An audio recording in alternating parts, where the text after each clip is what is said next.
but I may be committing a crime of the first degree. I'm not pretending, I mean what I'm saying.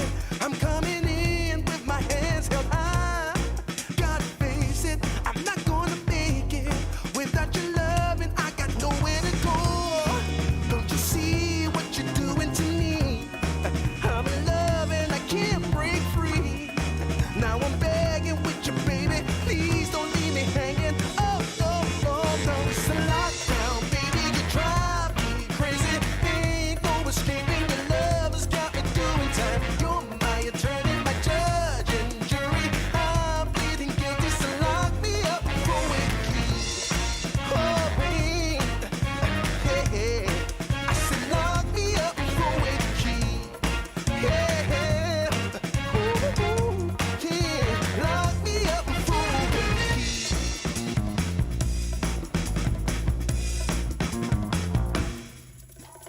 You can't restrain me, you can search me, I'll give it all up just to be with you. I'm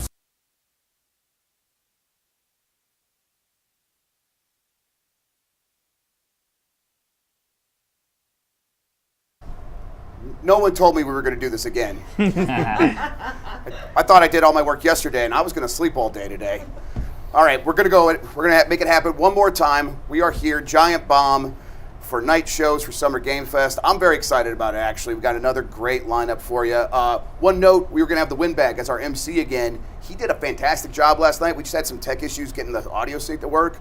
We're still working on him. Tonight he's not going to be here. It's a bummer, but you should definitely follow him, _Windbag on Twitch. He literally is a miracle. I just cannot believe how he does this stuff, and he deserves all the accolades and the flowers. We'll try to make it happen again tomorrow if we can. No promises. That said, let's get into it. We had a ton of fun last night. We're gonna have a lot of fun tonight. I am joined by some media superstars, including Emma Fife and Dave Klein. We got voice actor Ben Starr, and we have alpha male Mike Minotti. That's right. That's what they all keep saying. Yeah. We're gonna get I'm just really glad that you invited Mike and I back for Disney Talk. So There you go. I did no such thing. We're just going to talk about Tokyo Disney Sea. We're going to go real deep on the Lauren Duffy and friends. She did the Universal Tram tour for a while. I did, She yeah. had like Oh yeah, I was a tour guide at Universal. Very excited to talk about I can't believe this is already happening to me. That's so cool. You know what though? You guys are all Final Fantasy nerds. We've got the voice of Clive here, Ben Starr. Let's talk about Universal though. Yeah, exactly. Let's go through that. I want to know the law. Yeah. So what do you think about face tattoos? What do I think about face tattoos? Yeah. I got someone tweeted me the other day. They've actually got the face tattoo on their arm already. Oh, they do. Yeah. That's not a face. I know. It's a face tattoo, but on the arm. I'm like, just get it on the face, you coward. It surprises me not at all that somebody already has a tattoo. Oh, sure. Yeah. Because I mean, Absolutely. like Final Fantasy fans are hardcore, so it is like a blessing and a curse in some ways, I feel. And there's definitely a number of people, especially with a company like Square Enix, where it's like people are ride or die. But usually you want to make sure you like the character enough to be like, I want this on me. Yeah. I think you're underestimating people. Oh, I know that. I mean, someone named their kid Turok because of a competition that they did, and that was a thing. So. Yeah. Oh right, that whole It's like, it's like when I feel really sorry for people that call their kids Daenerys Targaryen, Yeah. and then they just realize until they didn't see the final series of Game of Thrones. They named a lot of kids named Khaleesi, right? Where it's like, it's like naming a kid president. It's really you just could have waited till the final series. To see what happens. Messed up there. Listen, we have a do-over. We have a second chance because there's no way George R. R. Martin's ever going to finish those books. Oh yeah, for real. I'm really deluding myself here. I'm just going to name my kids after something from the fanfic. I think that's my big move. But which fanfic? Like one of the really sexual ones, Yeah, right? of course, yes. Yeah. There's not sexual ones. Ben, so we're here at Summer Game Fest. Like, what is this like for you when you come out here as, one of the big stars of a video game? Yeah. It's got to be kind of strange, but kind of fun. What's it Yeah, like? it's both strange and fun and weird, and I'm having this kind of very strange out-of-body experience right now. Because, Sure. Yeah, I'm not here. I'm somewhere else. This is so strange because I'm a huge video game fan. This is like my passion, right? And my profession is being an actor. Name 5 video games. I don't know. Call of Duty, Madden, those big names. Yeah, those are cool. Why'd you go into your American accent when you were being the video game fan? Sorry, Call of Duty and Madden. It's been my passion for years, and the fact that I've got this intersection, right, where I'm now an actor and I get to be in a video game is really surreal. So I watch, like, all my YouTube content is just me just watching video game stuff. and that's always kind of been. You don't comment at all. You just watch. You're just, yeah. I'm like a weird lurker. Yeah, just with some binoculars by my computer, just like looking at it. Yeah, he's actually watching other people play video games at like the flat across the way. Yeah. I just have this very long telescope. Yeah, it's really very. I'm a very strange man. Anyway. No, this is it's amazing to come here, and I'm always around this time of year. I'm always watching the reveals. I love watching the shows. So to get to be here and get to kind of experience it with people who are as excited as I am is so cool. Well, what was that moment when you found out though that you got the role? What was that moment like? Yeah, it's like I screamed into a pillow for about 2 days. But then you get a job like this, you can't tell anyone. No one at the time. No one knew that Final Fantasy 16 was going to come out. Yeah. And I was like, the secret is with me. And you sign like a rock hard NDA. It's like if you say anything, we will just come around to your house and shoot you. And yet, it's usually the voice cast that has been leaking games in the last year and a half. Yeah, it's always those people. Yeah, it's they're like, great. I'm doing this in a couple of months. Yeah. Like, okay. Say voice actor. Actually, it's like when they get the Hollywood stars to come in, and they're like, we signed something. We don't care. What are they going to do? Yeah, it was like Norman Reedus, right? Yeah, Being Norman Reedus, DS2's happening. We don't care. David Harbour. Yeah. Tom Holland, Notorious. Do exactly. not let him. I think Tom Holland should just not actually know what projects he's working right. on. They just be in a Spider-Man just stand there. suit. Someone tells him like in it with an earpiece. I don't know. Like you're wearing a Spider-Man suit for some reason, but it's not Spider-Man. But now they've made that part of the joke with him, though. I know. So that's how they do reveals. Yeah. It's like, oh, he accidentally did it. I know. So That's so quacky. Yeah. You gave this to me. I really didn't. Yeah, it was on the table. Someone handed this to me. I think it was your hands. He's my best friend now. To you. Yeah. So, well, go ahead, Mike. Well, please. I'm just gonna ask a very stupid question because there's that dog friend in Final Fantasy 16, but would you have a duck friend? What would his powers be? Quackaga? Well, that is a dumb question. Quackaga! Yeah. Well, it would be probably Quack, as in Quake, right? Yeah. Oh yeah, but the Quacka. Quack. Yeah. Quackaga. Yeah. Okay, I know this isn't Final Fantasy 16 related, but it's just like fun because we were talking before we started, Yep. and I feel like you need to tell people the story about Pokemon in Final Fantasy 8. Yeah. So I got into my first ever Final Fantasy was Final Fantasy 8. I was 11 years old. So we're talking like the zenith of Pokemon, Red and Blue, right? Everyone at school was playing Pokemon. Like if you weren't, it was ridiculous. Everyone was getting Missing Go, and everyone was like, the rare candies or something. Everyone was just doing that shit. The item dupe. Yeah. It was a Missing now. Crazy time to be a kid. So many Missing No's, and you could just like. That was your whole thing. For experience. It was what you did. Oh, that's all you did as a kid. And it was like the coolest thing. And then I played Final Fantasy VIII for the first time, and it obviously changed my life. But one thing I did was all the Guardian Forces in that game, I just named them after Pokemon. So oh my god! So was Ifrit Charizard? Yep. Yeah. Nailed it. Yeah. Okay, let's see. Shiva was Articuno. Articuno. Great choice. Choice. Oh, so was Zeus? It's not Zeus. What's his name? Rama. Rama was that Zapdos? Pikachu. Well, his son Ramu wasn't in Final Fantasy VIII. Yeah. We had Quetzalcoatl. Wow, you loser! You didn't know that. Quetzalcoatl was. You're embarrassing yourself, David. Yeah, that was Zapdos. I knew that. Quetzalcoatl basically is Zapdos. So that's good naming. I was just testing you, actually. That you passed that test. Yeah, fake fan right there. Yeah. But so Ben, like clearly a fan, and yeah, it's exciting when you got it. But like the path to getting there, is it something like that you actively thought was ever possible? No. And so like, here's the thing that happens a lot of time when anyone's in a position like yours. Oh, how can I do this? Yeah. But like, it's always different for everybody, right? Yeah. Like, what was your path like? So my path is like, I always wanted to be an actor since I was a kid. I was like, that's what I was going to do. But you go in the British education system, basically it tells you don't do that. It goes literally. I can't. The Queen comes to your house. Yeah, She will. She will send the guard around and just like put you in the Tower of London, unless you are a lawyer. And so like that's it. That is official. You can take that to the bank. And and so.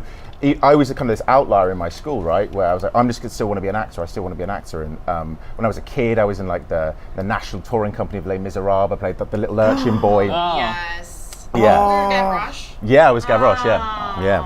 And so I always wanted to do it. And then I went to university and did history because it was always like, you've still got to go and fall back on something. Basically, society is telling you you're going to fail, right? Mm-hmm. You're not going to succeed at this. But I was always going to do it, and then went to drama school, and then I became an actor.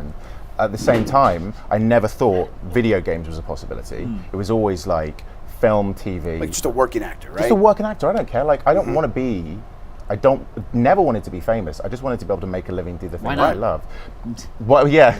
No, of course I wanted to be famous, but like I'm. It wouldn't have hurt it. Guys, I'm actually very sad, and I'm making excuses for my failure as an actor. No, like it's a crazy thing to get to do what I do. Like we're all here, right? Yeah. We are doing things that we genuinely love doing, and we get to like make a living from it, and that's mad. It's you know? cool.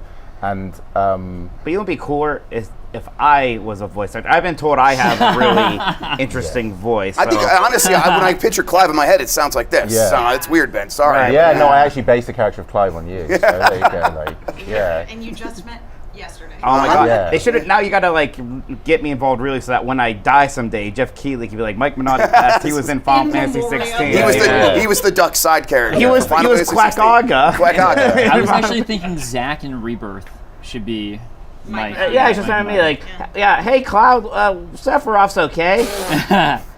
He's evil now.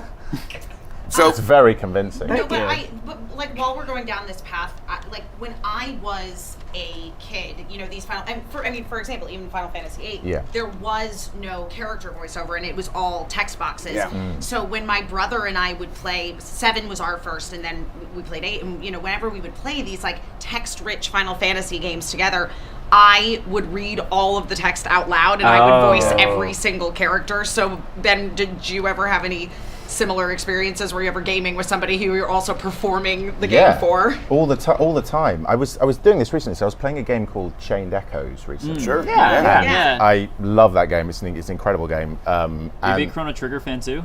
so I've actually never played Chrono Trigger, and because I really like Square Enix. If you're watching, please remake Chrono Trigger. Remaster it. Like I really want to play it on consoles again because I've never had the opportunity to play it. I'm sorry, go on though. No, of Chained course, Echoes right? makes me think Chrono Because Trigger. that's what it was, right? Everyone kept saying, "God, you should play Chained Echoes because it's just a great homage to Chrono Trigger." Yeah. And as I was playing it, I was thinking, "Wow, this isn't voiced," and there's a real difference in the way that like dialogue is written when it's not meant to be voiced. Yeah. And it's like because it allows for a different type of storytelling, so it can be a lot more kind of explaining and plot driven and lore driven because human beings don't really sound like Yeah. that. So it's like Yeah. trying to find that turning point between being believable when you say it, because like human beings don't say that stuff, and it's funny when you voice those things out loud. And I was in my head and out loud by myself in my room. I was trying to say the lines out loud to see how they would sound, and it's a difference now that we're with 16, with 15, with like now after 10, right? We've gone into this world of like voiced characters, Right. So it's about making that lore believable to say out loud, and I think that there has been a shift in what we're able to say in those text boxes. And I mean, the shift, I mean, clearly they've said it a million times now. Yoshi P was out there saying we are explicitly inspired by stuff like Game of Thrones, and that is a very cinematic television show. I think if you say that, you must bring a certain amount of authenticity of that cinematic experience. And did you feel that when you were doing the work? Did you feel that like there was people taking this very seriously? Completely. Like this is the task was make it as believable as possible.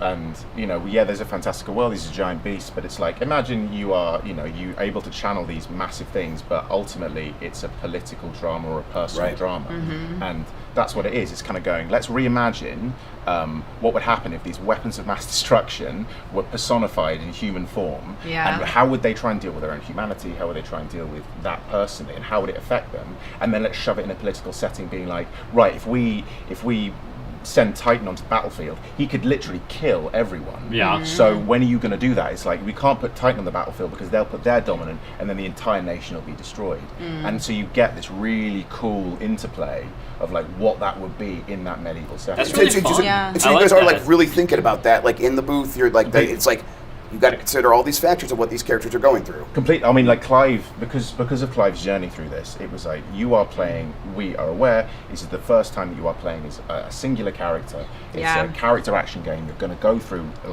and there you do get to meet all of these amazing characters, but it's like right, you're playing as one character. You have to like him. You have to like him, right? And so it's like, how do you do that? It's like you make him as human as possible, and Or you give him a dog. give him a dog. Exactly what I was If gonna you say. don't like him, just like the dog. Or Duck. Yeah. But I did love the reaction that fans had to, because again, obviously this is a big departure for Final Fantasy to have a singular protagonist, no party. I didn't even really think about that. Right. You're absolutely- And everybody was, there were a lot of people that were freaking out. They're like, oh my God, what do you mean there's no party? And they go, and he has a dog, and everyone goes, you know what, actually, I've noticed. It's perfect. And, he's such a good boy. He's such a good boy. I've said this like multiple times, but I have a little dog called Milton, and he was in the booth whilst we were Yes, recording a lot of the yes, time. this is correct. And This is correct. so a lot of the lines I have been directing to Toggle are to my little dog. That's Now incredible. that's authentic, huh? That There you go. really. I really think that's sweet. It's That's What type very of dog cool. is Milton? He is not like Torgal. He's not like He is a Torgal. tiny Yorkshire Terrier, like this big. And that's so even better. I'd be Small doing- dogs for life. Let's go. Sometimes I'd be doing some like really emotional scenes, and then I just feel these tiny paws on my leg because he wants to get picked up. So I just hold him in my arms like that. Did he ever bark and ruin a scene? No. What? That's a very good dog. Okay, that's not like my dog. Such a good boy. Now, you have to scream a lot, right? Because you get turned Yeah. into like "Rah!" Does that like hurt after a while? No, it doesn't hurt at all. No, it really hurts. Like, it is, and like especially when you do like, the icon powers are Yeah. massive. And I remember like I said, oh, can I see them? Can I see the powers? I just don't want to make them randomly into a microphone. So we had this 6-hour day, where I just we decided to do it in one day, which was just so stupid. And it was me looking at all the different icon powers, and I saw this one thing, this kind of phoenix power that I did. I went, right, I'm really going to get into this. I really want to kind of like embody this. So I made the noise, and they went, fantastic. Now here's the bigger version of the thing that you've just done. I went, oh my god. And then they went, and how many of these icon powers do you get? And that I had to voice every single one individually. I could be your scream double. That could be kind of my thing. I can scream pretty good, right, Jeff? I hate when you scream. It does hurt me more than it hurts him, I think. Well, how about we organise something? We'll get a patch in. And Yeah. Yeah, we'll a DLC pack. The DLC, Mike yeah, Bernardi Mike DLC Bernardi pack. DLC. The Mitch Chokoto scream I pack. totally get that. Yeah, there's no DLC. We're going to change our mind. It's going to come in. It's just going to be your As voice long as back. it costs something obscene, like $200, I'm in on it. Yeah. Mhm, That's fair. Yep, Yeah, yeah. $200. So I have a question. Do you know who the voice director was? Well, obviously you do. Who was the voice director for the game? So on the game, we had quite a few kind of I was different. asking myself. No, do I know. who I it was is. gonna say. No, but we had quite a few different kind of performance directors throughout the process Okay. because it goes for a really long period of Yeah. time. Yeah. But like what you have is like I would say Koji was the person who oversaw everything. Yeah. But like I worked with two. I really want to shout out to two of my like really close friends, like Morgan Rush and Ollie Chance. They are remarkable people and two of my closest friends who are just have a great oversight of that. And we Yeah. had this amazing English team. Hannah Price as well, just like she's an absolute powerhouse. She worked on Alan Wake 2 and stuff. She's so cool. We just really had the crack team over in the UK. Yeah. But the great thing is, right, we still had Koji with his vision and John Taylor, these people who were kind of going, this is what we do, and this is how you kind of make it as honest and true as possible. And so there was a real consistency throughout the whole thing. I feel like localization's been getting really good in a lot of games, so I'll be excited to see how it's handled. Because like I know Final Fantasy 15 was a different team because it was handled here, but that one was great. Like it was actually, I thought it was fantastic. And then Resident Evil has been getting some great direction. So Yeah. Resident Yeah. Evil. Can we talk about Resident Evil 4 remake? It's Can we please? Yeah. truly. Oh, you Let's. get that S plus Yeah, professional rank? I got the platinum trophy like 2 weeks ago. Did you on get the it. cat ears? Yeah, I got. Cat ear boys. Yeah. I was the last time I did it. I think Dang, you got to play true it what, gamer. like Let's go. 6-7 times to get Yeah. that platinum. And there's me with just the rocket launcher doing assisted, just like with cat ears, just being like, That's yeah, so Love much it. fun once you get it. yeah. Just so running around the great. rocket sad launcher. Leon was here last night. It's too bad we couldn't like. No, I was with him. Yeah, in, they I was chatted with him in together, JW the other yeah. night, and we really wanted to get a picture together. Yeah. But Yeah. he's Nick's so cool. He's, Such a nice guy. I'm curious, when because you did all the recording in the UK, did you ever do any group records, or were you always just, Yeah, you we did? we Oh, did, that's yeah. the dream. So really early on, I had Susanna Fielding, who plays Jill, and Ralph, who plays Sid, and I would be in the studio, and then we'd have this revolving door of actors who would come in, and there is this great vision, right? You want to get this authenticity, you want it to feel really like it has a flow, Yeah. and so like even though the pandemic changed the way that we were able to record later on down the line, I think we were able to build these relationships like you never would have been able to before. And like Susie and I created this amazing rapport, and like the Sid stuff. Sid is just the coolest character. How would you rate Sid on the scale On the of Final Sid Fantasy scale. VI? Scale. Can I just say he's absolute the sexiest Sid. Oh, he's definitely a sexy Sid. I love too that he is a Sidolphus Sid, Yeah. which Yes. is a name that's come up a few times in Final Fantasy, but very notably in Final Fantasy Tactics, which is also Right. a very Right. serious political drama. Yeah. And I'm Right. feeling It has that lineage of the same vi- similar 'cause people. There's some Evilise vibes going on Evilise, here. Yeah, Oh, so yes. because for me, it's like I love like Final Fantasy Tactics. To me, the story is flawless. It is the most beautifully executed like political intrigue, and I look at that and I go, Game of Thrones wishes, and Yeah. I feel like. Again, it's like 16 from what I've experienced of it is very much leaning into that political intrigue. And again, it's like and doing what Final Fantasy Tactics does extremely well, which is driving the whole thing forward through having very interesting characters. Yeah, it's what's really great is the way that they've kind of balanced that. We've got this real sense of this giant world, Yeah. and then you're driving it through with like characters who are fighting against it. And the coolest thing they've got, I think they talked about it in the previews, is the active time law, which is just makes Yes, it this way thing more is very accessible. cool. It's really cool, right? You can be going, okay, who is this person? You press the active time law, they tell you who that person is, and it kind of gives you a little bit of, not too much, like a tiny little paragraph. The people are going to go out and look for these things anyhow. Yeah. Put it in the That's game. what I used Give to it to do. I was Yeah. like known for Dark Souls lore. And that was like literally my Nice. job was just like look up every Right. little And lore bit that's and it's put a whole together, cottage industry. Yeah. Put it in the game. Yeah. I used to buy like Prima Games and Brady Games strategy guides, Sure. not really for the strategy, but just for the additional The flavor. artwork Yeah. and Yeah. flavor and Yeah. lore. And yeah, because like, you know, being children born in the 80s, reared mostly in the 90s, we didn't necessarily like There wasn't a internet fandom. the internet was Yeah. not what it was. Yeah. Exactly, you couldn't go to finalfantasy.fandom.com. Hey. Small Hey, plug. yes. Was it Final Fantasy 9 that had like the play online Yes. strategy guide? And that's like, Yeah. well, that's what we had then. So yeah, Yep. this is I had better that than that. art book. That one was really Yes. good. Really Oh, I good art book. love art books. Mm. My dad would, because I in the UK it was done by Piggyback. So Oh, we had yeah. those beautiful like piggyback guides, and I had every Ugh. single one. Yeah. And my dad at work would print off the play online stuff. I was like, Dad, Oh, that's a so he'd good bring them back from work and he'd dad. like send them to me because that wasn't a complete guide. It had nothing on it. Yeah. It's just like, hey, you want to know more how to defeat this boss? Like, yes, that's why I bought the guide. Yeah. But then they'd like go to play online. Oh, Yeah. that's sweet of him. My brother and I, just speaking of printing out strategy guides, I have such a vivid memory of, I guess our printer ran out of ink or something, but we had printed out a Final Fantasy VII strategy guide that basically ended exactly at the point that you exit Midgar. I'm about to sneeze. No, I'm not. Yeah, pro. There we go. it is. All right. Hey. A sneeze or a sneezer or a sneezaga? But it was exactly when we were the point where you like exit Midgar, and if you've ever played Final Fantasy VII, that's the point where the game gets you into the open world, open-ish world. I say that with a caveat, but you're like on the world map instead of being. It in felt this, like it It at the did time, at yeah. this very linear It opens city. up. Yeah. It opens up big time, and so I remember like we didn't have any more of the strategy guide, and we're like, what do we do? Ben, I want to ask, not to like be like too crude, but there's like possibility like coming out of this, you at the end of the year, you're picking up like a game award for like best actor in a video game, right? Is Yeah. that something you think about ever? No, genuinely not. People say it, right? Because Yeah. I think whenever anything comes out, people always go, "Is it going to be Game of the Year? Is it going to be Yes, this?" 'Cause sure. we're always thinking like, Yeah. how do we tier this? How do we quantify Absolutely. within Yeah. something? So people always say that, but like personally, no, I really don't mind. I get to do like the coolest thing ever.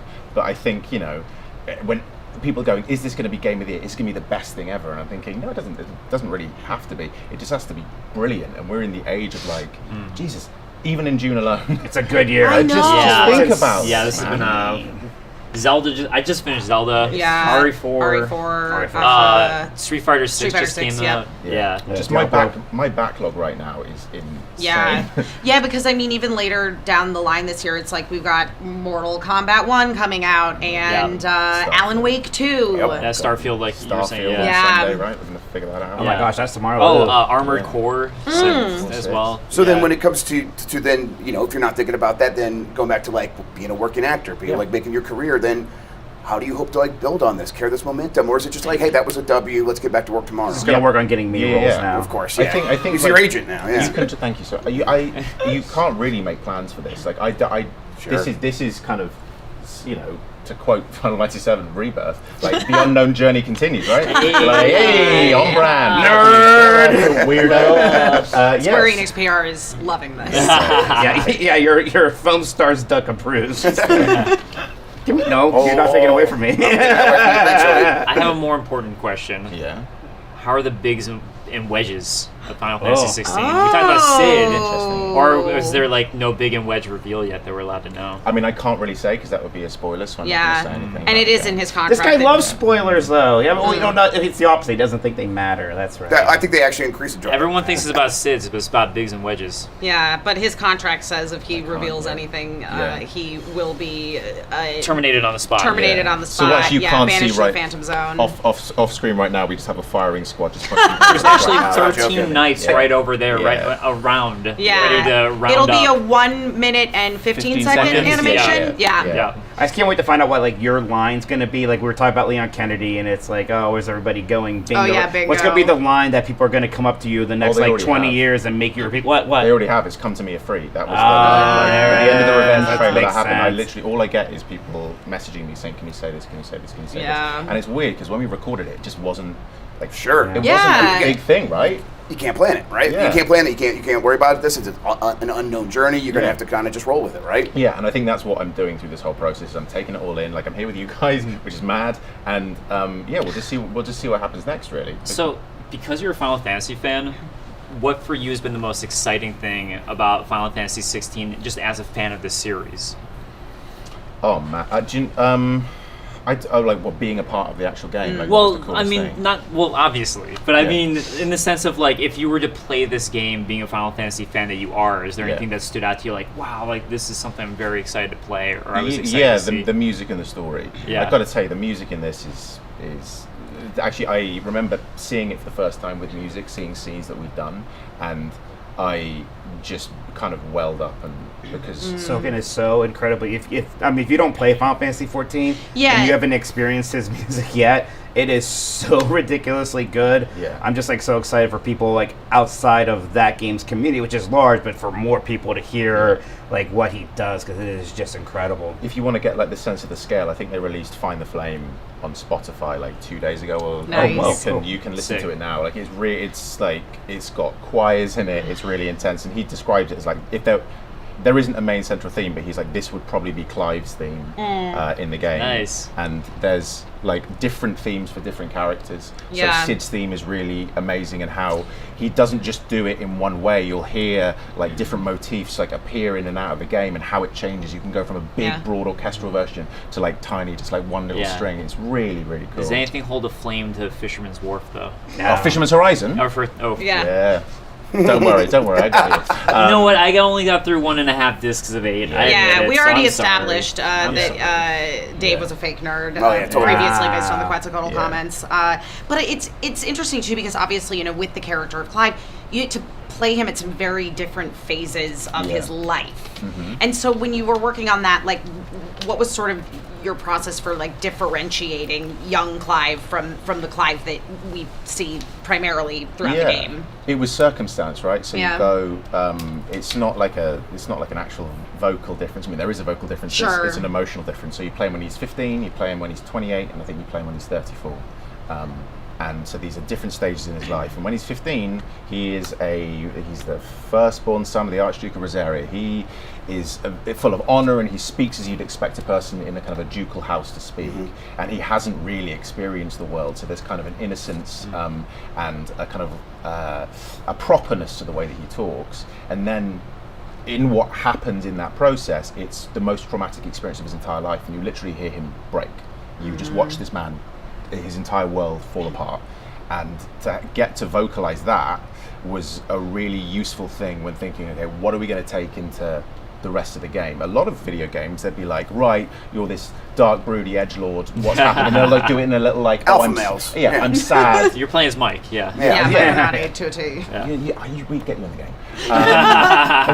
But like that's what you'd hear it in a backstory. Like, I'm sad because of this, and it's like, no, you get to play that, and you get to feel that, and then so it kind of makes a lot of things easier. Yeah, about that, like bringing people into the story. Like we had a conversation on the show last night where I'm like, I like games where it's like co-authorship, and I get to decide. I go have fun. I do something stupid, and I tell that story. How do you make sure you make it welcoming so that when people are having a story told to them, they still feel very strongly that they are a part of it? Well, it's the same. Like we want to compare it to a television show, right? Yeah. So it's like what compels us to keep watching something, and I've got to say the storytelling in this is you kind of can't put it down. It is an absolute roller coaster. You step on it and they go, this is happening, and then this is happening, this is happening, and it's a story that constantly just keeps upping itself all the time. And so, yeah, you do get that brilliant blend of kind of going, here's the story, here's an exciting bit of gameplay, and you can say it's marketing speak, but people who aren't normally Final Fantasy fans, right, you can come into this because it is entirely its own game. Like you just come in and play it, and it feels fresh, it feels new, and it was so strange to play it for the first time. Yeah. Being like, oh my god, this does feel fresh. Though it is, and that is the thing that is brilliant about Final Fantasy as a series, is that again, it's that you can really jump in at any given game because every single one is its own story. Well, I think it feels like they really took that to the extreme with this one. I feel absolutely. And also, but at the same time, like brought in some of these really familiar elements that longtime Final Fantasy fans love. Like, there's no reason to abandon that stuff. No, absolutely. Well, as long as you have crystals. That's what I was going to say specifically, is like going back to the crystals, but also more importantly, the Back classic. in my day, they were orbs. Okay. But the Final Fantasy summons are, they're such a key part of the gameplay in 16 in the form of the icons. But I want to know, Ben, IRL, like which icon do you feel you would naturally attune to? So, like, I would naturally be Bahamut. That's obviously like nice. Like, who doesn't want to be just a massive? Is that the one that you enjoy screaming the most too? Yeah, no, actually, interestingly, with the icon pattern, not interestingly, but like, it could be incredibly boring on that. So you gotta believe it, gotta sell it, sell it. Just keep committing. We made a choice when we were doing the icon skills. It would be like how Clive would react to using the icon skills would be in relation to how he felt about the icon itself and the dominant that it came from. And so it was, it's not just like broad roaring. It was like, what would the texture of Clive's relationship with that icon actually be? So, and that was just like a little thing for us. We didn't have to do it, but it was a really cool thing to do. No, but like not every, there's a lot of these icons that they are really cool, but obviously we don't have all of them in, like all of the notable summons. I already gave Yoshi P some crap about not having Alexander in there. Yeah. Was there any that you was he embarrassed? If you can get, he was embarrassed for me for asking him about that. Okay. Like, is there like one for you that like you're a little sad didn't quite make it in there? Yeah, Doom Train. Doom Train. It's a train that sells Doom. It is like, it's just. Oh my god, Doom Train would have been such a fun icon. What would Doom Train's abilities have been? I want that Chocobo icon. I love a fat Chocobo. Yeah. Like, I'm wearing a Carbuncle, like, little t-shirt. Let's go! Yeah, Cactuar. Yeah. Can Clive suplex a train? Hey, you got to play it to find out. Find out on the 22nd of June. That's not enough. All right. I wanted to ask you, like, we were talking a little bit about like people who are fans of Final Fantasy, and they got me thinking. It's like there's been a little bit of a trend in in animated film for a very long time. It is, let's use the biggest stars in the world to come in and do the voice of these characters, and everything else is an afterthought. That hasn't quite happened in video gaming, and it feels like video gaming has kind of actually pushed in the other direction, where like we need specific people who are specifically talented at voice acting. Yeah. Is that something that you feel is going to continue? I think that capitalism is the master of everything. Isn't it, really? Like, I don't know, if you want to get a movie star in it, then cool. But I think people play video games because they like video games. This could have been Clive here. Yeah, he was originally offered the part, and I was second best. But I was at BAFTA earlier in the year, and Christopher Judge was talking about it, and they asked him the question about are people coming, and Hollywood's knocking. He was like, that's going to be the case. Like Will Smith's appearing in a video game. I mean, let's not forget they've been trying to do it for years. It was the Bruce Willis video game. Was it Apocalypse or something? Apocalypse, yeah. On PS1, right? Remember Yeah. that? Oh, And they play it because it's got Bruce Willis in it. I was like, maybe I will. What was that Payday knockoff that came out a little bit ago? You guys kept playing. Yeah, on Rockay City. Rockay City. City. That is Yeah, somehow I Kim feel Basinger. I can't remember anyone else. I just remember because Kim Basinger. Gloves. Danny Glover. Yeah, Danny Glover. Yeah, absolutely. I Chuck feel Norris was in it. Yeah, that's right. Yeah. I feel somehow though that the games industry, in terms of starting to introduce big name celebrities into AAA video game titles, or Dead by Daylight, which is somewhere, and it's not really AAA. It's still kind of technically It's an indie game. quadruple A. It's quadruple A. Yeah. But I mean, they really got the best ones so far. But it still feels like stunt casting. Yeah, all the time. and that's true. Yeah, It does it fit. does. Whereas you look at something like the Disney live action remakes of certain properties, and they just stack it with celebrities. I mean, it's worked for them for years. Well, They're same with never gonna their win. animation's Yeah. always Yeah, been that though. Yeah. Always. So It hasn't. yeah. It started with Aladdin. Yes, it did. Oh, yeah. was Aladdin the first? Okay, Right, I guess yeah, that Aladdin's Aladdin, probably Robin was Williams. Robin With Williams Aladdin. and Aladdin. That was Yeah. the big one. Yeah. You'll notice that every single one after that, the sidekick Yep. character was a funny comedian. Yep. I mean, all the way through, like Eddie Yep. Murphy is Eddie Donkey. Murphy. that Yeah, was Jason dream. Alexander as a wacky gargoyle in The Hunchback of Notre Dame. I Dame. love it. Love Yeah, that right. movie. Yeah. Jonathan Taylor Thomas is a wacky cub. But I mean, like, Yeah. He watches his No, father he's not die. wacky. Yeah, But then do you have like specific skills you think that separate you from like someone from Hollywood coming in and doing the job that you Dunk do today? on them. Dunk on them right now. Yeah, fuck Hollywood. No, Fuck the Oscars is what we say. Yes. right? Yeah, That's- yeah. No, I don't know, right? Like I'm not a specialist voice actor. I'm Yeah. a film and TV actor who kind of got lucky with this Right. project. It was Yeah. like we want to bring in cast from like British film and TV and theatre and do it that way. Like I think we're talking about franchises, right? No, people aren't going to play Yeah. Final Fantasy because it has Chuck Norris in it. Oh, speak for yourself. I'd see it, but it's about people have like a lot of brand loyalty to stuff, and I think video games, a bit like big cinematic franchises. You come to the franchise, you don't care really who's in it, and I think ultimately it's based on the quality alone.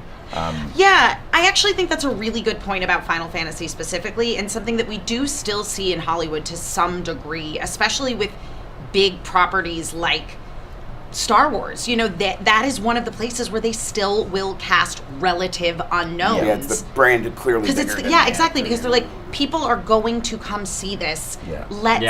Let's branch out and bring in some new talent in it, and that is such a Well, there's also the idea possibility with that Final you kind of Fantasy. lose that immersion sometimes if you're like, Sure. that's Nicolas Cage Yeah. as this character when all you think of it as that's Nicolas Cage. right. Yeah. So Yeah. That's Woody kinda lose that. Harrelson in this Star Wars movie. Yeah. But like Andor this year, like not just I think some of the best Star Wars, but like some of the best TV that's been Oh, made. this guy loves Love It's it. the best It's TV the show. best He Star loves Wars. It's just Andor. absolutely amazing. It's the best Star Wars. So like in Best the, TV show, that period. cast, Yeah.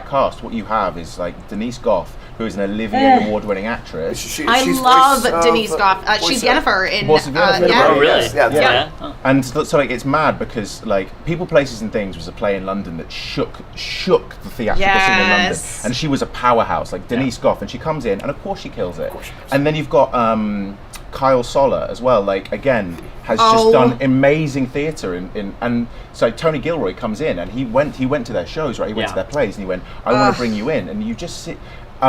Anton Lesser, who plays the, kind of the guy who's like the middle management leader of all the people who's like Yes. to Dedra. Yes. So I did a TV show with Anton Lesser when he was doing Game of Thrones, and it was like this he is just an icon of British TV, but he's not. Yeah. But he's not actually that well known, and so they just went, no, we don't need to have stars in this. It's good writing. It's incredible acting. And that's honestly, I was like Andor. I'm always thinking about Andor. Yeah. So I'm like, when you were describing it being in there and like everyone taking everything seriously and thinking about every facet of the world of Final Fantasy for every single line, it's like that's how I imagine Andor was Yeah. made, and it feels like that's what you guys are going for as well. I mean, I also had I got to work with Ralph, who plays Sid, and Yeah. if you play Diablo 4, you know that he's That guy's got an amazing Yeah. voice. Yeah. I just He's- love hearing him talk. Also, he's like the nicest guy and incredibly down to earth, and just has a voice that feels like you've just been eating soil for 3 years. It's really deep, like mine. Yeah, exactly. Soulful. Yeah. In one of the demo builds that has been available for people to play that I got to experience, he's with you for Yes. the vast Oh, majority nice. of Yeah. it, and it's just I'm like, if I stand still, will he just talk to me some more. Like Final Fantasy ASMR. Yeah. He's so good, and I think he breathed so much life into that character. Talking about like taking a character and making his own, that character excels because of Ralph's performance. Like he's taken that character and run with it, and he makes him just the most lovable, incredibly important person in Clive's life when you meet him. And, you know, he meets him at an all-time low, and then this guy who just has this innate charisma. His voice speaks volumes when he does it, and it's like, you know, but Ralph has an incredibly recognizable voice. And when watching the trailers and things, people are always going, "Oh, that's the guy from The Witch. That's the guy from the Green Knight." You know, because it's one of the all-time like great voices. Yeah. So for you, coming from theater and TV, what for you was the biggest surprise doing VO, and what did you take away from it? Like, did you enjoy it more than you thought you would? Do you kind of feel like, okay, that was a fun thing, but I really enjoy theater or TV? I did it for so long, 4 years, that I would come back sometimes thinking that I was the best actor of all time, and then I would come back thinking that I was the worst and I'm never going to work again. And it was like this constant up and down of like days where you're going, "Oh my god, am I the best?" And then sometimes I'd like sulk home like Michael Cera. That is any career. I was going to be like where you are in a creative sense in the public when I'm like eye. writing about video games and I'm like, "Hey, this is going to happen because this and this and this," and then all that comes true, and I'm like, "Man, I never get things wrong." And then the next day I will step on the biggest goddamn rake in the world. I was riding a big high yesterday when I had, you know, my feet out and Greg Miller was fanning them and I was dressed like RoboCop. Sure, no one's ever been a peach. That's the dream, right? That's what I aspire to. Anytime We'll get there someday. Don't worry. Putting out YouTube videos, it's either like all the comments love you, and you're like, "I'm great, I'm so good," and then the next video, everyone's like, "This guy's the worst. You always get your last video, Why is he right? hired?" I'm like, "Oh man, I should get fired. I'm terrible." Dave is not terrible, by the way. He has a wonderful series out on GameSpot right now that if you're interested in, it's called. You can talk about your own show. Talk about talk about it. Go on, tell us. It's called How It's Saved. It's really good. We love Dave Klein. It's called Giant Bomb Live Stream. No, but also, Dave, I did reveal to some people here a feat that you pulled off for us off camera last night. Yeah. So just keep that in your mind. So I might have to pull something out at some point. Correct. Yeah, a deck Not of what you're cards. thinking. I was thinking of that, by the way. Yeah. Final Fantasy 16. It's. I mean, people are going to be seeing some more of it tomorrow. Is that? Yeah. So we've got this launch event tomorrow. So obviously it's a big day. It's a big day for video games. Everyone's going to be enjoying their video games all along. But if you want to tune in, you can tune into Twitch and watch it. Can you say enjoy your gaming? I can do. Yeah, enjoy your gaming. I don't know. Do I need some tequila and be in a gym? I think that's kind of what I need, right? Absolutely. Ben Star, I like you quite a bit. You're a cool guy. Thanks, man. Thanks man. for being here. Yeah. Guys, thanks for joining me, of course. Of course. This is a good first panel, good way to kick it off. I'm excited for you tomorrow with all the Final Fantasy stuff. It's going to be a good time. Thanks everybody for watching. First segment out of the way. We'll be back very soon with a whole bunch more. We're going for the rest of the night once again, so stick around. See you soon.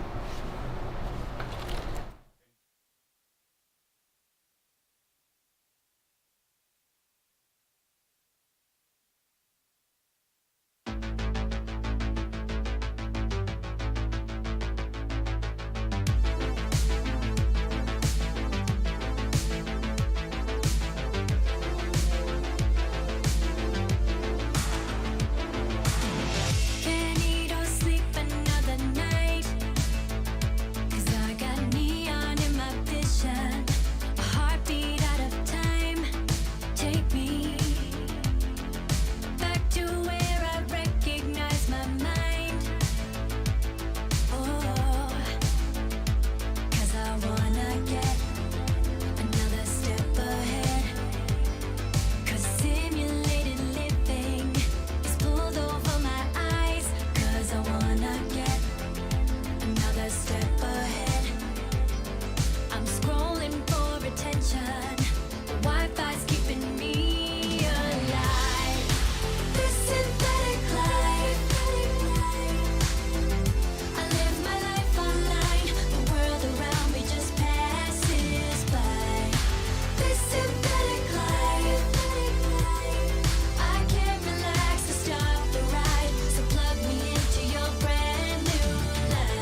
hurts me. I'll give it all up just to be with you.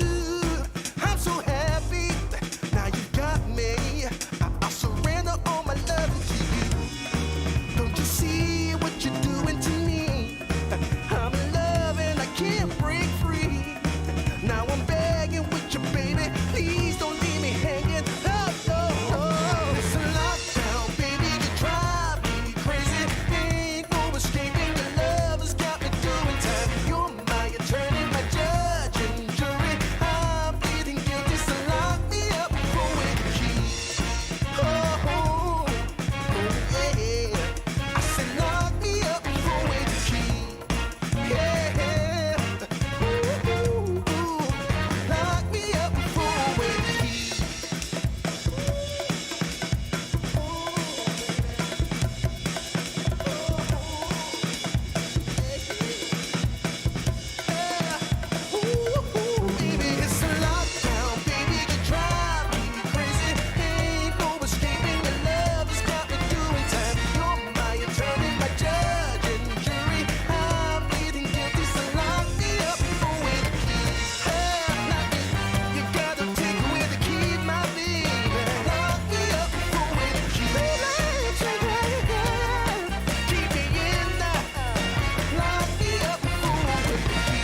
but I may be committing a crime of the first degree.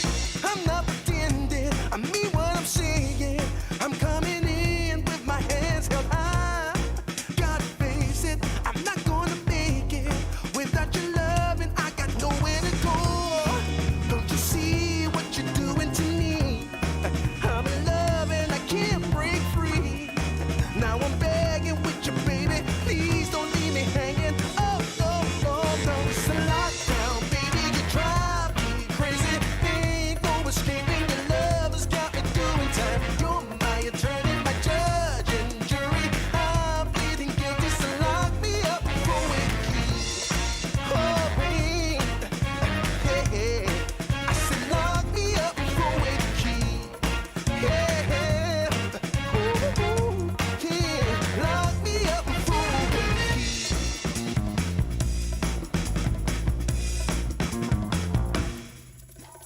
You can't restrain me, you can search me. I'll give it all up just to be with you.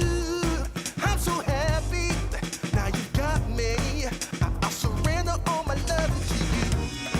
Don't you see what you're doing to me? I'm in love and I can't break free. Now I'm begging with you, baby, please don't leave me hanging. Oh, oh, oh. It's a lockdown, baby, you drive me crazy. Ain't no escaping, your love has got me doing time. You're my attorney.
the set was so well put together that I didn't feel bad about making Jan do more work. Like, here's a last-minute lower third. You can go do some work while I sit here and just feel nothing, really. I just sat here in silence. It was real nice. We're still Giant Bomb. We're still going on the couch for Summer Game Fest. It's been a lot of fun so far. We're going to continue with yet another segment. I got some folks here joining me to talk about video games. We're going to start with Baron Jones from Level 1 Gaming. We got Jill Grote from The Indie Informer. We got Jonathan Orr from CBC, Canada. Yep. We got Chris, I'm sorry, I'm forgetting your last. Chris Bell, thank you so much. Chris Bell Gardens, lead designer on Journey. And then we got Alex Van Aken from The Game Informer. Yes. See, this is I was worried about mixing up the informers when I got to you, It's Chris. so many We'll get to the credits. Designer, producer on Journey. I'll get to the other credits later. Okay, yeah, I saw the Moby Games thing. It's impressive stuff. Summer Game Fest, I've been asking this a lot. We're going to spend a lot of time talking about it, but I'm kind of interested, what brought everyone out here? I mean, Chris, let's start with you. What it was compelling you to, hey, I need to be in LA for Summer Game Fest? So I live in LA, so it was really That easy. worked out Really well, easy for alright. me. I just roll out of bed, right over here. Actually, last week in LA was also LA Tech Week, which lines up the end of, it's basically, I don't know what's LA, Summer Game Fest started, Thursday? Tech Week started Monday. And Tech Week's more about investors and investment funds and that sort of thing, versus Game Fest is more about games and publishers and all that sort of thing. So I was kind of going to both. So I've had a long week at this point. Yeah. Very cool. How about you, Jonathan? Coming down from CBC, how do you make that make sense for them? They're like, hey, yeah, we definitely need someone there in LA to cover video games. Well, I mean, I don't tell all of them. That's the way to do it. Forgiveness, not permission. A lot of it is, checking out there are a lot of important Canadian people working on Summer Game Fest, like Senor Jeff Keighley. Who's that? Yeah, never heard him. Amanda at IM8-Bit. There are a lot, some of the power brokers for Summer Game Fest are Canadian, and it's always great to see what is the Canadian imprint or the Canadian presence at the video game industry. Yeah, I remember a couple years ago, I wasn't a part of this, Mike Minotti did this. I think Canada sponsored a trip for journalists to go out and go to some studios and stuff like that to visit them. It's something that the country really invests in, right? I mean, there are certain tax incentives in certain provinces, so there's a lot of support for it in BC, British Columbia, and Quebec, some in Ontario, although that might have changed with the last government change. I don't want to know if you want to get into the nitty-gritty of that. Kind of do, a little bit. It's fascinating because I was at a Toronto event with the developers and industry people, and there was an interesting debate on why there aren't any major or not many major Canadian publishers, right? So we have EA in Vancouver, there's Ubisoft all over the place, but they're all essentially foreign owned, right? They're headquartered in France and America. Yeah, and the tax incentives kind of incentivize that. But should there be a major house for development in Canada? And there's a lot of there are different opinions on whether we need that or not, right? I mean, you got to wonder. It's it is a job creation thing. Obviously, those incentives create a lot of jobs in Edmonton and Montreal. Those studios are really have created a hotbed in those places. Yeah. But does the bulk of the money that these video games make stay in Canada when they're made in Canada? Maybe not. There is, didn't Embracer shut down a studio a little while ago? Yeah, I think there was the mobile team that was part of that Square Enix deal, That's a couple hundred jobs, and would that have happened if, it was all Canadian owned? I don't know. Yeah. But the investment seems to have mostly worked out, right? There is a huge game development scene in Canada. Yeah, it is. We always like to tout ourselves as one of the top 3 or number 3 in the world, so. Cool. Jill, how about you? The Indie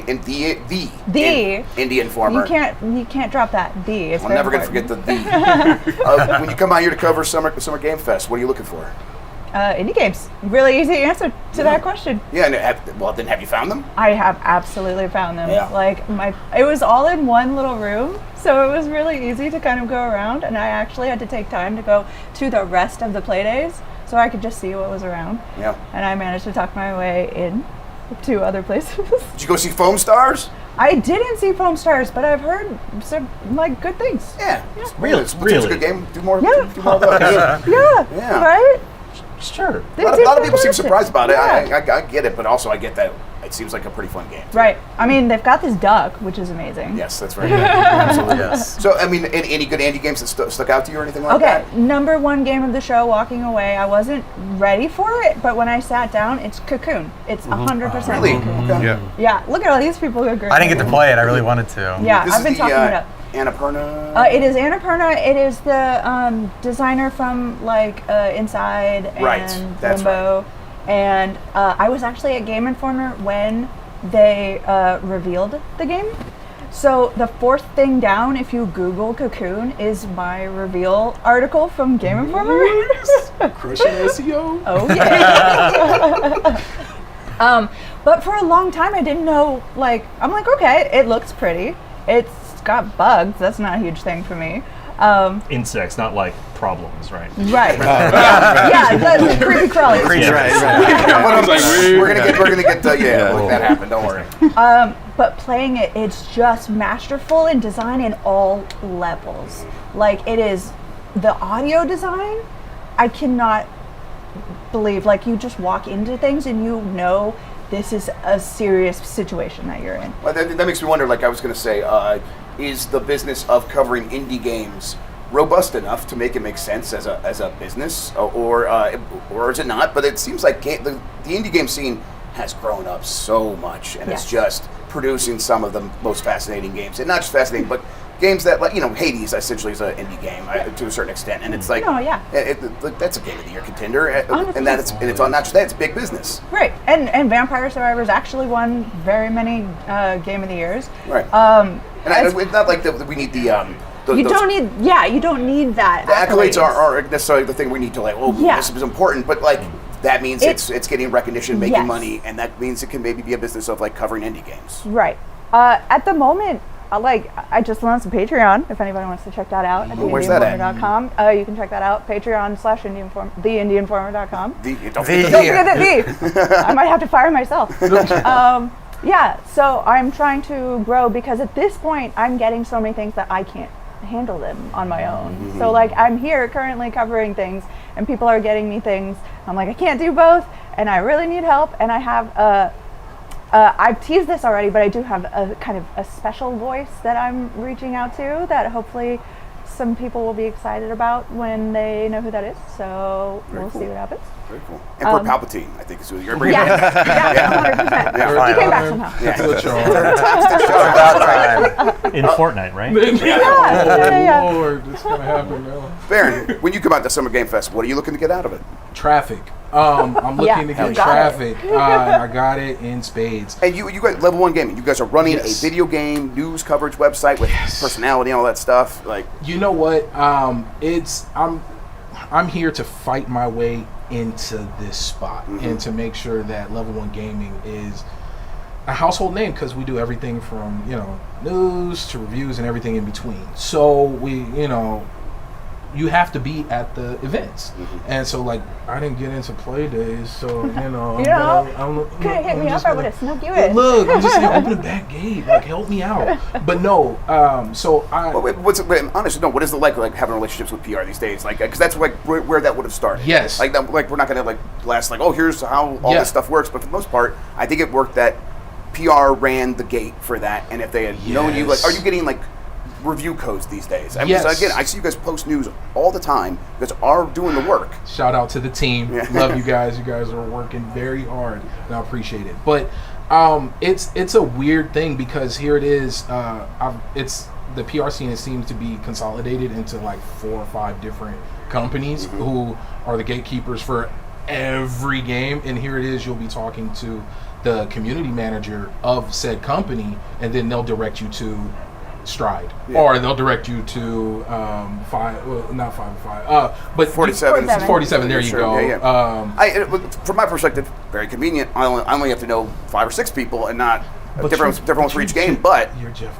Exactly. No, exactly. You're the man with the hair. The advantages, yes, absolutely, yeah. So my hair. Hopefully, it gets me there one of these days. I'm working at it. But so it turns into a weird song and dance where the same person will give you a code and approve you for one game, but then that same person will deny you for another title. And it may be you'll get approved for the AAA, but we won't get it within the window. That's actually my big, now that I'm sitting here on the platform and you guys have to listen. That's what it's about. Give folks at least 5 days minimum. This whole, I've had 13 hours with a major open-ended, multiple ending action RPG with crafting and different play styles. That Pokemon with guns game. Oh, Okay. yeah. Okay. So good. That's actually what had me most excited about Summer Game Fest. Let me Hell tell- yeah. Power World. The folks at Power World, I know you're listening. Please hit us up at Level 1 Gaming. Get Baron. I am super excited for your game. Somehow you took pocket monsters and added guns and made it cool and cute at the same time. Those Well, the monsters impossible look. possibility. Those monsters look so borderline actionably close to real Pokemon. And that honestly only makes it cooler. Yeah. It really does. For real. Yes. Yeah. And break the law, please. No, Video games. and I'm You heard it confused. here. I keep waiting for them to tell me the game's not real. So to see it at the Summer Game Fest, it solidified like, oh no, this is real. I'm gonna play this. And then early access on the 24th or in January 24th. Like, come on. I don't know where that game's from, but I once heard China don't care. I think that might be what's happening here a little bit. So yeah, I love that. Look, we're winning. We're winning. I definitely want. We're getting mine. beautiful things. Yeah. Yes. So you didn't get into SGF. Yes. So then, what do you? I mean, listen, I know, Yes. I know you're here, but like that. Yeah, But, so I got into Summer Game Fest, the actual so you went to the event. I went Okay. to the event, and I got to shake hands, and I got to meet so many people from the community. And you think like that's us planting seeds. Exactly. Yeah. And that's what it's all about. Like, I'm looking forward to, like, I want you, hey, who was that cool guy? Oh, from Level 1 Gaming, the guy with the hair, the big guy, Baron. Like, you know, I want that. I want you to know that I'm a real person, that we're real people, we're a real organization. And I mean, Yes. the hopeful thing there is that does work. Like the people in PR, their whole job is to remember people. Like, Yes. it's to the point where like I never thought I was starting in the same spot. I never thought they would remember me, and they always did. They always did, or at least they pretended to. And, that effectively, that's the same thing. It doesn't matter. So it's like in the end, I think you're probably moving in the right direction. Yeah. I got this Jeff Grubb stamp of approval. Oh, you and always I got had to that. see. You got to, you were in the same room as Nick Cage. I was 7th row, and I got to see the greatness. I wish he would have made a face off for fuse together? You know what? I definitely Did you did start try to to control channel him? Renfield. I Yeah. tried to channel it. I was Perfect. hoping the whole minion hood and like master Sure. thing would have kind of, you know, I would have been okay with it. Just like it's Nick Cage. Like, come on, Con Air face off. Like, dude, come. Like, I was gushing. I was like, oh my god, it's my childhood here. I probably shouldn't have been watching those movies growing up, but I seen them all. Yeah. Yeah. It made us into men. Absolutely. Yes. Just leave. Alex, when you came out here, what was the goal? Is it still like the ship is just operating the way it needs to over at Game Informer? And Yeah, I mean, things are pretty good over there. In terms of Summer Game Fest, we sent 3 of us out here, and it's kind of been I've been doing a lot of video stuff, but also kind of writing and all that. And wearing the many hats. We talked about that a lot on these shows so far. Right? Absolutely. Everyone's wearing every hat. Yeah. It was honestly, just really what's important is getting out here and meeting people face to face. Like, you can write up a show from home, right? It's really the relationships and in some cases, you know, the cool hands-on sessions, right, that add more of a perspective to your writing. But yeah, a lot of it was just getting out here and seeing people again. Yeah. And we came last year as well, and it's been really cool to see how the show has expanded. I was kind of blown away by, I wasn't expecting the whole campus to be filled out. It's been pretty cool. Yeah, absolutely. So Chris, so tell us some of those credits. What have you worked on? So I'll go way back. So I got my start interning at the Stupid Fun Club, which is Will Wright's studio. Will Wright made The Sims, Yeah, SimCity. right, yeah. So that was my first industry job, was Is that interning for him. Stupid Fun Club, the cube one? No, that was Molyneux. Oh, I'm sorry. Right? Okay, I'm gonna go. That That's was- right. I'm mixing yeah. them up. Okay. Yeah, I always yeah. mix up my white nerdy video game developers. Right. They all look the same. That sounds like a major roadblock to working. Jonathan, you're not wrong. So I was working on that. I was working there. We made a number of things I can't talk about because it's all under NDA, and not any of it like saw the light of day. But it was a lot of fun. We worked on all sorts of cool things. The person who like designed the TIE Interceptor worked there. Oh, cool. And like That sounds like a Stupid Fun Club. And like battle bots. Yeah. Yeah. Oh, yeah. Whoa. Yeah, so it was a pretty wild time. And then I was in grad school at the time, and I made a game called Way, which is made as a student, and you pair up non-verbally. You pair up with a stranger to communicate non-verbally without words, and that's the game. And it's free. It doesn't work right now because we don't support the old Unity version, whatever. Anyways, that got me working on Journey. So I was designer and producer on Journey. After Journey, I was the lead designer of What Remains of Edith Finch. And then after that, I was the lead designer of Sky Children of the Light. Then after launching Sky, I co-founded a studio called Gardens with my brother and my best friend. That's right now. That's what we're doing right now. And so we've got 12 people right now. We're going to be scaling up more than that pretty soon and growing to a pretty big team, making a pretty ambitious game. Right. So I mean, big ambitious game. Like, what does that mean in terms of coming from those games before? Is it bigger than any game you've worked on before? It is. It is. What's it like? It'll be the biggest team I've ever worked with. What's it like building a team like that right now? Yeah. So I mean, it's first time CEO, first time creative director, first time president of the company, and it's the market. Like, especially we went the venture capital route, so that we raised there VC still funding. Seems to be money out there. There's still money out there. They like to say there's like dry powder, which means that like there's a lot of money that these like LPs are holding on to. Right? Stuff. Yeah. Spend it, but it's tough out there. There's a lot of teams and stuff that raised their Series Seed 2 years ago and are running out of funds soon, are looking to raise their next round, and they're not getting that deal across. And it's like, so it can be a mix. So it's definitely tough out there, but. We're personally gonna be okay, and I think we'll have some news to share pretty soon. Well, I mean, were you able to get that venture capitalist money because of the Moby Games credits? Yeah, I mean, certainly having the pedigree, having worked on Sky has been a massive success globally, and I think that earned like the commercial cred, and I learned how to do different sorts of monetization strategies. I learned how to put me in the front room, like learning about how investment works, like working at that game company and understanding the approach that they took. So then I could start my own studio to And Sky was that game company's first mobile game, right? First mobile game. Yeah. Well, actually, that's technically not true. Journey was ported to mobile via Annapurna. Right, but they didn't change up like its monetization strategy. Right, exactly. Yeah, Journey was like a straight port. Sky was built from the ground up for mobile, and then ultimately to be cross-platform. Right. Yeah. So that would be like stuff that, again, probably investors do want to hear. Like, you are familiar, not just familiar, you have full experience working on various ways of making money on mobile. Right. Yeah. Yeah. The thing that we're working on is going to be PC console to start. The one that we're working on, but maybe do you maybe bring down in the those road. monetization ideas and maybe we're definitely interested in different ways to approach monetization that we think are altruistic, that we think are fair to players, that we think give players a lot of value for their money. Like, we try to think in those terms, and we're trying to make the game that we want to play every day, and that means it's also, we try to think of it from the perspective of, we've been in that position where we don't have a lot of money and we can only choose between so many games. Where do we spend our money? And so that all plays a factor into just making sure that we make the right decisions. What's it like trying to get talent right now? It seems like you said biggest team you've ever worked on. There's not like senior developers aren't growing on trees.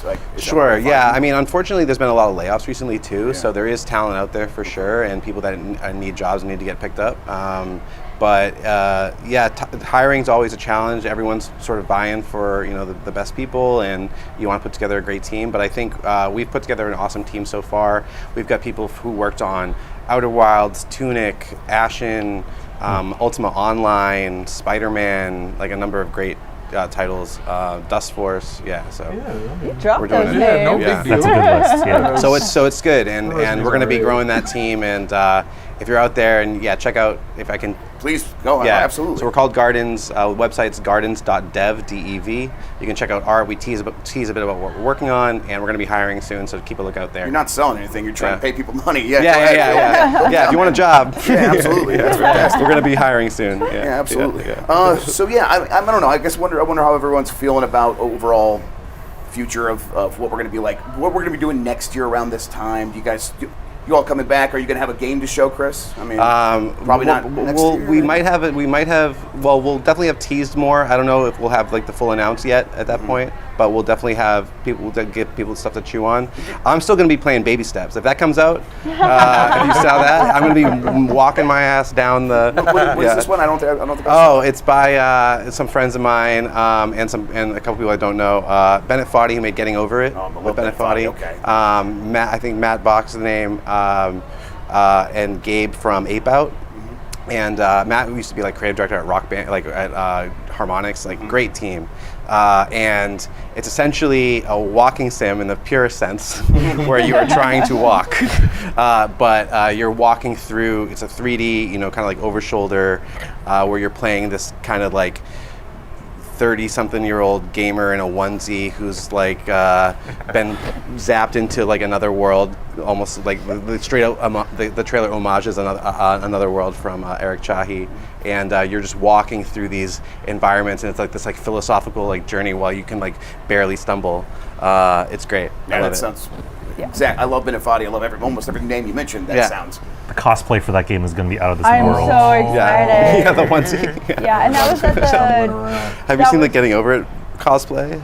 I've not seen Get Over It cosplay. Oh yeah, with the cauldron and the hammer. Yeah, it's super good. Yeah, that's very good. I guess for the people that were able to go to SGF, do you guys see any games that you were very excited about beyond that? Yeah, 100%. All of the indies are so much fun. There are things that show up that even I, who try to be very much in the know and know what's going on. Yeah, sure. Some things pop up, but sometimes, like a game that I'm very, very excited about called Hunty, I saw on Twitter some way back, just like a screenshot Saturday, and I'm like, oh, this looks really cool, and it showed up at the show, and I didn't know it was going to be there. So, and it turned out to be absolutely fantastic. It's like hand drawn, but like those sort of like old school. When I was a kid, there was like a really scary book, and I can't remember what it was called. It was like stories to scare your kids or whatever. Right. I say the Bible, but I'm not going to get myself canceled. So I won't say that. Right. So it looks like that, but animated, and the animations are fantastic, but it's got humor, which I wasn't really expecting. And you play as a ghost who just died, and they didn't realize they died, and you don't know what's going on, and you're sort of reliving your life and discovering who you were again. And it's something like an adventure game shoved into a twin stick shooter. Ooh, okay. Yeah, right? Is that the one that's like two-tone color, like purple-ish? Yeah. Okay. That was one of the booths that instantly stuck out. Yeah, it's good. Cool. I should have played it. Yeah. You said like stick out. A booth like that never would have stuck out at E3, right? No, not at all. So do you think like this showcase format, like for something like that, can it's good for indie developers, and maybe we'll keep this even if something bigger keeps happening? Yeah, I mean, I could easily see it. Like if next year, this year was like at least double the size of last year, and if we follow that trend, maybe this is the indie section where you go and it's like this really cool lounge, or I mean, I feel like last year it was like Street Fighter and bunch of indie games. Sorry, I'm blanking. And no, but it was like you would go and sit down. There's the Devs booth, and I mean, it's still like that this year. I don't personally want it to change. I like that integration, and I'm also like a proponent of like, let's not like separate the indies, but it's a business. I feel like they're going to give the big spaces to the people who are going to pay big paychecks. But yeah, I mean, personally, I would like it to kind of remain integrated. I think it's really chill and a lot of fun. Speaking of integrated, Jill, how we feel about the makeup of the people who were on stage at Summer Game Fest? Is there a reason you're asking me in particular? No, I can't think of anything that would pop into mind. I mean, there are a disproportional amount of women in this industry in general. It's hard because you want to show the things that are happening, but there are a lot of women doing a lot of really great things, and it's sad to not see that reflected, especially in one of the biggest shows in our industry. But it's also another thing where you go to the events and you're not seeing, like, we all sort of know each other, like, just in general press, but like a lot of the like female side of press as well, we tend to know each other as well. And it's just, you get used to being one of the only people who look like you, and you know, it's actually in some ways kind of nice because like the bathrooms are never a problem. Yeah, look at the bright side, the silver lining. But there's something very interesting, and I would love to sort of check on this and dive deeper into it at some point if I ever get the chance. There's something very interesting about the indie space that allows for a lot more women to have a voice and to be saying something, and I just love that. So Yeah, I do wonder if it's there's it's about corporations where it's like people you have to make such an effort over something that you have zero ownership over, and it's like whether that's sort of you feel that ownership of like this is something that I care about or I value or literally have a stake in, and it's like I think maybe in the indie space that that sense of ownership, like oh, if I'm going to impart my values into it, it's like that's actually going to make move the needle, right? Right, 100%. How about you, Baron? I mean, you come in here. I was on your show a bunch of times, and I love doing your show. I mean, because it is set all people of color. Yeah. And you guys are all just busting your butt. Yeah. And do you feel like you said you want to be in here? Do you feel like you see a path forward? I will say yes. It does feel like there's a lot of maneuvering and pivoting that needs to be done, and a lot of handshakes and smiles that needs to happen. But it's a process that I can actually, it's an end goal I can actually see us achieving, and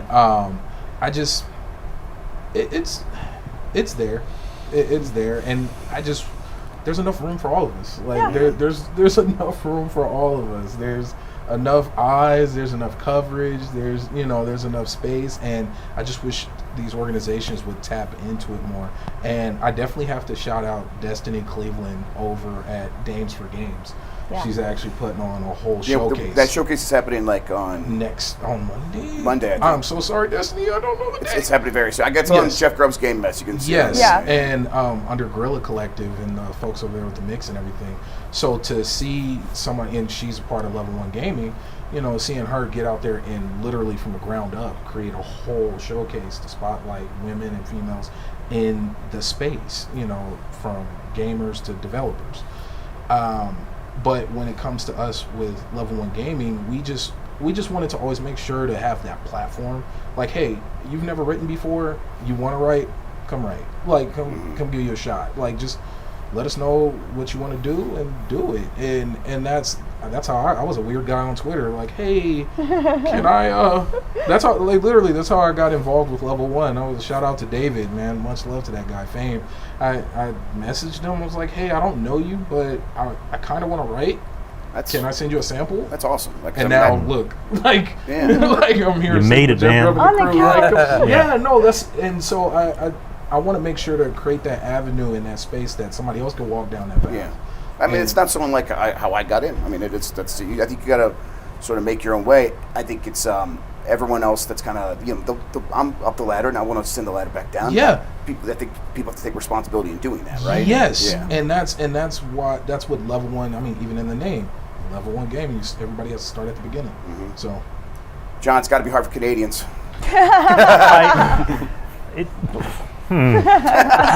So it's strange because I'm here looking at all these video games and talking to people in the industry, whereas my news app has been off the chain lately because I don't say off the chain. What am I doing? Like there was a lot. Yeah, you did say off the chain. There was a lot of news. Seems like you say off the chain. I'm like, Justin Trudeau's going to text you and be like, "You embarrassed me." Man. So like I was like, oh, this is Alan Wake. This is Mortal Kombat. Meantime, like Trump's indictments, and then Boris Johnson retires, and then David Johnston, our former Governor General, minor scandal. I don't want to get into it. The Toronto Blue Jays fired that one guy who said some pretty not great things, and I'm like, oh man, if I was in the newsroom, this would be crazy. But yeah, I mean, hey, look who's running Summer Game Fest. Like, I think Canadians are doing okay. I mean, the funny thing I was thinking about is like, as far as acceptance or representation or whatever, it's like, I'm of Asian Chinese descent. My family's from the Caribbean, so Caribbean, Chinese, Canadian. In my mind, we are all many things, right? But then the funny thing is that like, I don't really have a lot of contacts or talking with Japanese or Asian developers because I don't know. Well, I guess I don't know why, but like when you put in a request, a Canadian mainstream outlet probably doesn't make the list. It's like, thanks, we'll call you. Like, we'll call you. Okay, whatever. Like, I don't review games every week anyways. Like, we try to do more industry trend pieces or local profiles. Like, we did some profiles of Andrew Scholes, who made Tunic, and amazing dude, right? If you hear his voice, it is so good. Hey, made for radio, right? Absolutely. I mean, that is pretty interesting, though, the idea of like being in a mainstream outlet and trying to. Then you're here on this clown show where it's just like, but I mean, what is it like? I mean, they don't write you back every week, but I mean, do they still sometimes send you code? I mean, I have, I mean, if we ask for codes, they're typically, most of the companies are cool with it. Like, I have contacts with 47. They're pretty cool. Although there was a moment where I didn't get all the SGF invites because somebody else in the organization had flagged 47 as spam, which then blocked every single email from 47. So I got a bunch of emails like, hey, just following up on that invite for the event that that email I sent 4 days ago, which I never got. Anyways, that was an interesting set of appointments. But no, as far as talking about video games on a mainstream outlet, it is fun. A lot of it is, for me, trying to figure out, here are the big stories going on in the gaming world, and it's up to me to try to translate. I mean, not just me. There are other cool people doing this stuff too. It's up to us to translate. If you're not a hardcore gamer, here's why this might still be of interest to you. Here's why this might still affect jobs in your city or your province. Here's why it might be, part of the ongoing culture discourse and culture wars. Like, we're talking about new characters and in video games and voice actors and creators. Where does that fit into, say, the Little Mermaid review bombing, right? Alan Wake 2, one of the new main character is a black woman. I don't know who voices or captures her, but what's the response going to be like that when you realize half of the game is Alan Wake and half of the game is Saga, the new character? Have you heard of a game called Magic the Gathering? We try to keep that name out of here. We're trying to protect our boy Jan. We got Magic? Oh, God damn it, Jonathan. So I spoke to the art director about the new Lord of the Rings set, and they reinterpreted a lot of these characters as people of color, people of mixed race. Aragorn is black. That's really cool. How do you navigate that? The headlines often say backlash from fans. Are they all fans? I don't know anymore. I think we know that a lot of times they're not. They are outrage merchants. So get those clicks. A lot of interesting things to navigate. I don't remember how we got to that topic. I was asking you about like coverage at CBC. What form does it take? Do you do like Jeff Gerstmann used to do like the Radio Minute on CBS Radio and stuff like that? Is it something like that? Yeah, or do you I studied those gaming minutes for a long time because he managed to crunch it down to here's exactly what you need to know, and that was a really great training for me. So I mainly just write stories on newspaper print wise online. We call them digital stories, which doesn't make any sense really. Everything's digital anymore nowadays. I sometimes do reviews on one of our national weekend current affairs shows. Sometimes we do stories on radio syndication, which is one story that I am talking about a certain story to many local radio hosts across the country. So, from Moncton, Toronto, Kamloops, whatever. And at some point over the course of 3 hours, I'm stuck in a booth and I am doing the same interview basically with up to 19 hosts in a row. Okay. So 8 minutes. Sure, I always 8 wonder minutes. those when you hear those radio call outs of you're listening to. It's probably someone sitting in a room for 8 hours just reading a whole bunch. Yeah, of day, they got a script. It's fun because you get to talk to a lot of different people with different perspectives. Some hosts don't know any of this, but that they're totally cool with it. Others are hardcore gamers, or their kids are, and that's really great. Sometimes they totally improvise and don't go by the script, and that's fun. But that means you have to be able to scale your language, right? And that I do think that's interesting. And you gotta be able to improvise. It's an interesting challenge. Yeah. And then we have the future of media, print. Yes. Well, I noticed a couple. Well, I noticed some EGM, Nintendo Power. Oh shit! Are we gonna get Game okay? Pro. Listen, I did not choose the magazine. It kind of feels. I demanded in my rider that we're gaming for. It feels a little hostile in here. Is all I'm saying. You've even got Prima Games up there. Jesse Vitelli's showing up. Yeah. Boy, print. Brett, yeah, I mean, listen, you do everything. You seem prepared for whatever happens, but it's like Game Informer's still a print magazine. Yeah, we are. And it's kind of amazing that it is in 2023, right? It is amazing. I love my job. Yeah. I am video editor, but I just wrote like my first cover story, right? With Blake Hester. Blake Hester did a lot of the heavy lifting. Great reporter at Game Informer. Fantastic human being as well. Yeah, incredible. But yeah, Game Informer these days is the magazine. I was talking to a couple friends who I won't name for reasons. You know who you are. For reasons. Because then they'll become enemies, right? Yeah, exactly. Yeah. About how I am lucky as the video guy that Game Informer's the ship is the magazine, right? Whether it's digital or print. We have still a very healthy subscriber base in both, and that allows us to focus on interesting online stories and interesting video content. We've been shooting documentaries and stuff without necessarily having to worry about that day-to-day number chase, right? Sure, yeah. And that's SEO.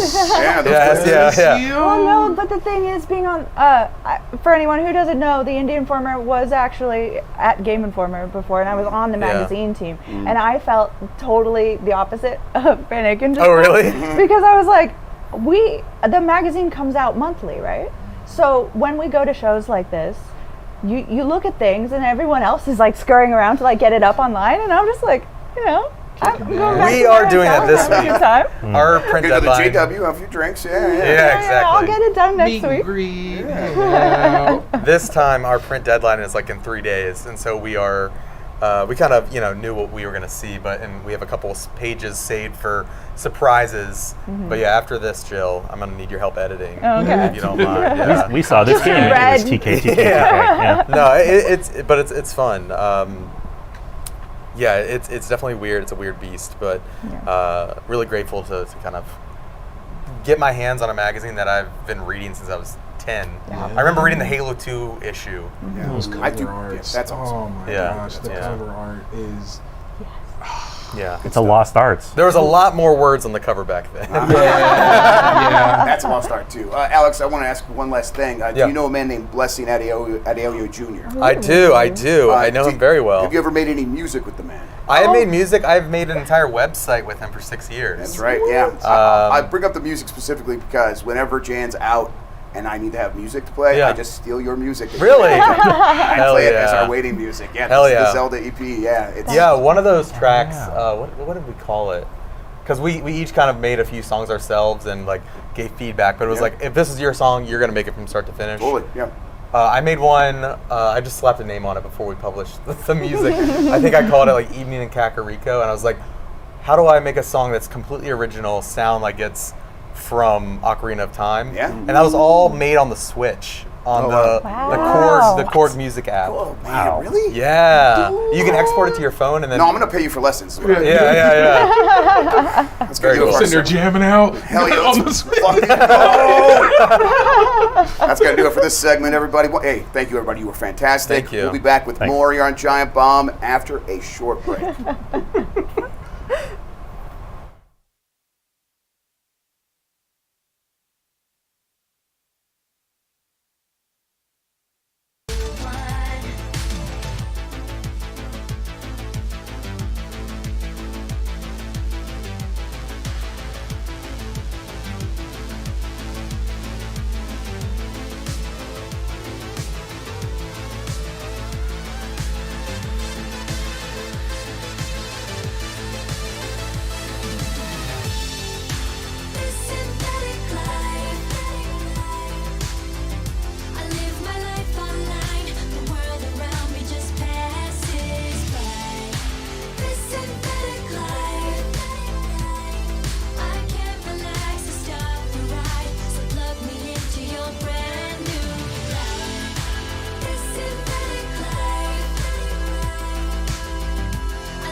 hurts me. I'll give it all up just to be with you. I'm so happy, now you got me. I'll surrender all my love to you. Don't you see what you're doing to me? I'm in love and I can't break free. Now I'm begging with you, baby. Please don't leave me hanging. Oh, oh, oh. It's a lockdown, baby. You drive me crazy.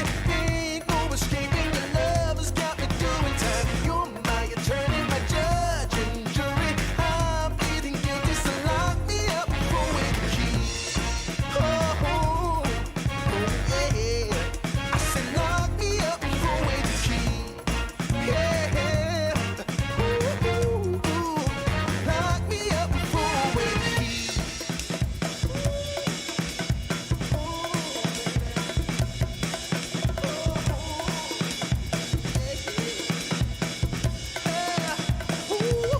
Baby, it's a lockdown, baby. You drive me crazy. Ain't no escaping. Your love has got me doing time. You're my attorney, my judge and jury. I'm pleading guilty, so lock me up for with the key. You gotta take away the key, my baby. Lock me up for with the key. Keep me in there. Lock me up for with the key.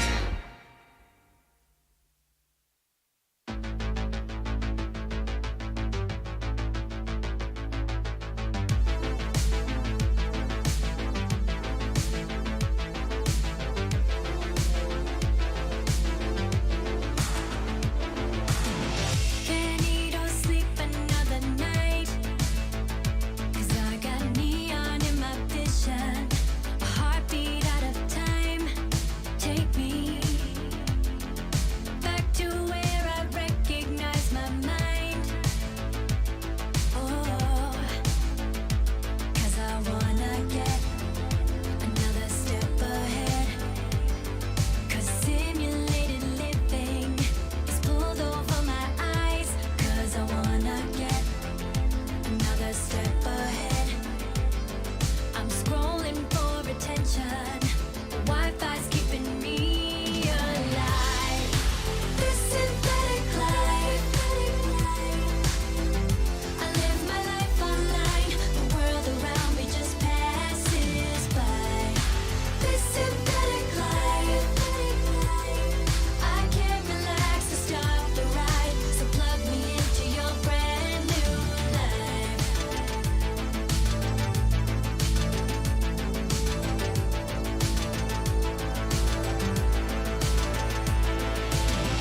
I'm wired, not tired, another night. 'Cause I got neon in my vision, a heartbeat out of time. Take me, 'cause the television's capturing my mind. Oh no, 'cause I wanna get another step ahead, 'cause simulated living is pulled over my eyes. 'Cause I wanna get another step ahead. I'm scrolling for attention. The Wi-Fi's keeping me alive. This synthetic life.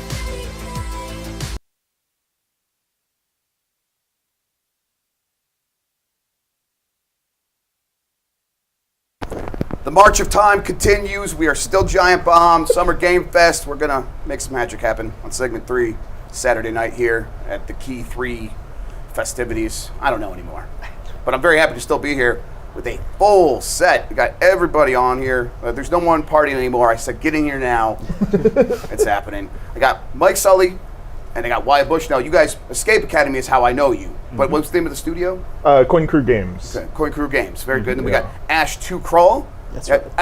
I know you as a man who makes things happen. Okay. This is how I'm. I said that I saw a wrestler, do one-winged angel entrance in Japan. My understanding is you were intricate. No, I don't know if I was part of that. No? Oh, someone lied to me then. All right, well, that's on Dan. That's on Dan Ricker. That's That guy sounds I got you. He made that happen. Okay, Yeah. well, you can take credit where when I say it. Next time, just say yes, absolutely. Ian Boudreau, from Tap Tap. That's right. That's cool. And, Tap Tap is like I was just taking a look at this. This is like an app that people use to like find their next thing. That's right. Yeah, it's kind of a social app, but my boss kind of explains it as the letterboxed for games. Very cool. All right, and we got George. I said Jorge earlier today. Yeah, you did. You said George. Hey, what it is? I'm drunk on that Jeff juice. Hello. Yeah. And Jesse Vitelli, our young Elmo. Hey, what's going Once on? and for all, he's here. I'm glad you're here, man. I'm glad you had me. All right, let's. Young Elmo. Awesome. It's a whole thing. It's a whole thing. We're just gonna let that go. Huh? We were in October. We were in New York, and he's in town, and he's like, I can come on by and help, and we needed help, but we said you got to wear this Elmo costume that we brought, and he sat in the Elmo costume the entire time, and it was really dumb. Really dumb. Through 50 turns of Committed to the bit, so you fit right in here, Jesse. Yeah, exactly. That's right. That's commitment. That's what I'm here for. All right, so let's start with George. Hello. So I want to Should we start roll with the a man who's die? drunk on the Jeff juice. Jeff juice. You guys have been on the show for you are part of the Miller Empire, the expanding Miller Empire. All right. Yeah, you work under the Sure. queen. My boss is Jen. Yes. Yeah, and well, I guess what's that like? She's wonderful. She's great. Seems like it. She's fantastic. Yeah. I can't say enough nice things.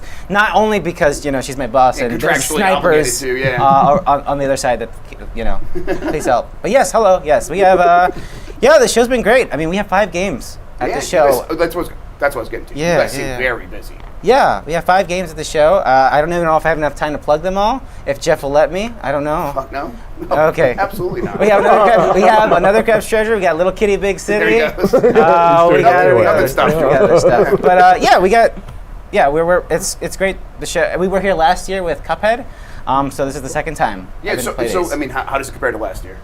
There's a lot more people. Yeah. There's a lot more people. But it still works. I was really worried beforehand that we expanded it because I thought it was just going to be one space, but this time the whole area is much bigger. Yeah. But they still have that house party vibe. Mm-hmm. Instead that as a youngin, as a new gen with the blessings You can just and say Alex. Zoomer. Yeah, as a Zoomer. Boomers aren't afraid. I'm not afraid of you. I don't know anything about the LA Convention Center. People tell me that it's a lot more chaotic, so I don't know. This is pretty chill. I don't know. Yeah, it is laid back. I think after every appointment, I could go back to the same Tekken booth and sit down and get a water, and it was super relaxing. It's this is weird. It shouldn't be like this. It's I only did 73s, but they were all chaotic, and so it's kind of nice to. Well, I'm glad y'all suffered through that, and now we can cool. lay back. The youth was gonna kill exactly. me in the end. Participation trophies, am I right, folks? Yeah. Did you work at the booth that Alex Van Aken crashed with the capture? Yes, Alex Van Aken broke he was the last appointment, and he broke our one of our devs' TVs. We had to replace the TV. So, broke a TV? Which TV? I don't know. He broke a Samsung OLED TV that was on not Jeff's. the model. That was on What Jeff's. game? For Henry Halfhead. Papa Jinda's first co-published game that we announced during Day of the Devs. Which is terrific. It is so cool. So you guys got a chance to go on the show floor, look around and stuff. He played it. You did? Okay, I played it, yeah. You enjoyed it? I also Before played it was broken. it. Before I was broken. So you guys, Escape Academy, me and Mike Minotti, the guy who was in the RoboCop outfit yesterday, we played that on a stream a while ago. Really enjoyed it. You guys are working on more Escape Academy stuff, and you're showing that off, or what? What brought you to Summer Game Fest? So we June 19th, we've fully finished our season pass. Mm-hmm. So we've got 2 expansion packs that are just more content, but with some kind of new gameplay systems. And then the end of this year, we're releasing our player versus player escape room pack. Okay. And end of this year, we're also releasing our Switch port too. So it's Okay. coming to Switch. Which we are helping on, by the way, at Papa Agenda with release management. Thank God for the Miller Empire. Yes, exactly. Thank God. You have to say that again. Praise Miller. Yeah. But so I mean, is it working for you guys? Kind of I wonder what having a game in that state where it's out and. We're past the point where it's hey, do you want a review code? And now it's hey, we have more stuff. We're still working on it. How does that fit into the majesty of Key 3? Key 3. Jeff, yeah, Summer Game Fest. Yeah. Okay. I'm not as hip as you boomers. Oh God, that's very. I'm 40. But yeah, how does it fit in? I think that we also showed Escape Academy last year at Summer Games Fest, and last year was it was a totally unknown quantity. Right. No idea what to expect. It went over really well. Everyone was really supportive. This year, I feel like people came back with either like they did really good last time, and now they had a lot to prove in the booth. Oh, interesting. Or if they didn't do so good, I felt like I was watching them. I felt like I was judging, even if I was trying not to. Yeah, judge. sure.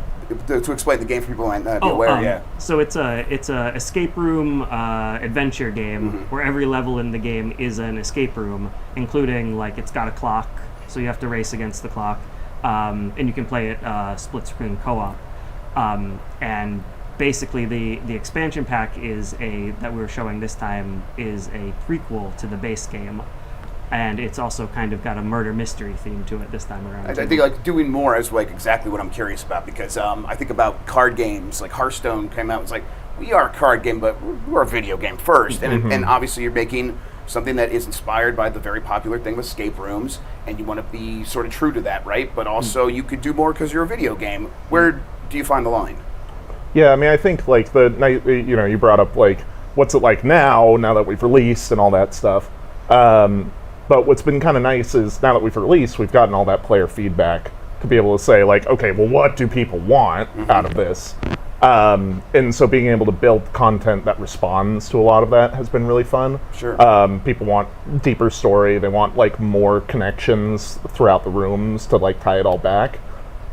Which is why this Escape from the Past DLC, it's like a murder mystery that's spread across all 5 rooms. In the final room plays kind of like a Phoenix Wright episode of Phoenix Wright, where your like clues from the previous rooms inform the mystery solving in the final room. I'm like detective games, anything that is like even touching that stuff is so my jam right There now. are like no detective games. Yeah, they're just starting to like creep in. Like, there's Shadows of Doubt, early access game. We've been playing that. Yeah, that's really good. And then Alan Wake 2, I'm seeing it. So we saw someone else to see it, but they explained to me it was it's Alan Wake 2 with survival horror, but there's detective elements in it, and it's I'm like, ooh, I just like detective stuff in anything. It's really working for me right now. Are you guys like feeling that there's like an energy there? Yeah, it's like there was kind of a very quiet period for detective games, and then I feel like everyone all at once is like, yes, detective games are awesome, and so I feel like detective games fans were. Well, you know what I think it is. I think it's like, and this has been a theme this weekend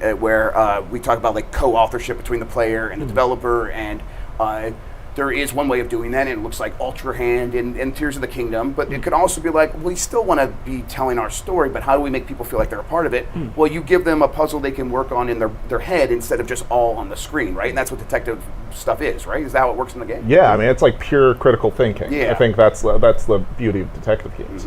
God, respect, by the way. Like, Shadows of Doubt came out like 2 weeks ago. No, but it's totally the most Jeff Grubb game that's ever been made. So I got. That's the most Jeff Grubb game? Yes, I What got was it super before horny for that Shadows game. of Doubt? I'm sorry, everybody, but I did. It's true. Yeah. It's just it's like a procedurally generated detective thing where it's like everything. You have to do everything yourself, and if you need to find somebody, the game's not going to tell you. You got to go look in the phone book. Like, there's a phone book right over there. Go find it, and that's my stuff. I love that. What was it before Shadows of Doubt? Most Jeff Grubb. It was Breath of the Wild. I'm a basic bitch. I can't help it. Okay. Yeah, absolutely. Yeah. The respect just went down. Yeah, of course. I I love Breath of the Wild. I get it. I get it. Starting with the hot takes. We're live, right? I shouldn't say. Well, Ash, what's your favorite game right now then? It's Fae Farm, obviously. Fae Farm, yeah.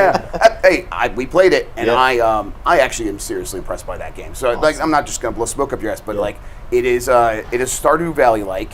But what if they had the controls of a platformer? You could just jump around and do anything, and it's really interesting. And then every 10 feet, there's something interesting to do. Do you worry about the game being overwhelming for players ever? No, actually, I think the point is it's our love letter to the genre, right? Yeah. And I think that when we take a look at some of the games in the genre's past, there's a little bit of sprinkle of RPG elements, character customization, homestead customization, farming, crafting, it's got everything that everybody's kind of loved within that genre, but then also a way to kind of take it a bit further. And we hope that it, provides an awesome value that you can play for hundreds of hours. And look, there's even has like you have the day-night life cycle as well as seasonality in it, but you can experience the story kind of on your own pace and time. And from our perspective and what we've seen, the reception has been amazing. And the development team's been working so hard, and they're so passionate about this, and we just wanted to shout out everybody here. I'm just one person sitting on this couch talking about this, but that development team's been working so hard to make this kind of a love letter to everybody that loves that genre. So, and I keep going back to this question, but I am genuinely curious. Like, you guys bring a game like that to here, has it been worth it? When I was watching the stream, the one thing I noticed that there was probably a lot of similarities between the genre for a little bit of there. was a lot of horror, third-person action RPG games. And then Fae Farm came on. And from my perspective, it kind of felt like a breath of fresh air. I know there was the first time we had shown footage of Fae Farm, it was also with a deluge of other games. Yes, Was that Farm Direct. Was that frustrating? Yeah. I wouldn't say it's frustrating. I think it's awesome that the genre's expanded quite a bit. And the reality was, if you look at each one of those games, they were doing something different. I do remember Fae Farm sticking out, like the multiplayer one, and it's got these fairy elements, but the multiplayer really stuck with me. And then as I played it today, it was like, oh, there is a ton going on in it. Yeah, I think once people get their hands on the controls, they'll kind of understand that there's so much more, and there's always an element of discovery and taking a look at some of the kind of systems we have in the game that's a little bit deeper if you look below the fold there.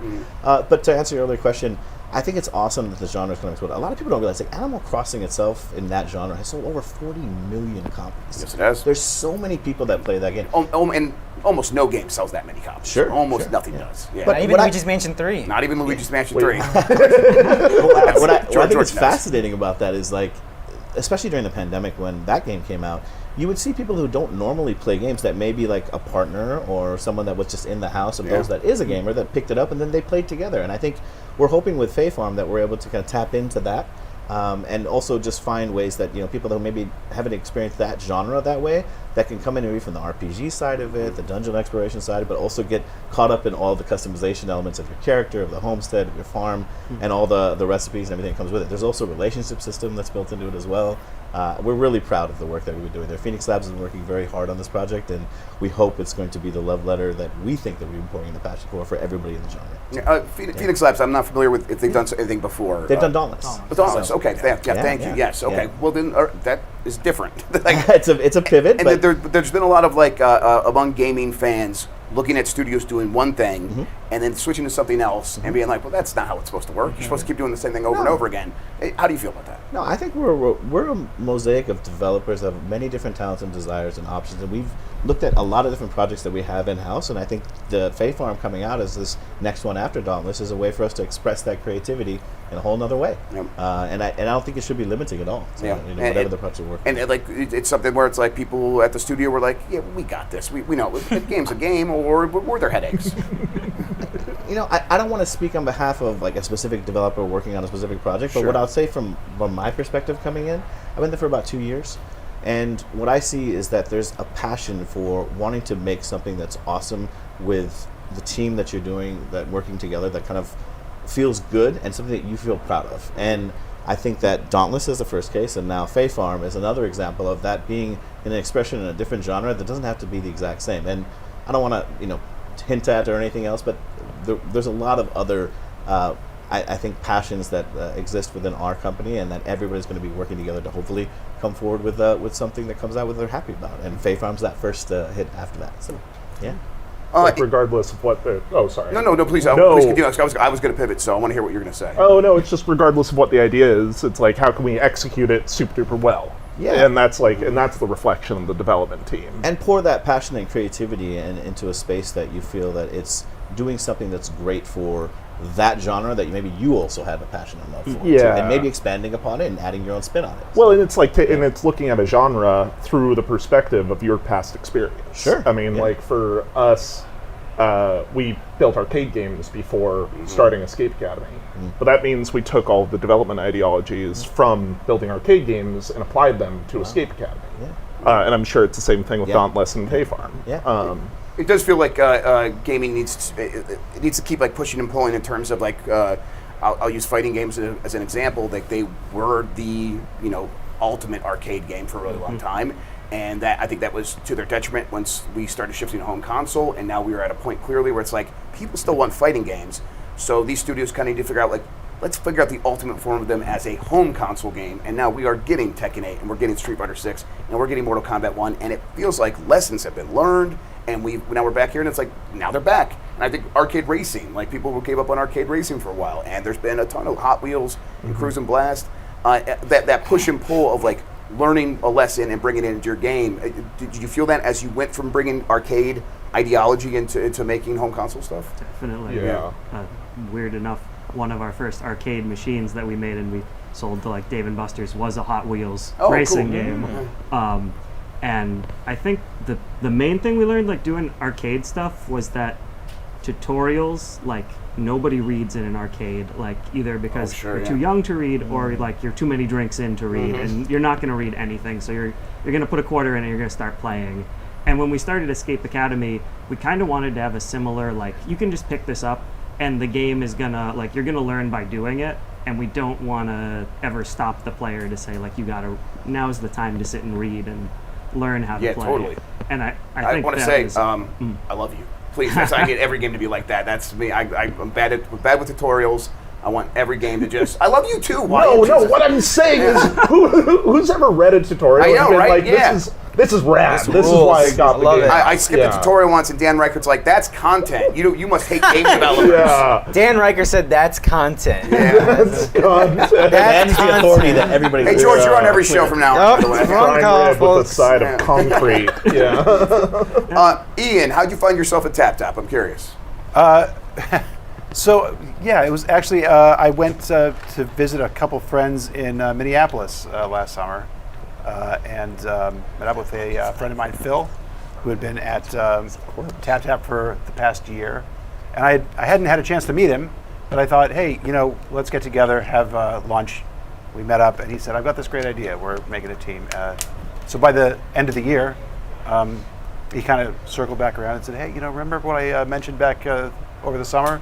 Yeah, I think we're moving forward on that. And I was ready to make a change, so I said yes. And before you'd been writing about games and things like that, or? That's right. Yeah, I've been at PC Games for several years doing news. Yeah. So, prolific. I might say. I think I looked up. Yeah, I had looked up in the CMS how many stories I had done by the time I left. It was in the thousands. Yeah. Wow. So yeah. Jesus. Have you ever written about Cruise and Blast? I'd not. It's not on PC. To me. It's not a PC game. Okay, so TapTap letterboxed of games. I love that idea, but I wonder, are gamers too fickle, or is like herding cats? Like movie reviews do seem like a kind of thing where everyone's going to go. It could be a social network. Gamers maybe want to spread out. I don't know. Like, do you feel that? Yeah, but I think there's always something compelling about like the way that app stores have like the opportunity to leave your feedback in like a 5-star review form. Yeah. And so our content, like our editorial stuff, just sits alongside that, and it encourages, I think, a lot more participation from the users. So I think there's space for it. I definitely think there's a kind of user who wants to like play a bunch of games and leave reviews for them. So. And for those who don't, I mean, it's just a kind of a recommendation engine too. Well, I guess what is like the ideal user, and then like how do you expand beyond that? The ideal user, gosh, this is a good question. I think, well, we're really trying now. The big focus is letting people in North America and Europe, English-speaking gamers, know that TapTap's not just about mobile. Mm-hmm. We're covering console and AAA. So we like everybody to use TapTap, but just getting the word out there that this isn't just a mobile games thing anymore. Mm-hmm. That's our challenge right now. But yeah, do you guys have like a strategy for like making that happen, for breaking through to that audience? Yeah, it seems like, to me, it would seem like that's a big wall of like there's so much noise between you and those gamers. The big piece of our strategy was me coming on Giant Bomb. This is it. Damn. Good job. Mission accomplished. Yeah. You can retire now. It's all done. You made it happen. Jesse. Yeah, what's up? What's going on, man? I'm just chilling, What are you doing here? What am I doing? I wish I knew. Yeah. I'm just vibing. I don't know how I got here. Yeah, I'm glad you're here. I see you around working all this stuff. What's a day like at Summer Game Fest for you?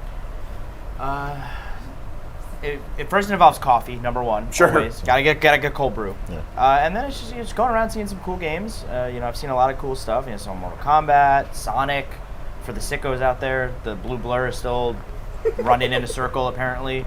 Yeah, and just writing things when I have the time, and maybe having a beer after hours every once in a while. Yeah, it's a good time. Yeah, I think for me, I'm like in that spot where it's important to see people in the games industry. Yeah. It's always the people for me. Yeah, It's it's a huge. That's part this of it. event as well. Yeah. It feels like a house party. It's like running into like a person you never saw for a while. I was like, oh my god, you're here! Well, oh my god, we're here!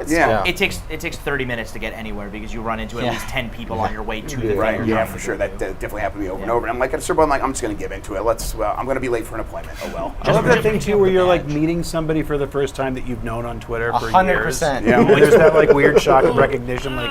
Yeah. Hey, Like we did that earlier Yeah, today. exactly. I'm like, it's been like that like 50 times, like literally 50 times. I will say this show has been spread out really well. The format, I actually thought it was wonderful. What do you mean? Like, what part of the show? Like, It was organized well. Yeah. Everything, there was a cadence to kind of how everything was set up. And Yeah. I just want to shout out to Jeff, to I Am 8-Bit. I think they did an amazing job. Yeah. Yeah. And this, especially in the absence of kind of E3 in the last couple of years and having everybody come back, I think this was a right balance. Obviously, there can be improvements throughout the years, but this was probably the best organized show I've seen in a long time. Yeah, I think so too. We've asked a million times. I'm going to keep asking it. Like, do you think it can grow? 100%. Yeah. It grew already from last year. Oh yeah, totally. did, by a lot. But it's like I think it's like by a lot. Right. It feels huge, but like, if they have to have more space, is there more space available to them? So I heard an anecdote, and I don't want to say to who exactly. Jeff or whatever. Keighley. No, but I think a location change might be cool because someone that came from out of town had seen outside of the area where we were, and it wasn't maybe as representative of kind of the American experience, and they were from out of America as much as everybody might normally so. I think just choosing maybe. Could be more on the West LA side. Could be Orange County. If we have to do Southern California, it could be like Orange County. It could be San Diego. It doesn't necessarily always have to be LA. You don't need the Figueroa anymore. Yeah, come to New York. Let's go. I drive here from Rancho. You say we don't need the Fig, but there was a party at the Fig tonight. How was that? I was there. Wait, do I still have my? Oh, never mind. I put it on my forehead earlier. I had the name tag. It fell off. Yeah, I did something to it. I don't know. I'm someone who obsessed over games media for a very long time, and I would remember, hey, the Fig. Everyone's at the Fig, so I would go there, and it was always a lot of fun. I guess you're probably, right though, George, that like the institutions like that aren't really institutions. We can make new things, right? Let the past die. Let's go. These goddamn kids. On the Hotel Vig right now, there's a giant Samsung Galaxy phone painted onto the wall instead of a video game. Yeah, and a transformer. Oh, great. There's a big transformer there too. George, I was at your guys' booth, and I was there. Hey, I'm like, I showed up. I'm like, I'm here for my appointment for Day of the Devs. And then you guys were like, yeah, it's over here. And then I got an email, you missed your appointment for Day of the Devs, which, smooth move. That was well done. That was very good stuff. PR. Jeff Juice makes you do things. But you guys introduced me some developers of, what's the name? It's the Crab Dark Souls Another game. Crab's Treasure. Another From Crab's the fine Treasure. folks at Aggro Crab, Yeah, Aggro Crab. And these are a couple of Gen Z developers. We couldn't get them on the couch. I know. I was trying to make it happen. Yeah, I I know. would love to have made it happen. But they're terrifying. Yeah. They're really. I'm not even 30 yet, and I'm terrified by them. But they're sweethearts. And the game is I great. know, right? They're sweethearts for now. I'm sorry, man. Yeah. Online, they'll scare you. They'll bully you. That's the thing. You guys kept saying that. You're like, oh, these in a couple of years they're just going to be true nightmares. I'm like, I cannot wait because I'm kind of ready for like the new blood to come in and like shake everything up because it's like look at this show. I'm trying to do it like the old show, and I think that's fine. It's on TikTok now, right? Yeah, it's on TikTok. The whole thing's 1 minute long. Yeah, exactly. But as a youngin who grew up watching this, I'm so glad that we get to be here. I don't know, Jesse, you and I probably dreamed about being on this couch. No cap. That's what the Gen Z kids say. Yeah, that is Still what don't we understand it. Apparently, I still don't. My wife said that in for the other day, and she was joking, but I'm like, man, I still don't know what that even means. Jesse, what does it mean? I'm not lying. I'm not lying, but I guess I don't know the etymology. We have to spell it out that we're not lying. Jeff Grubb, no cap. More than you, Riz King. I guess. Listen, I'm Baby Gronkin over here. The Wizard of Oz. You got Jeff Grubb, the Wizard of Oz. What was your question, Jeff? I don't even know. My question is, when you guys are going out there and getting pitches from developers, I don't fucking know how PR works. Sure. Do you get a lot of like younger developers that are raring and ready to go? Is that next generation there waiting in the bushes to take me out? I think you just need to give them a shot. And I think a lot of the things. They're not hitmen. They're gonna take the shot. Watch out. Wear a helmet. So a big thing, I work for Pop Agenda, of course. So our big thing is providing self-publishing services to developers. So allow folks to do it yourself. You don't necessarily need a big publisher to put out your game into the world, and that is a lot of young folks. And sometimes they're used to that, right? Because of TikTok, I think. But maybe, yeah.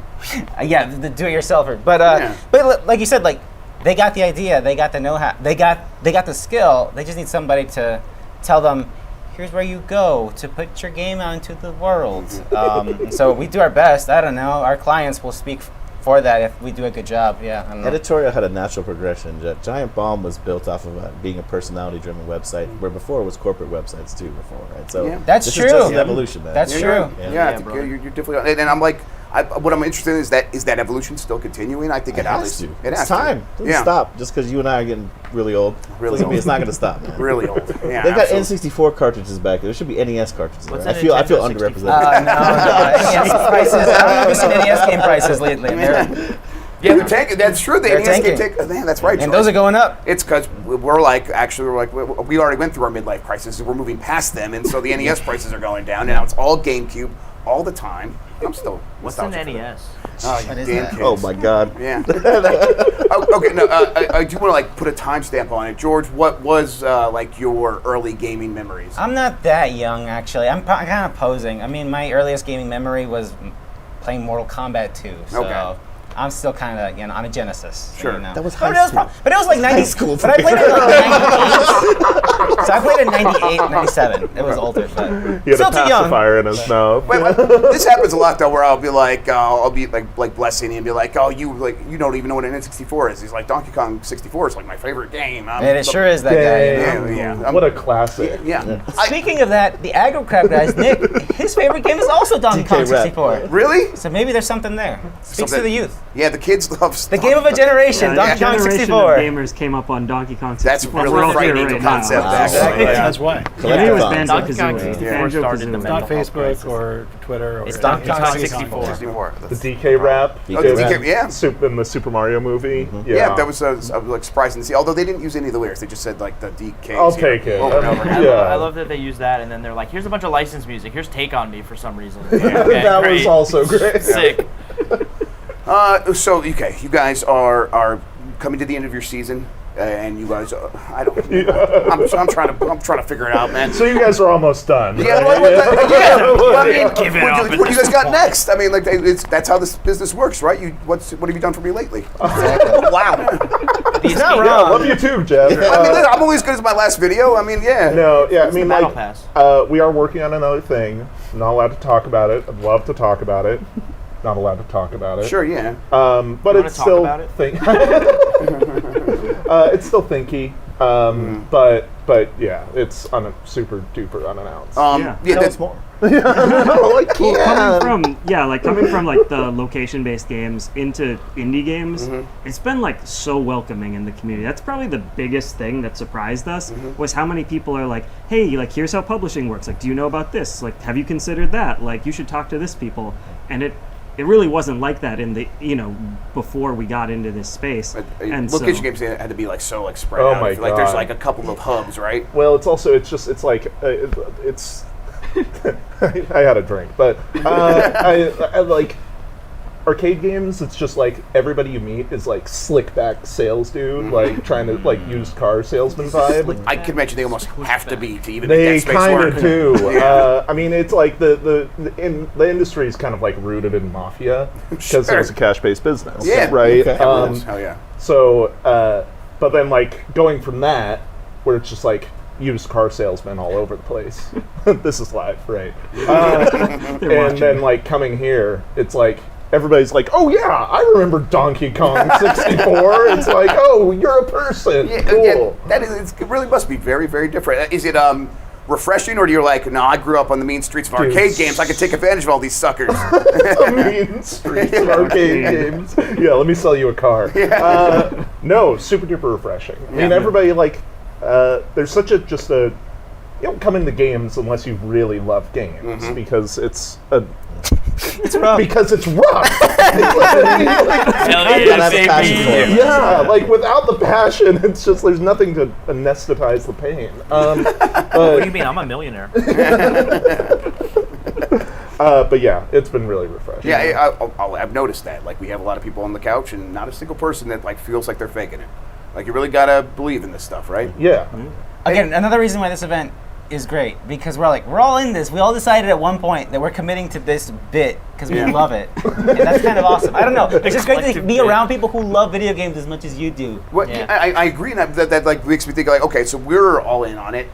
Do you, when you look to like a big publisher, a big company, do you guys feel that that's always reflected from these companies? Like they believe in video games as much as we do? I mean, Ash, I don't know. You've been here for a long time. What do you think? Yeah, I'm almost 20 years in the game, and I've worked at some very large publishers. I challenge that a little bit and say that there are some people that maybe they're not so evil that may be working at this large publisher as you think. That some of them on the side that may not even be development are actually passionate, hardcore gamers themselves too. I'm going to be honest, I'm on the publishing side, right? And I'm looking at this Zelda Wind Waker Brady strategy game, and I'm getting like all these memories for myself of going to games. I was actually working at EB Games or GameStop at the time, and I still have that strategy in my garage somewhere. Like, you fall in love with this, and it becomes something that you drive towards, and it just, every day when you wake up and you think, my children came to Summer Game Fest today. I actually got to check out very cool. Farm and some other things. That's fun. And watching them, who have primarily started on touch-based games on their iPad, to actually touching a controller and kind of moving around. It's a different type of evolution than I have, but it's still that same passion that's been driving generation over generation. Right, and you got into that space because you loved it. Do you feel like that passion pushed through and was like fueling corporations? Because at a certain point, like it feels like there is a battle there a little bit. And I say that because I feel that here. I work for a corporation. I feel that a little bit. Yeah. Sure.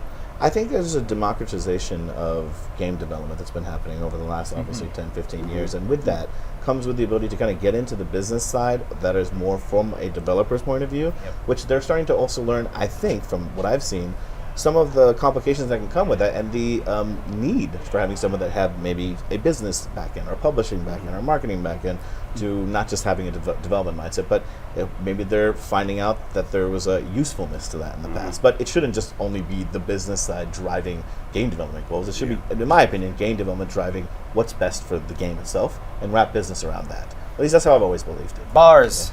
It's bars. You're on the publishing side. He's in the business of getting developers able to publish their own games. Does that push you, make you feel like you got to be better at your job?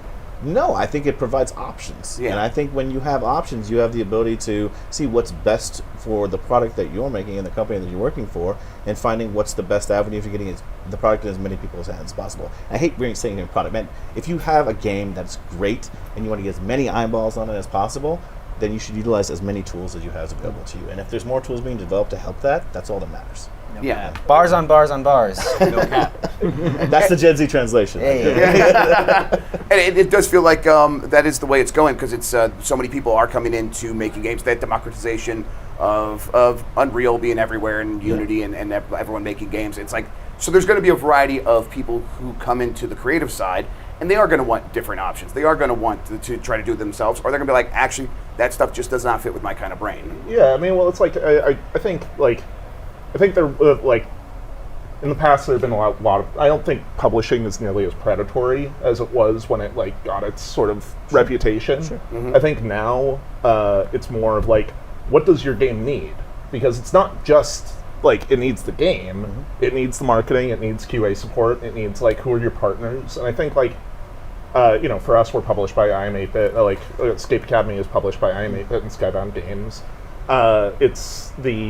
It's sort of what are those partners bringing to the table that you need to get it out. Well, I mean, I think that touches on exactly the kind of thing I think what we're getting here over here is was there competition for your game? Like we can go over here, but we're going to go over here. So what can you provide for me? Did you feel like you guys had maybe some bargaining chips to work with? Because of that? For sure. Yeah. I mean, there's a lot of publishers, and I think it's lunacy to try and make a game right now because it's just like, well, no, and what I mean by that is just like, it's really hard. It's super duper hard.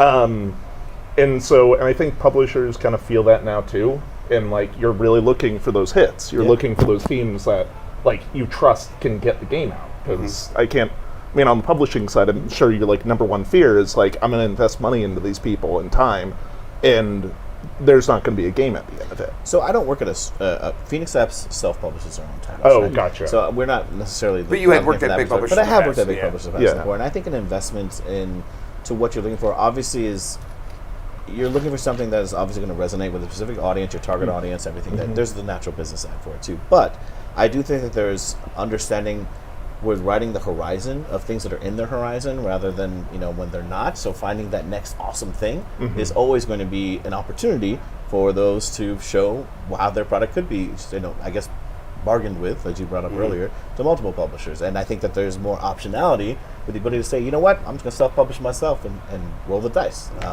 Sometimes having expertise or having a consultation in that aspect of a business, if you're a developer, can obviously help you and just rein in what people have learned through history, right? And that kind of matters. So, it feels like gaming is at a point where, for a long time, it was a high technology space where we were defined by the limitations of the hardware, and that was a part of the excitement of like we get new hardware, we get new stuff.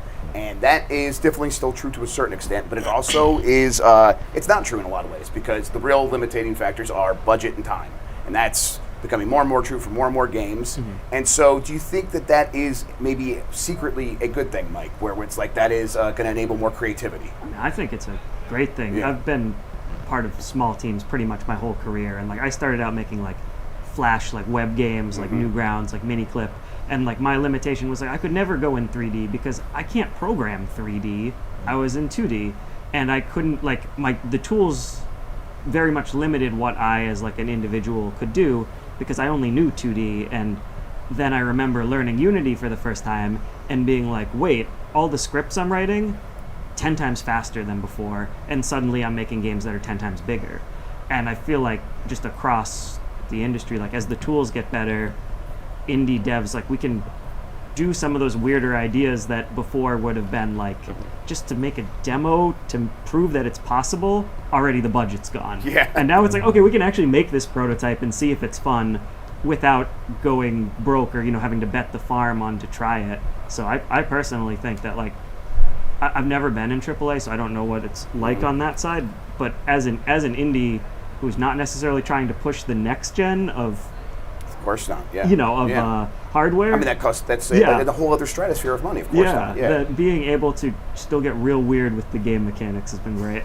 But Jeff, 7 years ago, Breath of the Wild came out. We talked about that. Yeah. Tears of the Kingdom came out last month. Yes. Same systems, hardware spec, roughly. There's obviously the old Edge, but I don't think that's much change. The FPS is basically the same, though. Vastly different output from a creativity standpoint, where the technology didn't really shift much. And from what I've seen, Tears of the Kingdom's strength is coming from this user-generated content that's based off various creativity of using the in-game tool sets. While Breath of the Wild, it was the open world, and Zelda being transitioned into the open world exploration. You didn't see a huge technology shift in between those 7 years. No. And look at the vast difference in how that's been received. I mean, this is why I was always so excited about Tears of the Kingdom, because I got the sense it's like, oh, they are going to use this base, and instead of trying to push things forward and of like we're going to spend all this time and money on a new world or even a lot of new assets. It's like they're going to reuse a lot of the same assets. So then where has 7 years gone? Oh, they're just going to throw every single goddamn idea they have into this game, and that's what happened. And it's like I think that should be maybe the direction we go in a while. I mean, you said weird ideas, right? But also I think for indie developers, familiar ideas. Big publishers are going to stop making immersive sims. Well, now who can afford to make immersive sims? Indie developers, right? Yeah, I mean, is that something you guys think about where it's like, I mean, you guys are trying weird stuff, but do you ever look at like, man, I wish we still had those games? We talked about arcade racers or whatever. Like, do you guys feel that? I mean, the games that I really miss are the I don't know, the ones that I have a ton of. I've been thinking about Black and White. Do you guys remember that game? Yeah, absolutely. I miss that game so much, and that's the sort of stuff that I miss, but that's just my personal taste. But I don't know if it's just I mean, there are everyone was like, oh yeah. Like I think that's the kind of thing where EA published Black and White. Yes. Would EA make a Black and White today? I don't think there's any chance in hell, right? But I think there's a generation of indie developers that are like, I can do something. I can spin on that. I also think that game design has just evolved so much in the last 30 years, even outside of like the hardware limitations and technical improvements. It's like, if you guys played Against the Storm, that is one of my favorite games from the last. No kidding! Against the Storm. Oh my God, you're the only other person I've met. It's so smart. What is it? So it's it's a city builder, roguelike. It's. Go ahead and explain it. There's a lot going on. Oh yeah, I mean it's like it's actually. Why did he make me explain it? It's really hard to explain. But it's a city builder. It's like a survival roguelike city builder, but it's Rex. It is so good. I don't know if you guys really like the city building genre. You sure? SimCity on SimCity Super Nintendo is definitely one of them. But my exact example. It's a good game. Well, this city has lizards, beavers, and people, and I think harpies. This is sounding more familiar. Yeah. I think I've heard. There's a storm that's always encroaching. There's so much going on, and it's so smartly done. You have to come up with recipes to what was it? Oh yeah. Lizards are always getting cold. They're cold-blooded, so they want to work in the bakery. Right, you got to keep them warm. Yeah. But they're okay. terrible at cooking. Beavers love chopping trees. Right. Called it. Yeah. You brought up Black and White, and you said though, I think there's an opportunity to take a genre maybe that's gone by the wayside or has evolved into something else, and maybe implement additional. And again, I'm not a designer, but additional design elements today that might resonate by making it more efficient. I'll give you a specific example. RTS and then MOBA, right? And then the MOBA genre kind of has pushed RTS to the side after over a decade or so. I think there's an opportunity space there to maybe bring some of that back to now this expanded audience by simplifying. And I think that's like the one pathway. Then the other pathway is we're going to take these elements of RPGs and we're going to put them in every single kind of game you can imagine. And now that is happening with immersive sims, where Tears of the Kingdom is an immersive sim. It really is, and it's like. I think that we are unlocking a lot here, but again, it goes to that push and pull, where it's like, okay, we're going to do this for a while, and now these big companies aren't going to do that, so it creates this vacuum, and who's going to rush into that space? I think the good thing about video games is usually someone is going to rush into that space, right? Do you guys feel that? I mean, definitely, like, as the tools get better. Yeah. Do you guys remember Choo Choo Charles? Yes. The big scary. So I watched an interview with that developer.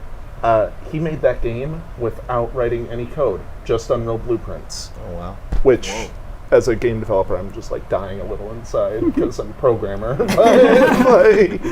It's so cool, just what's possible with the tools. It's blow my mind if I knew about it as a 10-year-old, 15-year-old.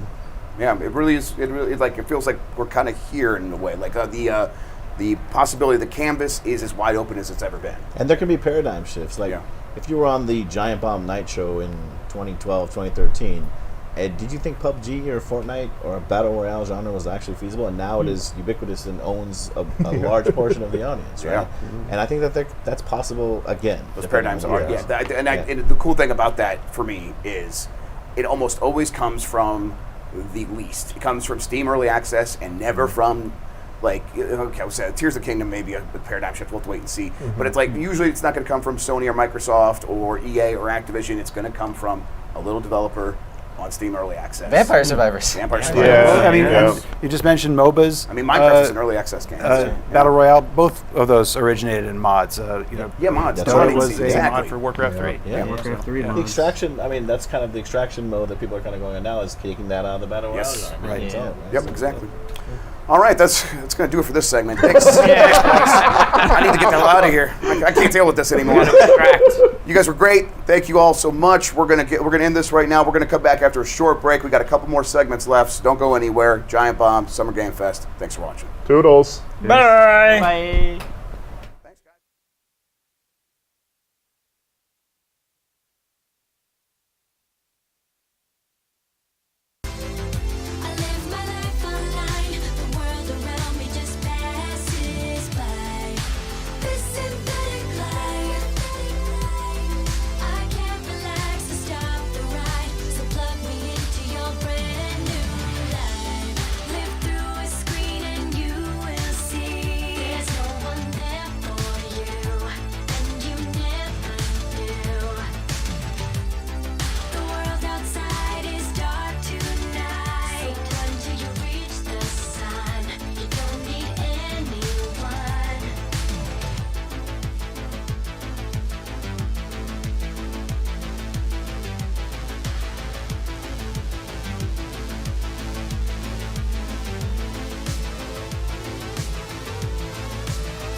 search me. I'll give it all up just to be with you.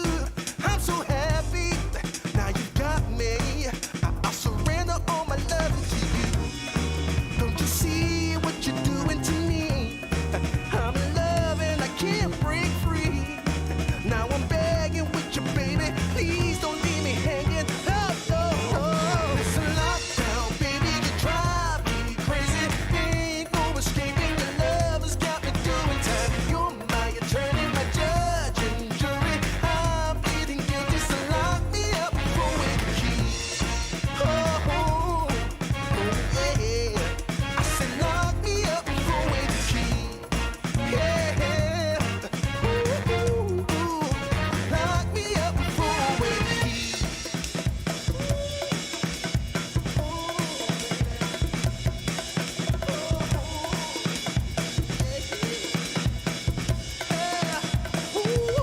Baby, it's a lockdown, baby. You drive me crazy. Ain't no escaping. Your love has got me doing time. You're my attorney, my judge and jury. I'm pleading guilty, so lock me up for with the key. You gotta take away the key, my baby. Lock me up for with the key. Keep me in there. Lock me up for with the key.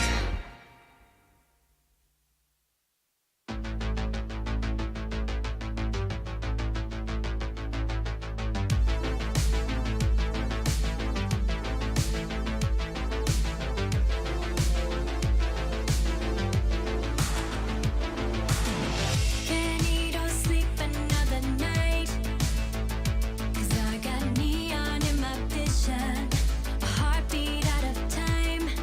Take me back to where I recognize my mind. Oh, 'cause I wanna get another step ahead, 'cause simulated living is pulled over my eyes. 'Cause I wanna get another step ahead. I'm scrolling for attention. The Wi-Fi's keeping me alive. This synthetic life, I live my life online. The world around me just passes by. This synthetic life, I can't relax to stop the ride. So plug me into your brand new life.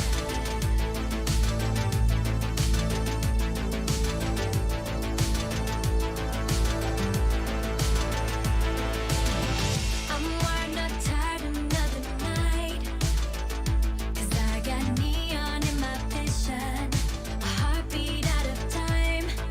Take me, 'cause the television's capturing my mind. Oh no, 'cause I wanna get another step ahead, 'cause simulated living is pulled over my eyes. 'Cause I wanna get another step ahead. I'm scrolling for attention. The Wi-Fi's keeping me alive. This synthetic life, I live my life online. The world around me just passes by. This synthetic life, I can't relax to stop the ride. So plug me into your brand new life. Live through a screen and you will see there's no one there for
restrain me. You can search me. I'll give it all up just to be with you.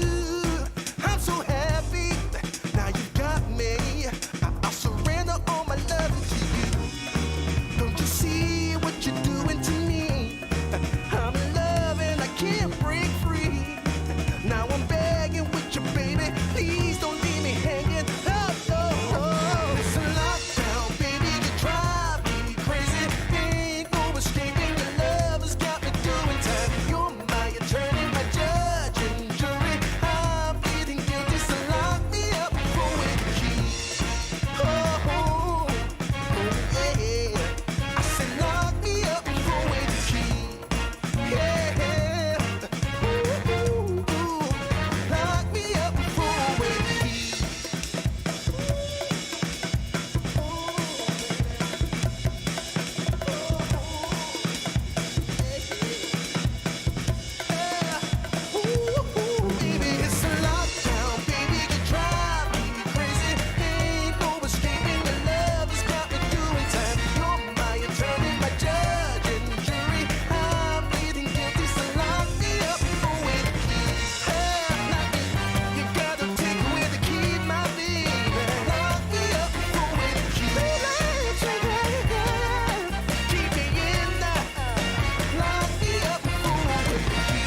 touch me. I'll give it all up just to be with you.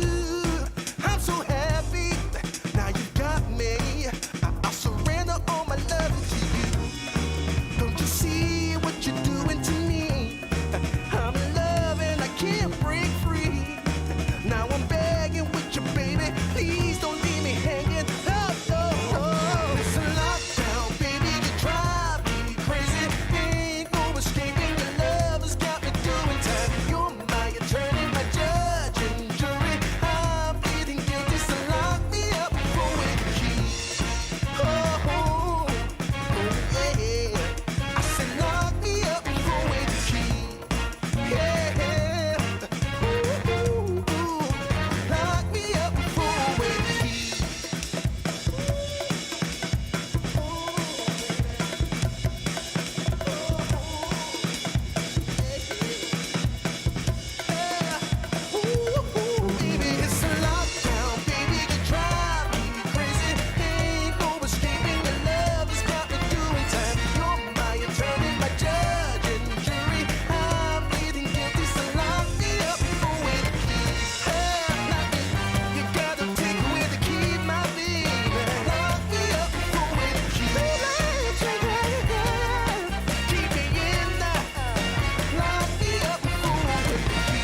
Not mad, I'm just disappointed. Or that's how I feel when I have my arms crossed like this. I'm just like, gonna go into dad mode.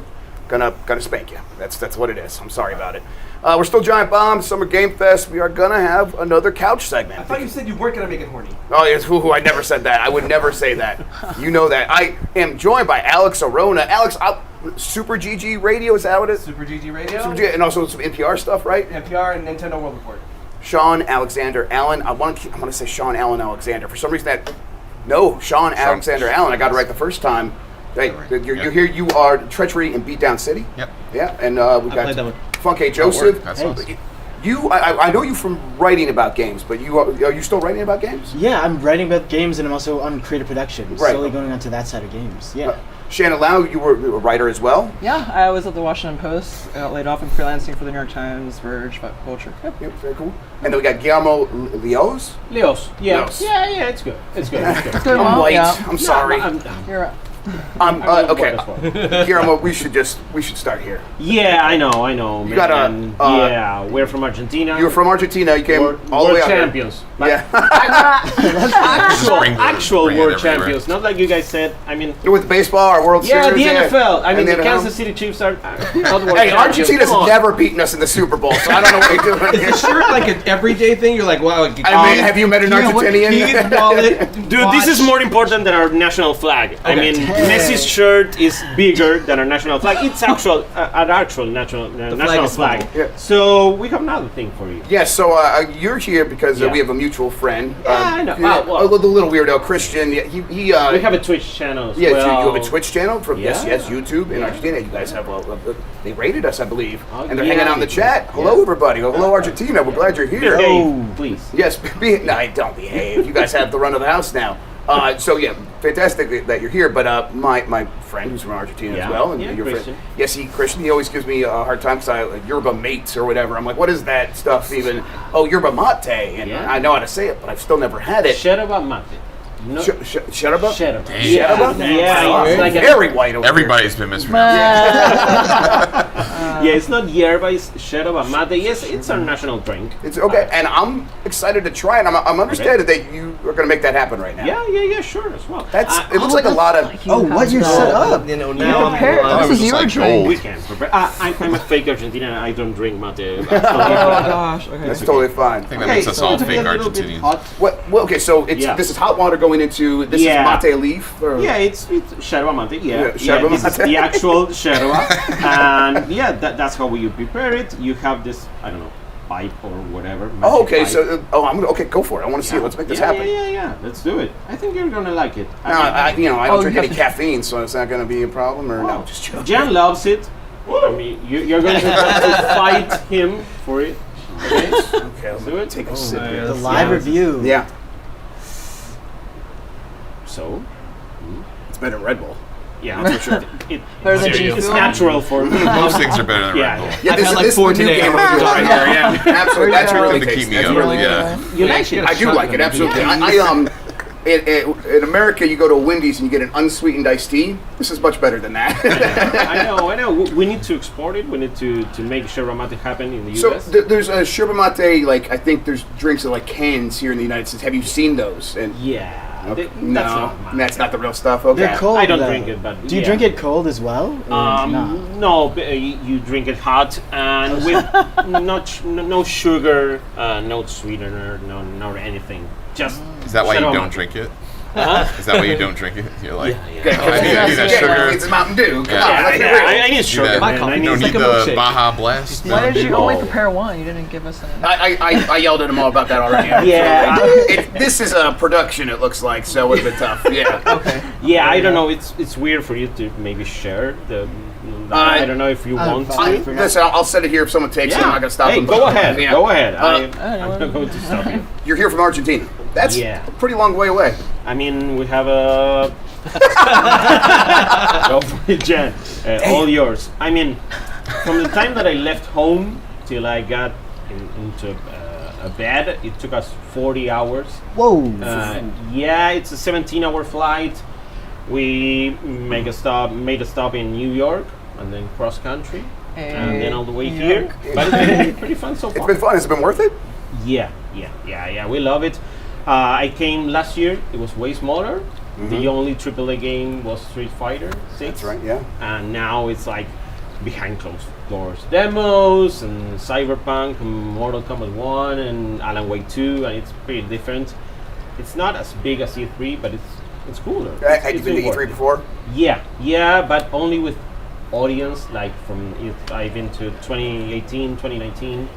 And well, then E3 didn't happen. Maybe I cursed it. I don't know. Yeah, we blame you. Absolutely. It was all you. I take the blame. So, I mean, you guys have a significant following now in Argentina. You guys have worked hard to get that. Coming here, is it something you do because that's something that your audience wants, or is it like, no, we're doing our own thing. We want to go there. Come along with us. It's a dream come true. A lot of people have already said that. I mean, I've been watching Giant Bomb. I've been a premium member for a long time. Thank you. Oh, you're the one that's left. All right. Yeah. But I've always dreamt of being here. We like talking about video games and making streams, and we do all kind of crazy stuff. We stream ourselves preparing Argentinian barbecue, Argentinian asado, and you need to come. Okay, so there was some folks from Brazil who said I had to try Brazilian barbecue. Is there a beef that? Not to be a pun, I really didn't intend it that way. Is there beef there? That's not beef. Brazilian beef is not beef. So yes. Oh, come on, come on. There's no comparison. World champions. I got some food with chow that'll disagree. Yeah. No, there are a lot of Brazilian steakhouses here in LA. There are, yes. Yeah, they're good. Okay. They're not as good as ours. Well, when I need to watch one of these streams, because that sounds like a really good time. Yeah. What's an Argentinian barbecue like? Oh, it's big. It has a lot of meat, chorizo as well. Chorizo. Yeah, it's really good. Yeah. It's different kind of chorizo, but it has a lot of cow meat, not that much pork. Yeah, and it's really tasty. People in Argentina like meat well done. I know it's weird here, but I think they are getting used to medium rare and everything. How about you, dude? You like? Oh, you're glad that they're going medium rare? Yeah. I'm a fake Argentinian. So You're a fake one. with meat and mate, but not with soccer. Soccer. Oh, soccer. Really a fake one. All right, there we go. No, I would never call it soccer. Actually, Wow. You're just trying to be nice to me. I can tell. Okay, so what is the gaming scene industry? What's fandom like in Argentina? Okay, we were born in piracy and with a lot of fake consoles, cartridges, and I'm sure the video games were widely available in stores. Why didn't you just buy them? they were Yes. widely available. Well, actually, they used to sell modded consoles in supermarkets, in official stores, and we are by they, not like Nintendo, right? No, Yes. the big supermarket chains, but Yes. it was like official. We didn't even know that we were buying pirated consoles. It was just the PS2. That was just video games. Yeah, that's the only way to get video games. I think over I'd seen there. like a documentary where they were selling like discs. They put the stickers on it with the label, and you were like, buying, like, oh, I'm we buying did this. all kinds of stuff. For us, that's like just Chinatown. Yeah. Go to the nail salon. I can show you you go to what's the nail around the salon corner to here, go buy your Dreamcast games. Get the old Godzilla. Yeah, I got a gas station in Ohio. Got some bad stuff in there. I'll show you. But yeah, but basically we are a PlayStation nation because PS1 and PS2 were extremely popular. Yeah. And everyone could get a game for the price of like a few tomatoes. So people used to buy a lot of games. So they were fond of some type, not that popular games, like very obscure survival horrors maybe. Oh, really? But yeah, we were born in piracy, and now it's different. Now it's extremely expensive. are you nostalgic for the piracy in any way? Because I think I would be. Yeah, in a way. I mean, my wallet is nostalgic Sure, about piracy. So there's something fun, like something punk rock about that country. It's like just got to figure out how to get video games to people. I like that. Yeah. We were really young. We would go to a toy store and buy a few games, try them out, and that's how we grew up. Yeah. Is my heartbeat beating so fast? Is that the yerba mate? Yeah. That's the mate effect. Yeah. It feels good. It feels real good. Mate effect. Is it like the coming from butterfly EA, effect? You know. You ever Thai Red Bull? No, I'm not. Is that the real stuff? Yeah. It's there's no carbonation, so it's just like a liquid Just in a a small syrup? Oh, that one. So you said it's different today. I mean, I listen. I know there's some issues like the exchange rates and dollars and all these things. I mean, You wouldn't believe. yes, I really wouldn't. I've like tried to like learn more and more about it, and every time it's like seems like a mess. But I mean, what does that mean for video games? Well, people still buy them, which is weird because we don't have any money. Nobody can pay their rent, but they still buy games, and they still support people like us, which who make content about video games, which is weird. We back this whole trip entirely with our audience, with our community, 100% backed by our community, which is I guess making everyone crazy in the chat, but I don't know how they still buy consoles, especially consoles like PS5, Xbox Series X. But they are. Yeah. So, for example, you talk to people that work with PlayStation in PR and firms, and they can't believe how faithful the Argentinian audience is to video games in general. We don't get much help, actually. Games are still $70 in the PSN store, and the other stores have actually tried to help people buy those games. You can buy them in Argentinian pesos, and it's like regionalized, localized. So people are trying Xbox Game Pass, for example, or Steam, but it's still pretty hard. Right, like it's like so volatile a lot of times that like even like didn't Steam like for a while stop doing local currency? Is that kind of how it worked? Oh, people from all over the world would use VPNs to buy games. Right, yeah, they would. In the from other Argentinian countries, store. yes, they would. Yeah, that was. I mean, it's not our fault. It's no, of course not. I don't know people around the world, but I get them.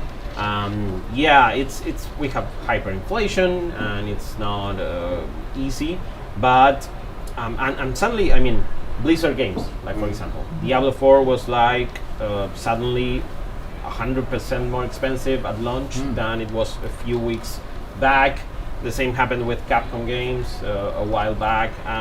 There's been a lot of news.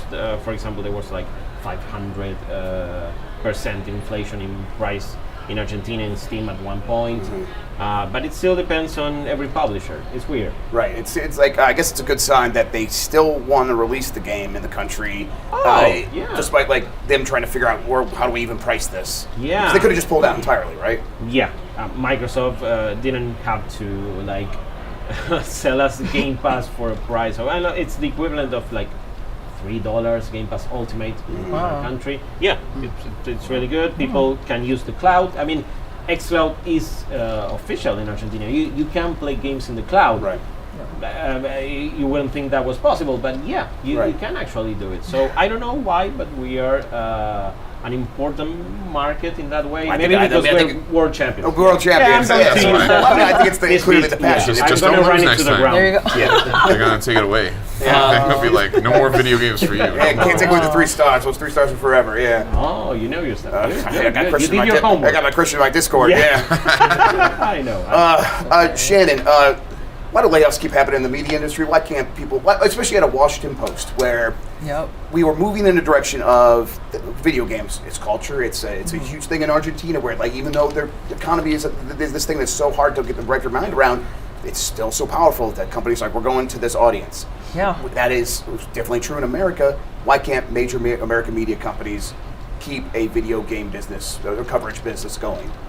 Right, I think that they can and they should, but currently, you know, the kinds of people who are in charge or thinking about video games, they just don't take it very seriously. They kind of see it as like children's, like toys, games, and at the same time, they don't know where to put the coverage. Should it be in arts, culture? Should it be in tech? Right. Should it be in sports? I was under sports for a while. I don't know anything about football. Yeah. Thank you so much. You're amazing. Yeah. But for a while, I was like, oh no, I'm a sports reporter now. I should watch Ted Lasso. That'll help me. That's what that means. Yeah. So because you know, like they move us around. I had like 10 editors when I was at CNN. But yeah, so because of that, you know, we were a separate vertical at the Washington Post, and they decided when they're doing layoffs, we should cut a whole team, not just you know, like a random person. We should cut like a vertical. And so, you know, like same thing happened to Waypoint. It's a target for whoever is doing the budget cuts. It's like a whole separate team, okay, they can go. And then the rest of the people cover tech and culture. And then when Zelda comes out, they're like, oh, I think we need someone after all. So yeah, it's frustrating. Do you think it's something that gets better, or is it just these companies are going to keep fumbling it? Right, I spent like all week at Summer Game Fest talking about this with everyone. People keep coming up to me, and there was somebody in PR who was quite hopeful and said that back in 2007 there's a lot of layoffs. Maybe like the industry kind of bounced back, and then websites like Polygon launched, so there could be new ventures. Like Waypoint shut down, but there's a new one that popped up right after. So there's also like fan-based coverage, like you said about Argentina. Like people still play video games. They're gonna show up, like even when they have no money, or like they're just like on a budget, they might still support the people covering them. So I'm hopeful, even though it's been bleak and tough freelancing. But so I mean, you want to stay in the game, you want to keep writing about stuff. Is that the goal? Yeah, I would love to. I have been job hunting for 5 months now, and there are just no games journalism jobs, so I'm trying my best. But people are like, oh, maybe in the next quarter, or maybe next year. So yeah, and it's like it started off kind of grim this year, where like everyone's certain there was a recession, and so everyone's like, we're just going to shut everything down for a couple of months because we're going to have to deal with that, and then that doesn't happen. But we still have to live with like the consequences of that. It's really it's frustrating, and then but. You're not right about, or you're not wrong about there not being a lot of stuff out there. Patrick Klepek, he got laid off from Waypoint, and he mentioned in the past when that happened, he'd get a bunch of calls really quickly, and be like, but there was nothing this time. It's like, that's kind of scary, right? That's so bleak. Yeah. No, as soon as I got laid off, I got a call about, oh, you want to start a column for us at this outlet for gaming, but it's going to be paywalled, and you need to convert everyone to be a subscriber. So I started going to parties asking people, would you subscribe to my column that has like investigative scoops about games journalism? And these people at the party were like, no, like, will your column tell me if the game is fun? Can I play the game through your column? If not, I don't care at all. So I was like, it seems like it's not going to be a successful idea. So then the people offering me the job also pulled out, and yeah, it's just maybe this is not the time right now, and ad revenue is falling, and as you can see, and I think like the outlets are waiting quarter by quarter, like, oh, I'll let you know in 3 months, and just playing it by ear. So it's twisted. It's truly twisted though. Like I don't know. I have been following games since I was 12, like just seeing the layoffs happen and kind of preparing for it myself going into this industry, and to see it like still going on and get worse seemingly is dark. But there are happy moments, and there are like when you see people supporting creators and the people who are behind these breaking stories, like that makes me happy, and hopefully that it'll shift towards more person-centric rather than CEO in a suit who will never know what's going on the site, just like shutting it down with like a click of a button. Right, exactly. Yeah, and even at this week's event, I saw like a 22-year-old games journalist just entering the game, and I was like, oh, there's somebody still trying and running like just fresh and freelancing and trying their best. So there's only like one person doing that at this time. The world has not crushed their soul yet. Right. Yeah. Maybe in the past there's like 20 people like that, but now it's smaller and smaller. So Funke, you feel that you are you're out there writing. Do you feel like, oh, there's a future here for me? No, not in games journalism. Sorry, I asked. think Got the so. answer. Yeah, I mean, in September I got laid off at Fanbyte. I was my first full-time staffing job writing at games, and I was like, whoa, damn, like this is real. Like, and for a month there I was just floating and floating and floating, and just felt so many feelings, like anger and sadness, and just being like, we actually made y'all so much money, and then you're like, right, why? Yeah. I mean, why? Why do you think it happened? I think they wanted more money, and it's the simplest, saddest answer ever, but like... They wanted to see that growth on a chart, and it was like, it was making money. Number go up. But the growth wasn't there. Yeah, they wanted to see their own number go up instead of like the site number go up. And steady is not enough. Yeah, steady is not enough. They want like that. Like they want that, which is unreachable goals, and I don't know, when that happened, I was just a bit, disheartened in the industry. Sure. Like, I was just got into it a couple of years ago, honestly, like right after graduating university, and I was really excited about it all, and being in these spaces and finally getting a chance, and then to see it snipped away like that was really, like, heartbreaking. So I took a shift more into narrative and creative work, and that's been way more fulfilling for me. And it feels like there's more avenues for that, which has been refreshing because I love video games and I think they're amazing, and they make me feel so happy. So to get a space where I can like help build those worlds is exciting because it's there's more spaces for that than games journalism right now. Right. And I'd rather just continue being in the industry. You know? And I think you got to like build that cocoon around yourself a little bit of like there's a lot of negativity that could be associated with gaming, but it's easy to ignore if you find the stuff that makes you happy. In journalism, writing about that stuff, it's like, well, when you find a place like Fandom or Fanbyte, where it's like, oh, I'm working with people that like get what I'm trying to write, and it's building an audience, and it's making money. It all makes sense, and then have someone snap away that little shell that you built with like, oh, I'm happy here. That's got to be very like frustrating. So, are you finding that protective layer in game development? I'm finding it more like the projects I'm working on are more fulfilling to me right now, and I can use my skills from games journalism and transfer them into different ways, like narrative and marketing and just text generally. So that's been fun, but like I still love critique, and critique is so important in any art form, and we need that to make better art, which I don't know, like I'm less hopeful about games journalism, but it still needs to exist. Like, it needs to be there, or else games are gonna go silly mode in a bad way. Like, I don't know. Criticism pushes people to be better, and like criticism is about you seeing something in there and you wanting it to be better, and just like telling that story to people and hoping they listen and take those grains of knowledge and like make something beautiful after. So yeah, I think games journalism is great and it needs to exist, but I like doing creative things now. Do you feel like we're at like I feel this way, so I'm going to ask you this question, but it's a statement really.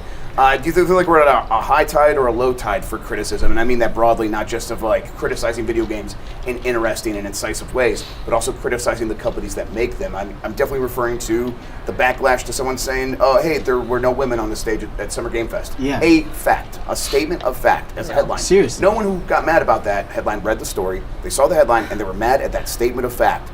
Just a small criticism. And just a huge backlash to that. And I'm embarrassed by that as someone who loves gaming. I'm embarrassed by that. Yeah. Why are we at this low tide of criticism against these companies? Yeah, well, I think that backlash has always been in games. Like, I've seen it since like 2014 era. Like, it's just been there. And as a freelancer growing up, like when I was like 20 or whatever, wrote a review and gave a game a bad score, I would get harassed for months. Literally, I changed my on Twitter because I'm like, these guys are on my ass. Like, what is going on? Y'all are bored and grown, mad at me, saying a video game is bad. And I'm just like, I'm not even trying to be mean. I'm trying to be honest and be like, don't play this one. Like, they better make this changes to make it better because it's not for you. It's not wanting you to be happy or fun. So yeah, I think that lack of wanting to hear criticism has always been there. Like, people that are the most vocal online just want to be like mad and angry at something, and Twitter like feeds that. Like, Twitter is a system that is built to like give you serotonin when you get mad at something. Yes. People want to put their identity in like the things they like. For sure. Yeah. Nintendo World Report gave Tears of the Kingdom a 9.5, and there was hate mail. Like, there was why not a 10? Why not a 10? Yeah, why so low? Right? Sorry, go ahead. I was gonna say, I was at CNN, like somebody, like the editor wrote like, "Oh, Fortnite is dying" in my article, and all the Fortnite gamers came to harass me for like the whole day. So it's. It's like people. It's not literal. Like, of course, it's not alive. It can't die. Right. Like, like it's a figure of speech. Right. Yeah, totally. It's just dying a little bit. It's still numbers go down. And on the criticism, like the writing part of it, I think just we've seen so many outlets shutter and so many freelancers have their like hopes crushed. So I think we're seeing less of that. It doesn't mean it's not happening. I see so many like newsletters and smaller publications and like things like Remap popping up where people can have spaces for these, and I think that's beautiful. But it is sad that like there aren't as many media outlets for people to go to and feel stable and live life, because you can do things that you love, but people also need money to live and survive in this world. Yeah, so pretty messed up. We need more of that stuff. Yeah, it's it's something I definitely have talked about, like, with people in my life before. It's like, there are other avenues for me out there, but working for a corporation has its benefits. It Yeah. really does. Just they figure out a lot of stuff about health insurance and all these other things. And live in a country where what's it like in Argentina? You guys just get the healthcare or We what? have free healthcare, free education, And 3 World Cup championships. Yeah, best country in the world. Argentina seems pretty good. Baby. Oh yeah, we're basically Canada. Sean, you have been working on Treachery and Beatdown City for a while. What's that been like? Is it nice to just have a project that you can work on and focus on and put yourself into? Yeah, so we released it 3 years ago, which me and Funky finally met in real life. It was like March 31st, 2020. So I was taking care of my kid during the day, trying to launch a game, doing a day job, running an expo, like doing all this stuff, and Funky gave it an 8, and that the review uplifted my spirits. Like, again, we need people who write and care about things, because as a dev, some people went on they were like, why is this $20? And I'm like, because games cost money. I don't know, man. Why are you honestly, movies are $20. So depending on where you are, I'm in I was living in New York and movies were $20 to $30. So that's a 2-hour experience. You don't ask for your money back when you leave. And it's a great game. Yeah. It's really sick. Yeah. And now we've got this update, which I think I took a bit of time off. We were planning. We were like, oh man, we're gonna give this big update and this and that, and then it was localization, and then that took a year because stuff wasn't built for it, and also just 2020, and then 2021 came in, and then I got to go full time for New Challenger last year, and then we got to build a team. Actually, one of the engineers who's still working on because we're now very close to launching the Ultra Remix update, right? Which I always talk about the game as my Dante's Inferno. We have a lot to say, and the EA classic, of course, yeah. Oh man, I should have directed that, because I love the Divine Comedy. I love that book, and I love the fact that he put people he did not just covered them in shit, put them, dig them neck deep into the ground, and it was just we have this interesting I don't know, we have this weird thing. So actually the last few years I've been really we worked on this game for 10 years.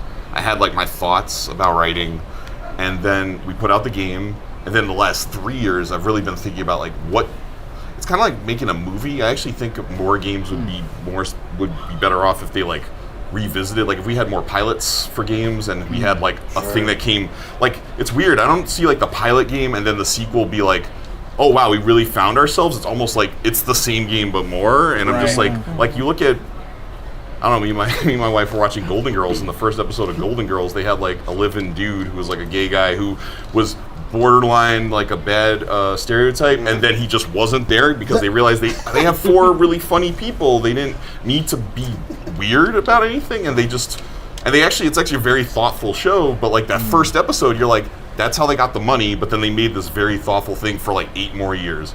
And so making this thing, I basically have just been catching up and thinking about what the game meant to me, fixing a lot of quality of life stuff in the old thing, and just basically buttoning up. We're putting it on Xbox and PlayStation, things that we just couldn't do because we were a 2-person team. Yeah. At one point we ballooned up to a 5 or 6-person team. We worked with our musician to give him, because we grew as a company, so I was able to pay my musician more money than we paid for his old music for the new music, and we filled in some back music also.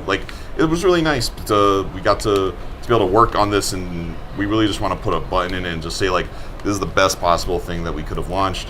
But it's also where anyone who has the game right now gets double the content added to the game. That's just going to be and you're just going to now there's credits because credits was a feature we couldn't put in, and we're but that's just I'm really happy to be done. It's very hard because we worked on this for I was working on it full time coming out of Rockstar, and I went from working a lot on video games to working a lot more on my own video game, and I've been working a lot on finishing this thing, and none of the everybody who works for me right now does 32 hours.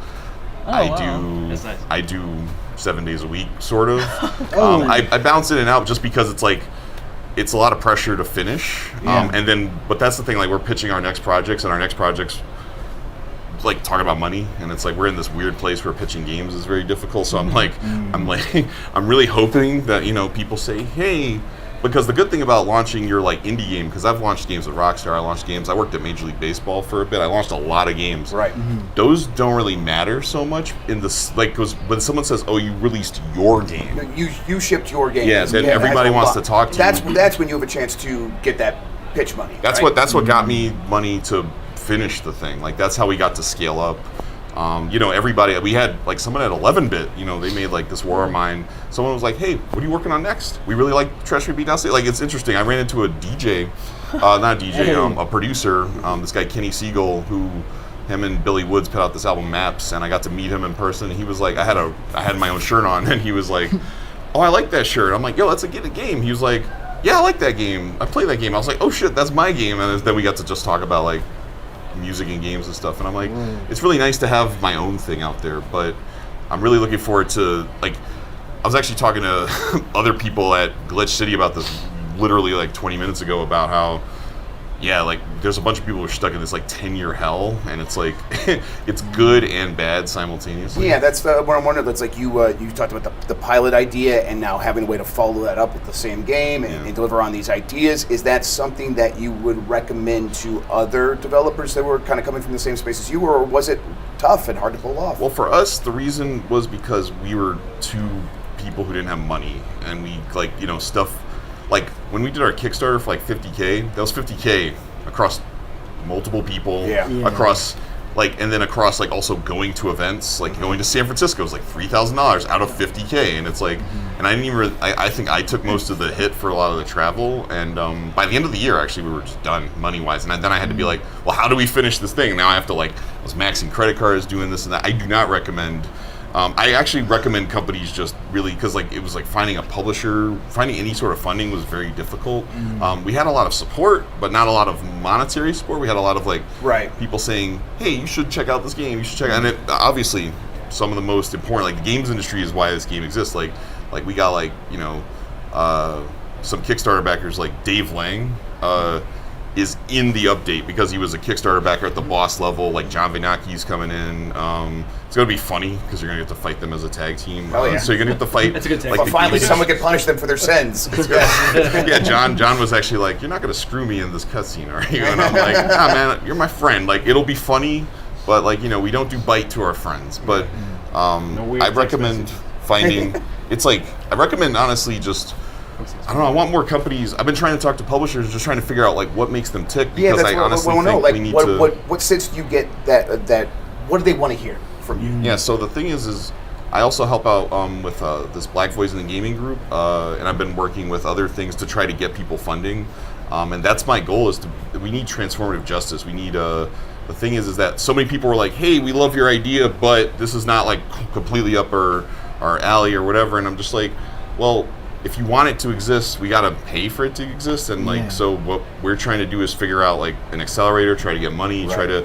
I feel like even maybe take the means of production. Like I mean, I used to help run Game Devs of Color Expo, and we were like I think one company was like, we want to give you $50,000 to give out 10 $5,000 grants, and I said, no, we're gonna take some of our sponsorship money from other people. We're gonna give out 6 $25,000 grants because. And that got people to Kickstarters, that got people to all these different things, and it's because like $25K is not a lot, but if that $25K can get you $75K from Kickstarter, that's cool, and that's even hard right now. I mean, I don't know, money in games it's funny, people are like arguing over like $20 or $25 or $30 games, and I'm just like, like games cost, they take people years of their life, they cost $500,000, like a normal game costs about, like if it's $250,000, like, who made that and how long? Like, just think about how many people made it. Yeah. How long did you work to get the $30 that you're going to pay for a game? Listen, I respect that. I get that. But that's a couple hours, and you're talking to someone who literally spent years of their life making something, and that's your complaint?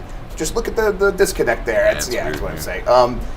Alex, you are coming from, you come from Chicago. You guys are working at Super GG Radio. You got NPR. What is it like trying to make that hustle work? It's interesting. The NPR has been very supportive of what we do. Just we're the small sect of NPR of Illinois, and then on top of that, they're like, oh yeah, we're like movies and like, you know, whatever, like a lot of media. But we don't have a video game section. I'm like, oh, we can do video games. And they're like, okay. And then they kind of like, go do what you want. Right, is it kind of just like, yeah, you have a little space here, now you make it happen? Yeah, and the space we've chosen is a lot of like our focus is beta testing games, early access games, demos. Like we're trying to find, we're digging. Like people are like, oh yeah, you go to Steam and you go to early access and it's like just like a trash fire. And like we have a guy who's just like, well, I'm going through the trash fire. I'm on like page 17. I haven't found like this week. You know, it's like we do 2 games a week per podcast, and like Treachery in the Beatdown City. We've reviewed that, loved it. It was a great time, and we've tried to find like the small little pieces of things here and there that like no one's really looking at. Or for me, if it's 2 hours and it can emotionally wreck me, I'm in. So it's like that kind of thing. But like there's so many like things that people like miss in the like interim. Like people are like, oh, Resident Evil and Dead Space, and I'm like, have you tried Daymare? Daymare is really good. Or like party games.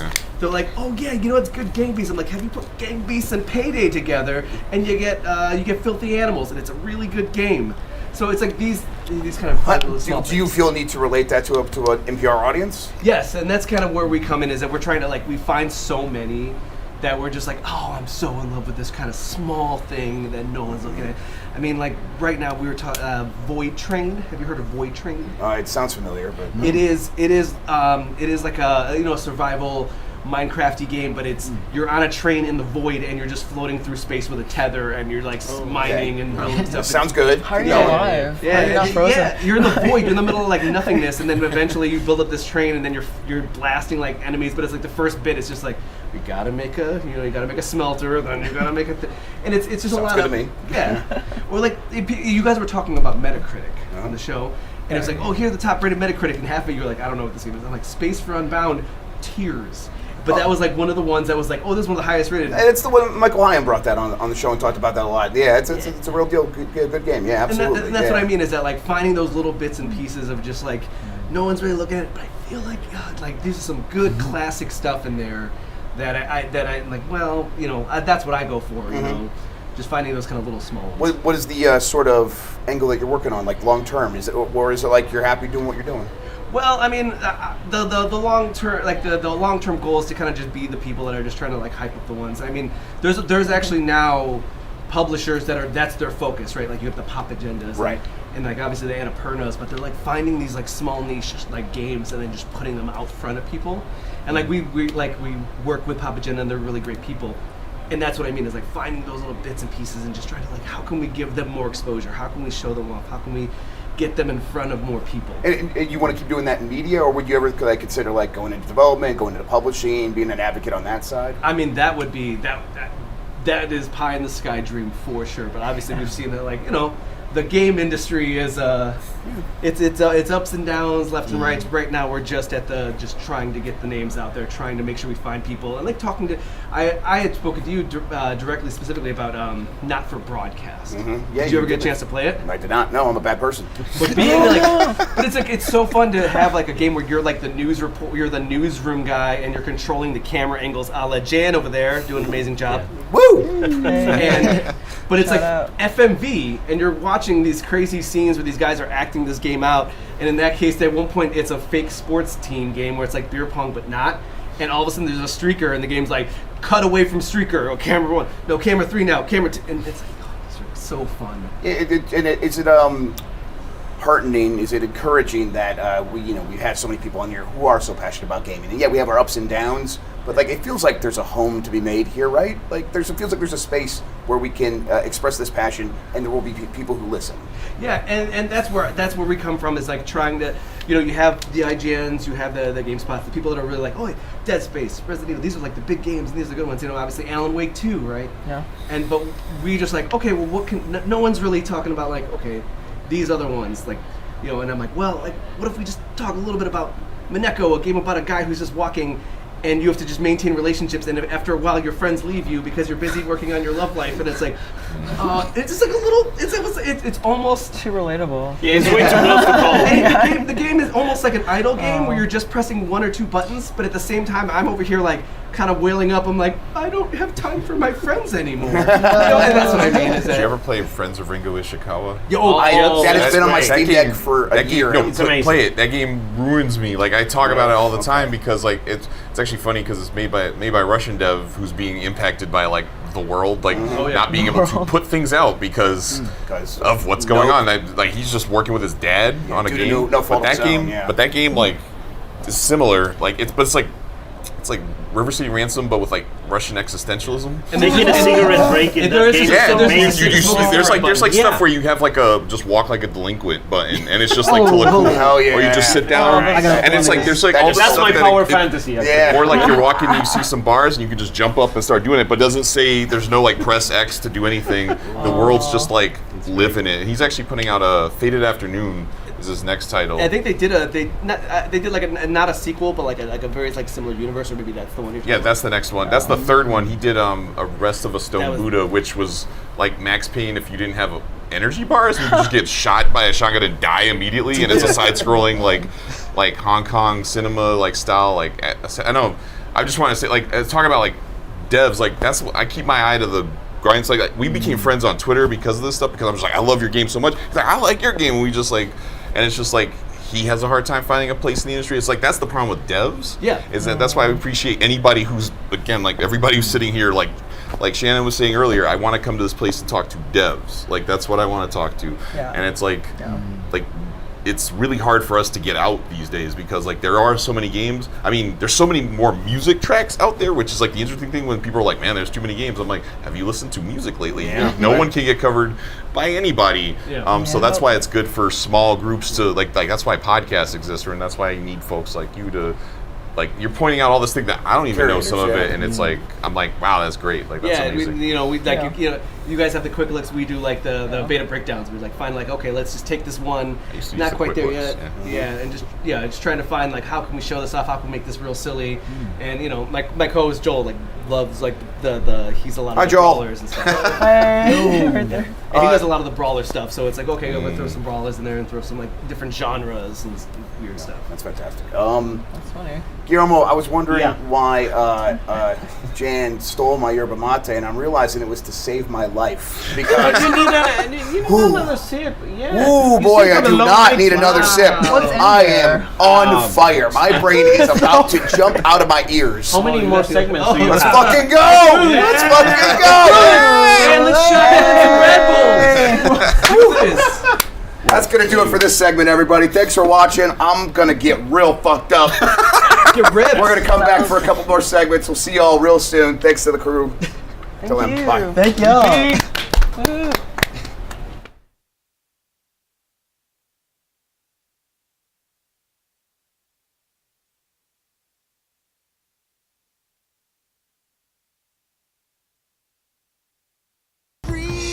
I'm not pretending. I mean what I'm saying. I'm coming in with my hands held high. Gotta face it, I'm not gonna make it without your love, and I got nowhere to go. Don't you see what you're doing to me? I'm in love and I can't break free.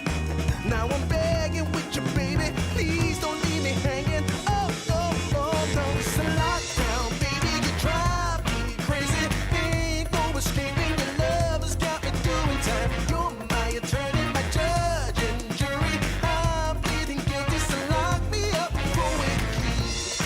Oh, wait.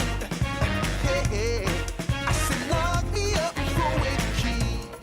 Yeah. Ooh, yeah. Lock me up for a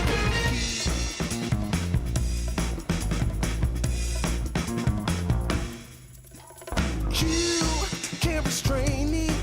You can search me. I'll give it all up just to be with you. I'm so happy. Now you've got me.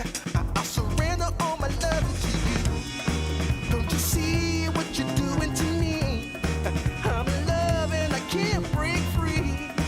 Now I'm begging with you, baby. Please don't leave me hanging. Oh, oh, oh. It's a lockdown, baby. You drive me crazy.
touch me. I'll give it all up just to be with you. I'm so happy, now you've got me. I'll surrender all my love to you. Don't you see what you're doing to me? I'm in love and I can't break free. Now I'm begging with you, baby. Please don't leave me hanging. Oh, oh, oh. It's a lockdown, baby. You drive me crazy. Ain't no escaping. Your love has got me doing time. You're my attorney, my judge and jury. I'm feeling guilty, so lock me up with the key. Oh, oh, oh, yeah. I said lock me up with the key. Yeah. Ooh, ooh, ooh. Lock me up with the key.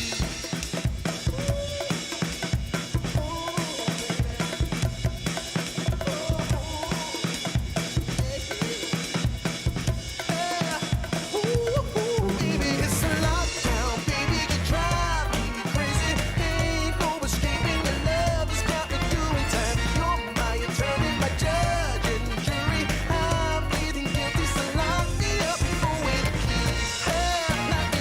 You gotta take away the key, my baby. Lock me up with the key. Keep me in there. Lock me up with the key.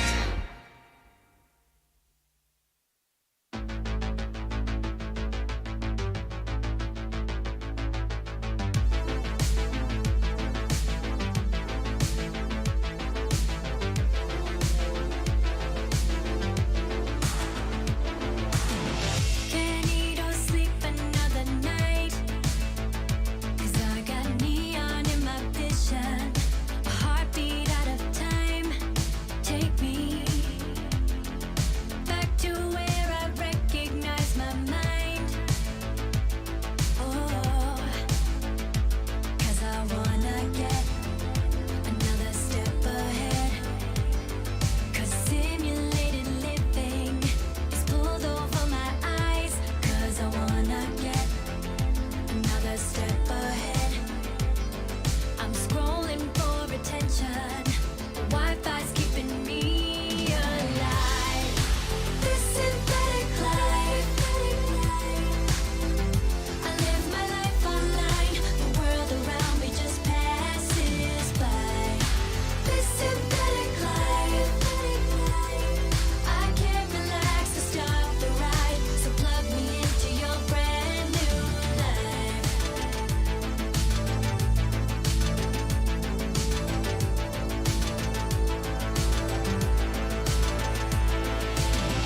I'm wired up tired another night, 'cause I got neon in my vision, a heartbeat out of time.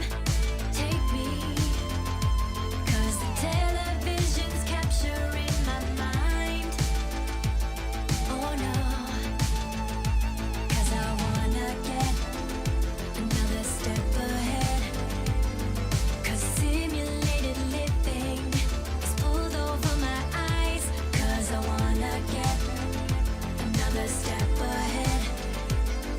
I'm scrolling for attention. The Wi-Fi's keeping me alive.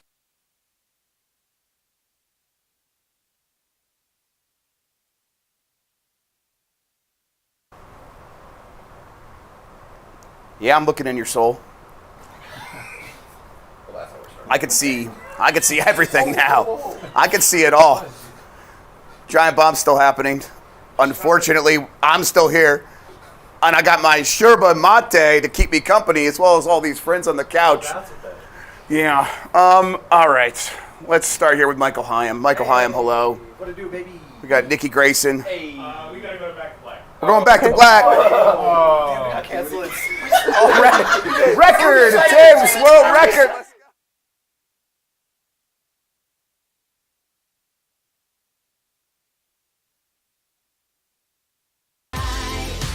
This synthetic life. I live my life online. The world around me just passes by. This synthetic life. I can't relax to stop the ride. So plug me into your brand new life.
Daddy's got his Argentinian gaming juice, and he's ready to talk about some weird shit, I guess. I don't know. There's a dog here. That's all I can focus on, so I'm going to mess up. It's going to be funny. I'm looking forward to it. I got a crew here. Michael Hyam, are you going to help me, or are you going to hinder me? We're gonna fucking get you fucking canceled. Yeah, bro. baby. I heard this is Nikki Grayson's idea. It's true. We're getting canceled tonight. Folks. I've seen your search history, bro. You had my tablet there. You guys were doing some. That's yours? I saw things. Basically, my daughter stole from her for this trip. Steve Saylor's here. Steve, hello. I'm gonna have a weird work meeting come Monday. Yes, you are. We got Philip Wojtowicz. Perfect. Aww. Hi, everyone. Yeah. We got Basaj. Yeah. He's actually given me a lot of wiggle room there on how I say his name. He's from Techland High. He's the one developer, and I think he's going to regret this. Too late. Sorry for that. Yeah, you're stuck here. Yeah. Yeah, we love you guys. Thank you. Tell me about this dog. This is Barley. She's 7. She turns 8 next month. She's a Chihuahua Terrier Shih Tzu mix. She's the most important thing in the whole world. She's just a baby. She's just a baby. This is the first dog that's ever been on the Giant Bomb at Night couch. The 3 cheese breed. I set trends. There is there's a document kept by Marino, who's one of the mods, and he keeps track of everyone who's been on the couch. He will now have to add Barley. The first animal on there. Fuck yeah. yes. I don't know if it's got different color coding or whatever. Yeah, like it's not a new column, a new page. I don't know. I hope it's both. Yeah, I guess if it's a new page, it'll have to be at least one new column. This stuff's gonna kill me. All right, let's get into it. I don't know what it is. I don't know. I'm personally. You think he has a plan? No, there's no way he does. This is all just winging it. But honestly, I'm just glad to talk to some cool people about some cool stuff. I don't know. Michael Hyam, how are you doing? I'm doing good. SGF is dope. I'm having a great time. I'm having a great time too. It's we come out here in the past for E3s. We come out here. You were at E3. Yeah, right? I've been at E3 since 2017. Yeah, exactly. So it was like, you're an old man now. But it's mostly just fun to come out and see people, isn't it? Yeah, absolutely. That's my favorite part. I mean, after I got laid off at Fanbyte, you know what I'm saying? Hey, after we got laid off at Fanbyte, well, I stuck around for like a couple months after. You got some 10 checks. Yeah, I was proud of you, baby. Proud of you, baby. You got that PUBG mobile money coming. I think what I said, I don't know if I should say this now. You should. That's the best thing to start a sentence with. They could do. I said, I told all y'all Yeah. after I got laid off, I was, what did I say? At least I got to ride it out for another 4 months because I would have let myself go if I was down. Like hell yeah. But I freelanced for a while, and I'm back at GameSpot, and I do not plan on getting laid off. Tam is a good friend. The previous times, those were all part of the plan. Yeah, sure. But being back at SGF it's wild because I've told a lot of people that walking around that campus area is like games industry college, where it's like, oh shit, I got class with Bandai Namco at 11. Right. It's like, oh shit, well I'm gonna go see Amazon, Ed Boon, or you ask a good question to the developer, and they're like, good question. Senpai noticed me. Yeah. Whoa. Professor Boone said I had a good question. Yeah. Oh, that's what's up. And you go get lunch with everybody. You're walking to your next appointment. You're dapping everyone up, and it's all your friends from. There's so many people that have met each other for the first time. Like I could have sworn y'all already knew each other. Yeah. And it's just it's so beautiful. It's so beautiful to see what's everyone. what's dapping up each other up? Oh, what do you think it is? Yeah. I think it's like a cousin of being rizzed up by Livy, Baby Gronk style. Baby Gronk Those are not real words. See, I understood those That came out words of your mouth. individually, but in a sentence, I don't understand them. I just say them. I mean, it is just a true fact that Baby Gronk got raised up by Liz. Oh, well, listen, I've never disputed Y'all are it. killing a lot of Victorian children right now. They shouldn't be around still. Yeah, God, Started nice. dapping is an onomatopoeia is when the wait, no, that was whack. That was really bad, dude. That was whack. Man, That was whack. That was pretty white. There you go. There we go. Whoa. So wait, it's the sound? You can't I can't say You can't say. I just said that it to us. sounded white. Oh, it did though. It did. He's right. Absolutely. Yes, he's not wrong. Cancel. I mean, I should know. I'm the whitest one here. Steve, what's it like being so white? Yeah, actually, You know, I didn't want to get into this, but I'm going to step out of this conversation. Yeah, no, I'm out.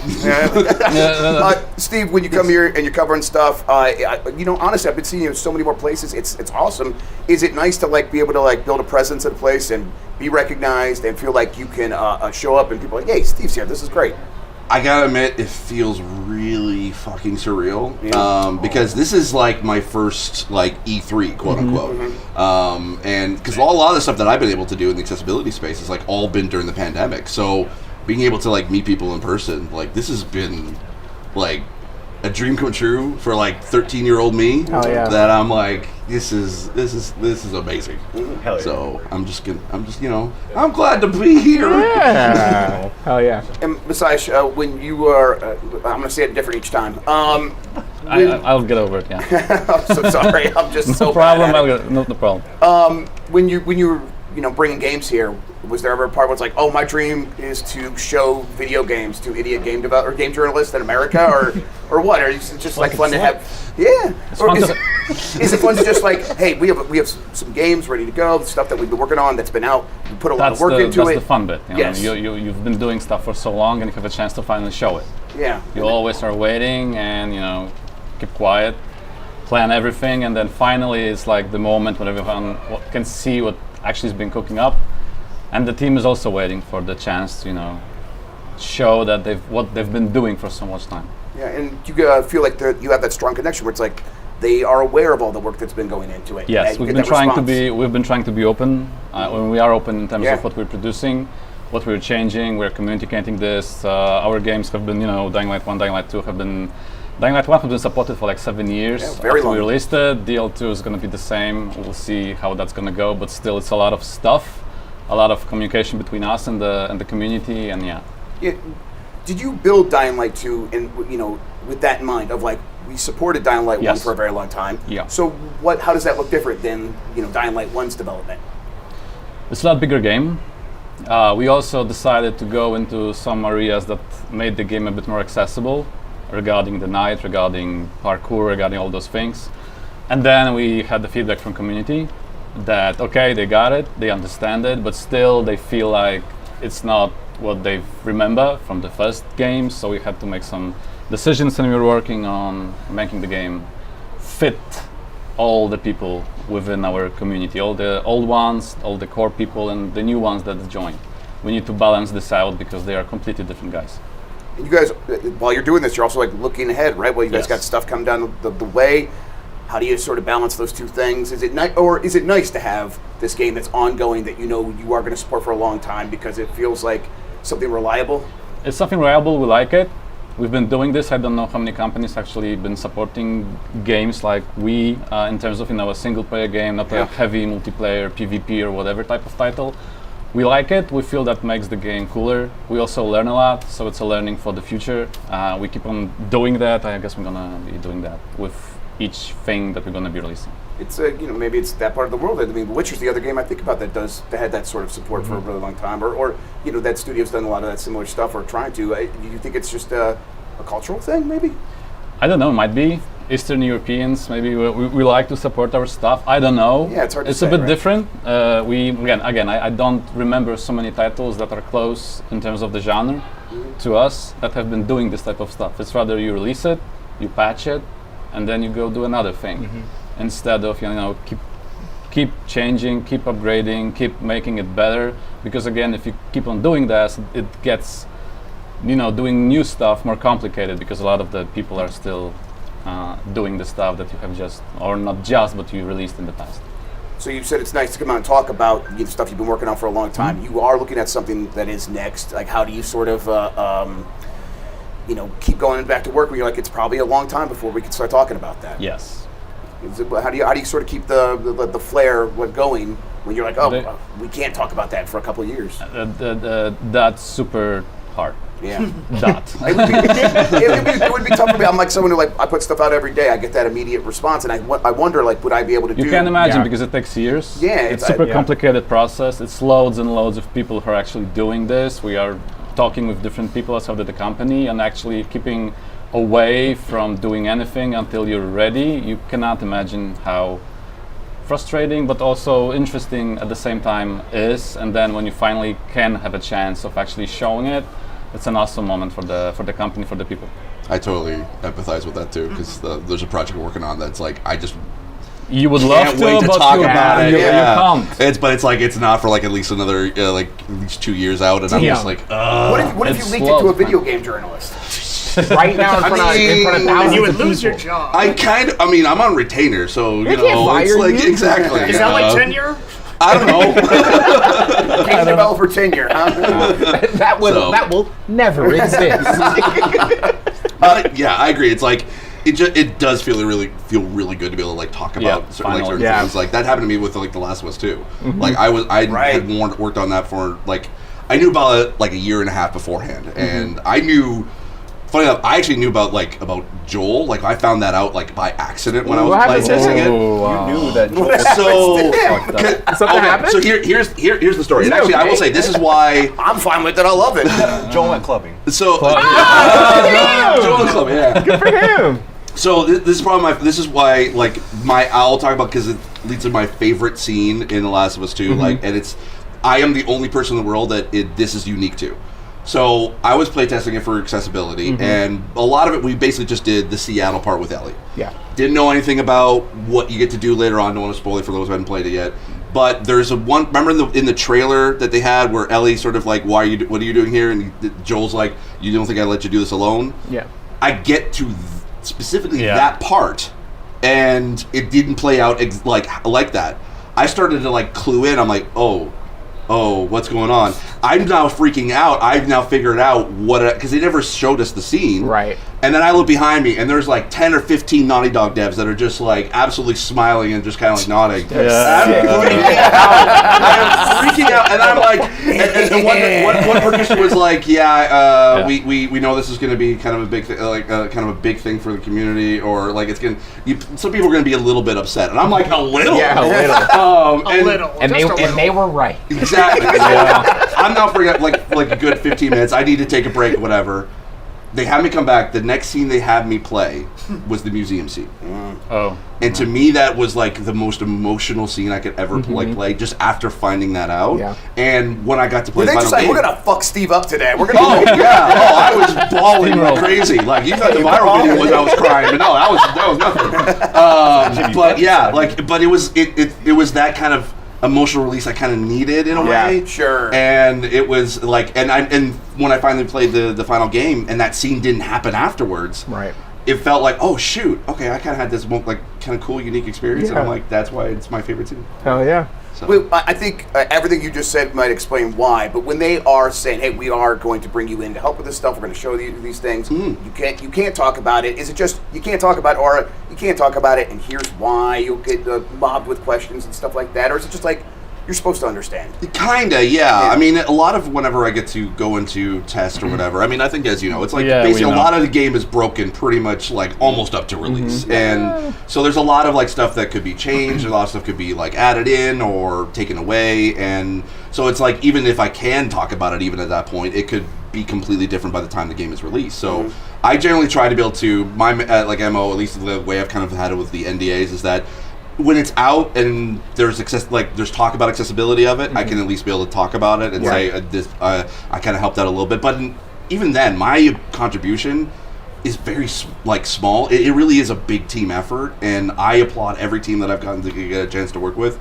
I love being able to consult and provide feedback, and if that helps out, I'm absolutely honored to do that.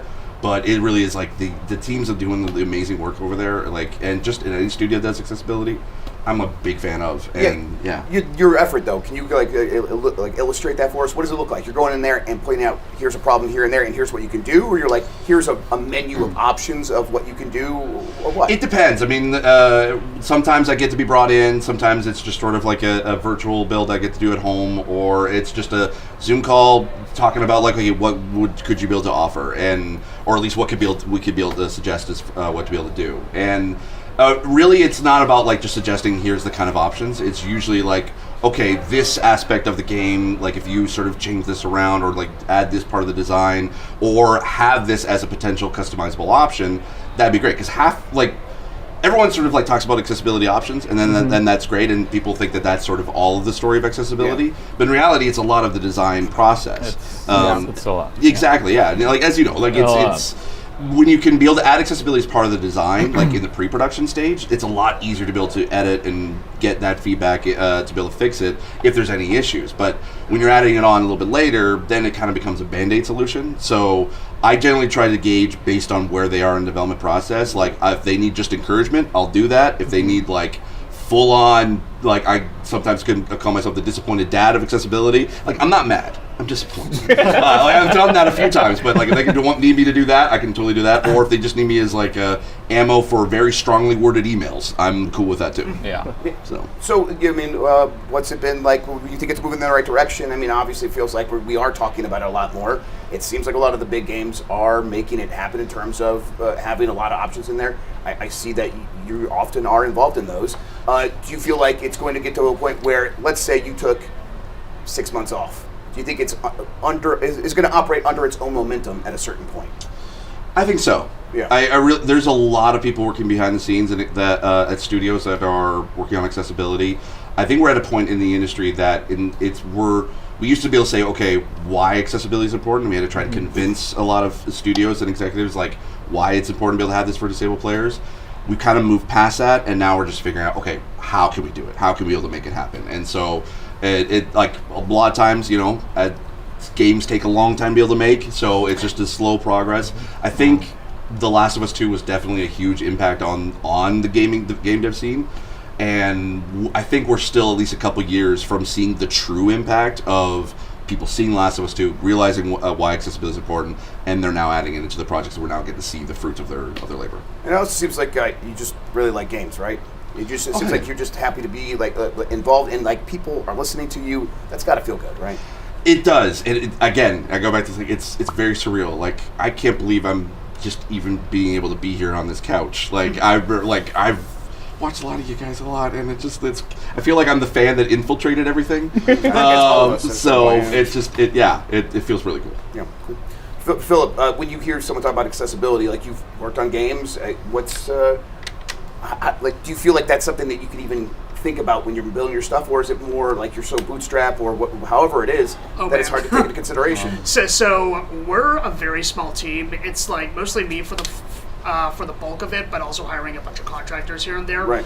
And it really depends. Like we do our play testing, and then like if issues come up, then we like get that on the stack of issues, and we try to like strategize. Like okay, let's say they maybe need a colorblind mode, or maybe like the shading on the contour of like this half pipe isn't clear enough, and so I have to take that into consideration.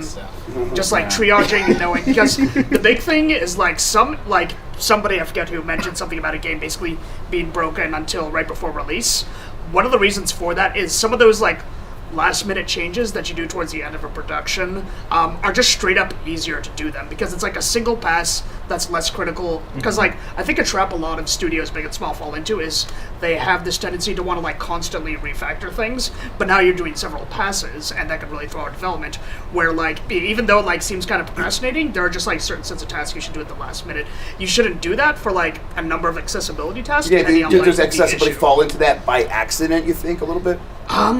It depends on what the accessibility issue is, and it depends on the title. Yeah. Like some things you can sometimes fix with post-processing, but other times you need like dedicated assets, and it really depends on like precisely which problems you need to solve. But to figure out what those problems are, you need to like figure out what the problems potentially could be, and so you would like ask folks like. I am blanking on your name. I'm so sorry, Steve. We consult folks like Steve to like suss out, hey, can this be an issue? Should we do this now? Should we do this later? Et cetera, et cetera. So for your game, like, have you guys, is it something that you guys have taken the time to consider so far, or is it mostly like we are at wait and see because we are so small? Yeah, it's a little bit of wait and see because like we first need to get like all our eggs in a row. I don't even know if that's the idiom. It's a bit late. But ducks in a row is what it is. Yeah, there we go. We got one whole duck. In both a row and a colony. Quack-Aga! Foam Star's duck. Mike named it Quack-Aga because it's from Square Enix, because Foam Star. Oh, that's legit the name. You got it. I did. It's vacuum packed and shit. So. Can this thing cast Zetaflare? No. Yeah. Just Quack-Aga. That's it. That's all it's got. That's a good joke. I got that. So these, yeah, Jen's back there, but he can't hear us, or maybe he can. I don't know. Disney adults need to grow up. There we go. Yeah, facts. Nikki, how are you feeling? I'm all right. Yeah. I got out, and by got out I mean I got fired. You didn't get fired. You got laid off. They're very. You got get severance. Yeah. You didn't get fired. I got laid off. Yeah. You got laid off. You got released from the nut house, and now. Yeah, and I'm trying to get back in. Yeah, that's what I was wondering. You trying to get back in? At Fanbyte? Yeah, I'm trying to work at Fanbyte again. I mean, those guys don't run themselves. They don't. Nobody runs those guys anymore. Right. Wait, no, that. I'm literally what? So that thing about how you can't talk shit about the company who let you go. It's fair game now. It's fair game now. We could say that they Shit's gaslit. mostly dead. Yeah, they gaslit. Like, who would even, like, sue you? No, but, well, I mean, Tencent. The mighty weight of Tencent could come and get me, Jeff. Okay. It's a small business. Yeah, They could- that's I right. guess Yeah, could they got, get like, me. 1.5 lawyers, baby. I'm still logged Indie into the publisher. Fanbyte Instagram account on Oh, my you phone. fucking You want to know go. why? now you're in trouble. Nikki, you can do. Okay, I'm listening. I'm going to encourage you. So you have to stop. You want to know why? Here's why. And this is just like an endemic issue. I currently work at WhatsApp. It's a small business, another one. And I'm logged into all that shit on my phone too, which is just bad. Just awful operational security. Sure. All of the passwords for WhatsApp and most business, they're WhatsApp 123. All this shit is stored in like Google documents. Hell yeah. All right. Like cool. across the fucking board, like everywhere. And I thought that was like a small potato. No. The biggest companies in the world are just storing this shit in Google. Matthew Rory would yell at me for storing stuff. Exactly. In right? It's nuts. Yeah. Insulting or hashing your password. Seriously? IT department's going to get in there. I was just saying, I mean, like, Zuckerberg. I mean, come on. Zuck, come on, bud. We'll just talk about it at the next barbecue. When he's, Yeah, when I see him next and he's definitely not getting choked out at a jiu-jitsu, I'll let him know. Well, Too busy thinking about his brisket. Do you think he carries cash? oh my god. I hope not. Mark Zuckerberg, No, he wouldn't. $250. Really? Yeah, So we were talking. we could jump him. We could jump him. We were talking split it up. the other night. We were talking about whether or not you could look at a person and determine whether or not they were carrying cash. Oh, sure. Oh. Yeah, go. Are you carrying? Okay, go for it. Shit, we need to take your time. Okay. Take your time. Think about it. I think got so. you. I think Are we doing yes. everyone in the same? How much though? $60. $200 in 20. Oh my god, that's so much money. dude. Okay, Here's- look. I have ADHD. Does that help?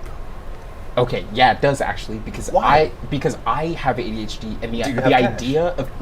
idea of carrying cash to this fucking brain is yeah. so poison because then here's the thing. So he doesn't. And let me know. You spend the money, you get more money back. That's actually What the fuck am I supposed to do with this? you give somebody a $20 What am I bill. supposed to do with It's this? one thing, and they give you 6 pieces of paper. back. It's And he's like, it's what some the- metal. What the? I mean, it's some metal. I get it. It's too much pressure. It's too much pressure. Too much pressure. Yeah. I don't carry cash. I had $2 bills in my wallet. I gave them all to the bartender. See, And come I'm to so Canada. happy now. Come to Canada. We also have coins that get added to that as Canadian? well. Yeah. Yeah. You gotta tell us. Oh, sorry. Wait, we're from Canada. Toronto. The GTA! Baby, I know about Brampton. I know about GTA. Mississauga. You do not want to be from Oh, there. there's some other X's in there. Mississauga, yeah. Bro, Mississauga. you're not gonna let me in. Yeah, that's Hey. suburbia right there. I've not carried cash in like 10 years, honestly. It's Yeah. nuts. Yeah. The I can't- I idea don't of wanna- giving someone one piece of paper and receiving 6 pieces of paper back I don't like it. is buck fucking wild. Yeah, yeah. It's way easier for me to keep track of the little app on my phone telling me I spent Way some money easier. than like Doing the counting. wallet. They're doing even cash. exists. You don't carry cash. I don't carry No cash. cash. So we shouldn't jump him. Nah. I don't even Well, think you it's would still jump. I don't know. We were also the big conversation of how can you tell if a person's carrying cash is Michael and I were trying to determine whether or not we could jump somebody and take their money. somebody and take their money. Yeah. Because if I it would be very funny if you guys jump me. I was like, I don't really think bad. I would feel really bad. Yeah. I don't think I would do it. he has a family. Yeah, he does. I'm not trying to jump anybody with kids. oh, that's Well, that's not true. I mean, yeah.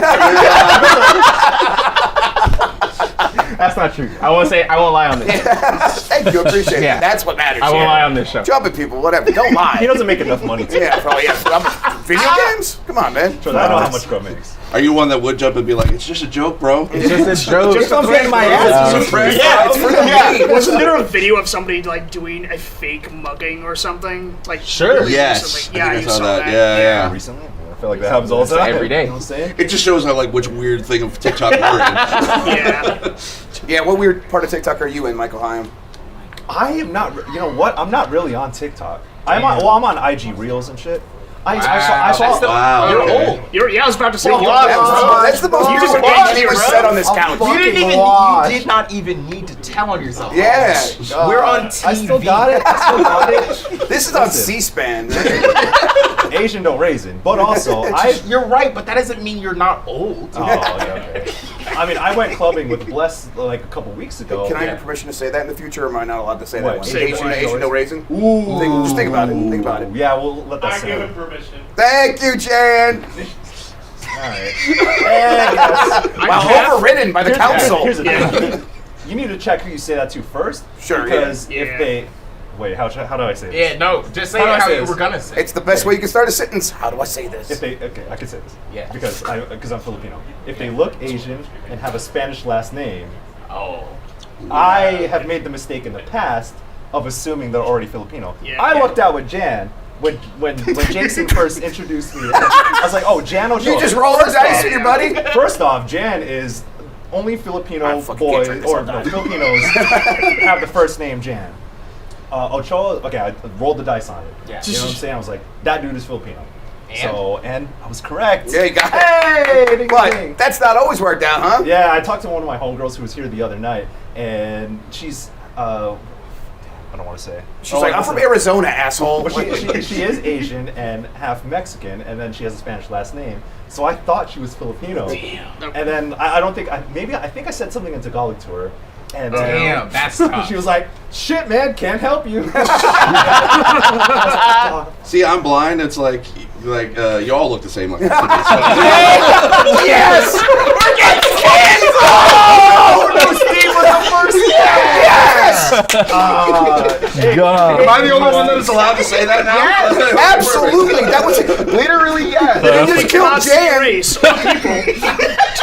And if you do try to cancel it, you're ableist. So there you go.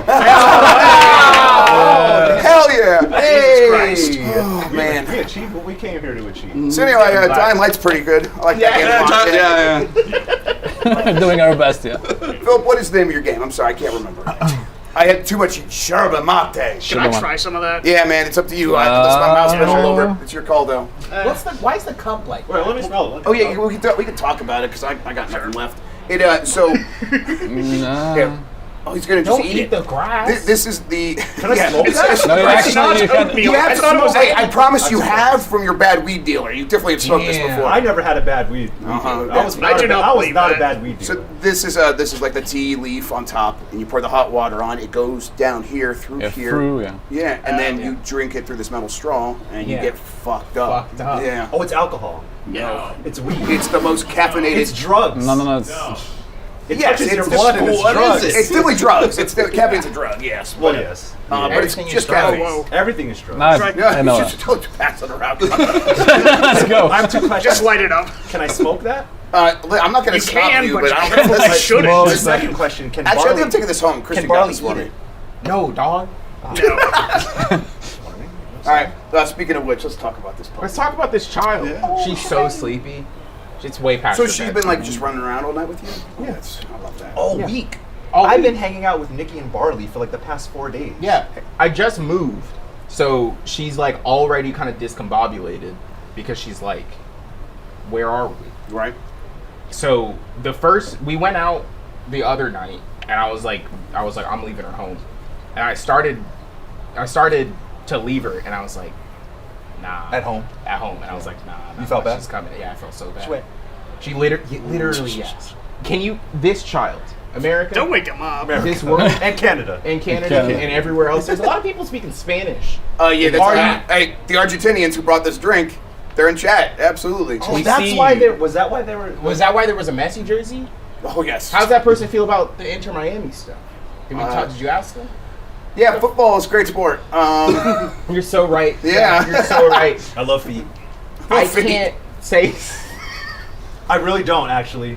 Oh, I would not. Hey, You can't just take that back. Let's play games. Now we Look know at what he someone watches gets on like theater. iTunes. That man right there. That man loves feet. That man basically is a Mike human. Mahardy. That dude means Zuri. I'm all right with feet.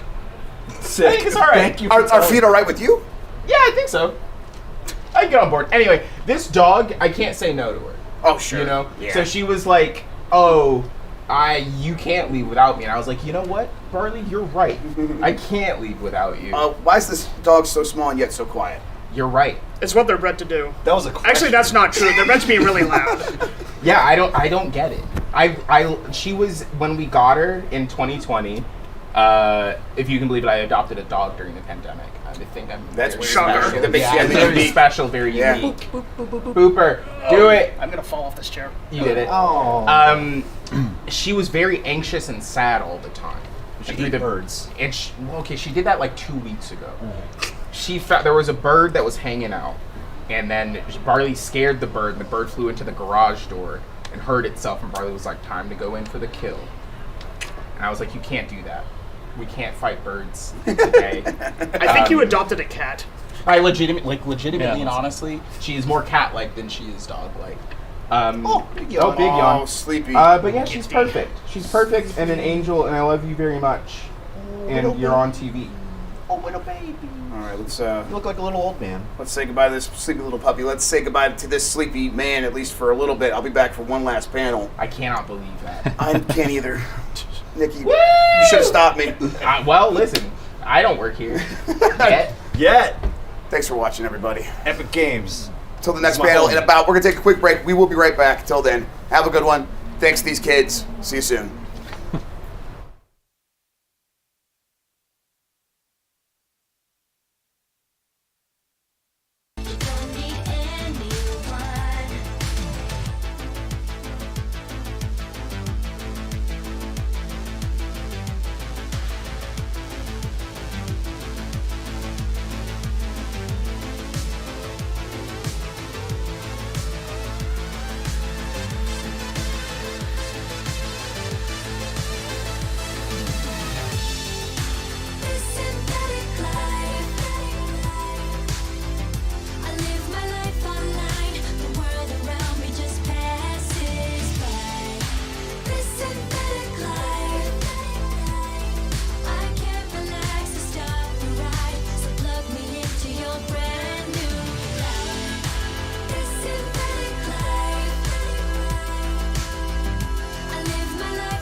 Search me, I'll give it all up just to be with you.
me. I'll give it all up just to be with you.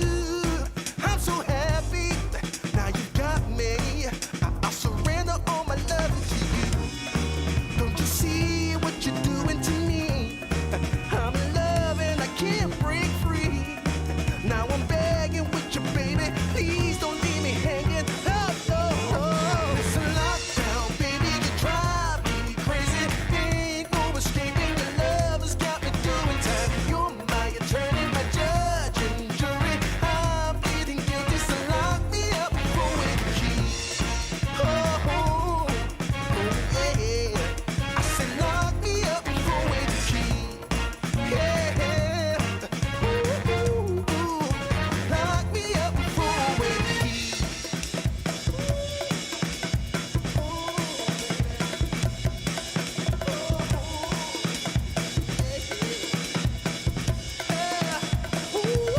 Baby, it's a lockdown, baby. You drive me crazy. Ain't no escaping. Your love has got me doing time. You're my attorney, my judge and jury. I'm pleading guilty, so lock me up for a key.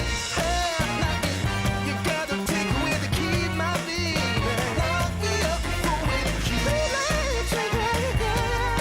Keep me in there. Lock me up for a key.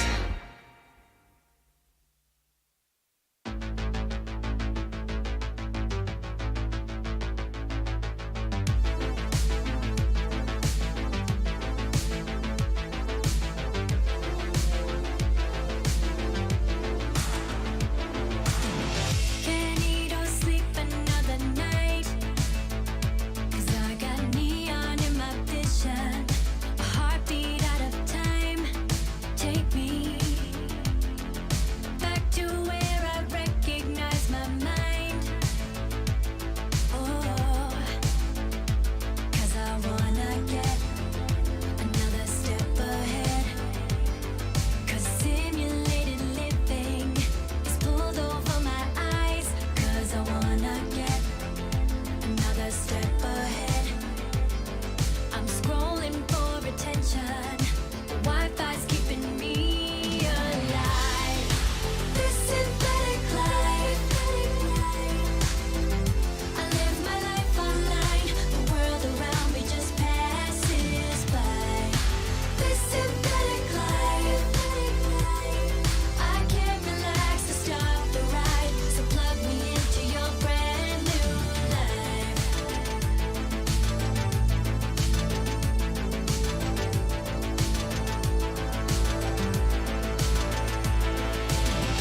I'm wired, not tired, another night.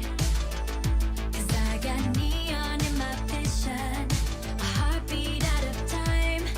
Take me, 'cause the television's capturing my mind. Oh no, 'cause I wanna get another step ahead.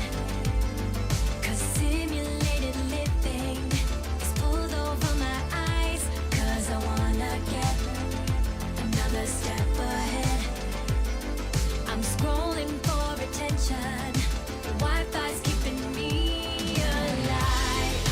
This synthetic life. I live my life online. The world around me just passes by. This synthetic life. I can't relax to stop the ride. So plug me into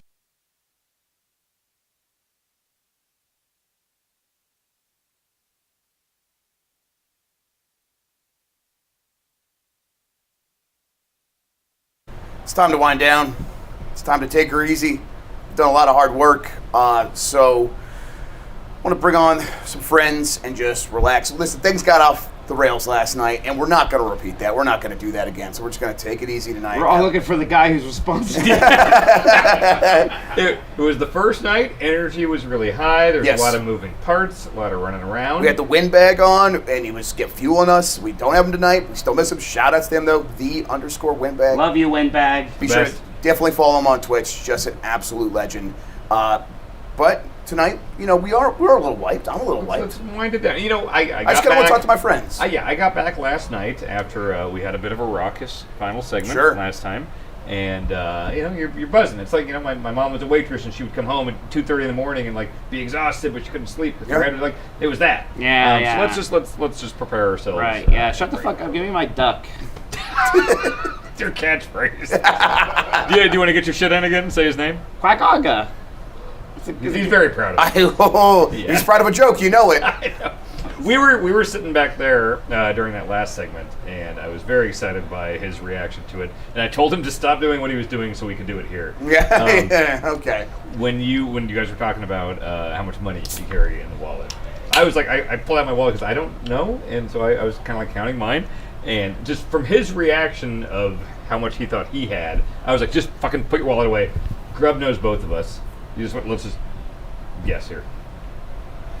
Okay, I'm guessing how much money you each have? Cash in our wallet. Well, yeah, right cash. now. Cash, okay. On our person. I think, Dan, that you probably have about $80. I think you're going to have around 80. I think you have travel money, and I think it's, you probably went to an ATM right before. Okay.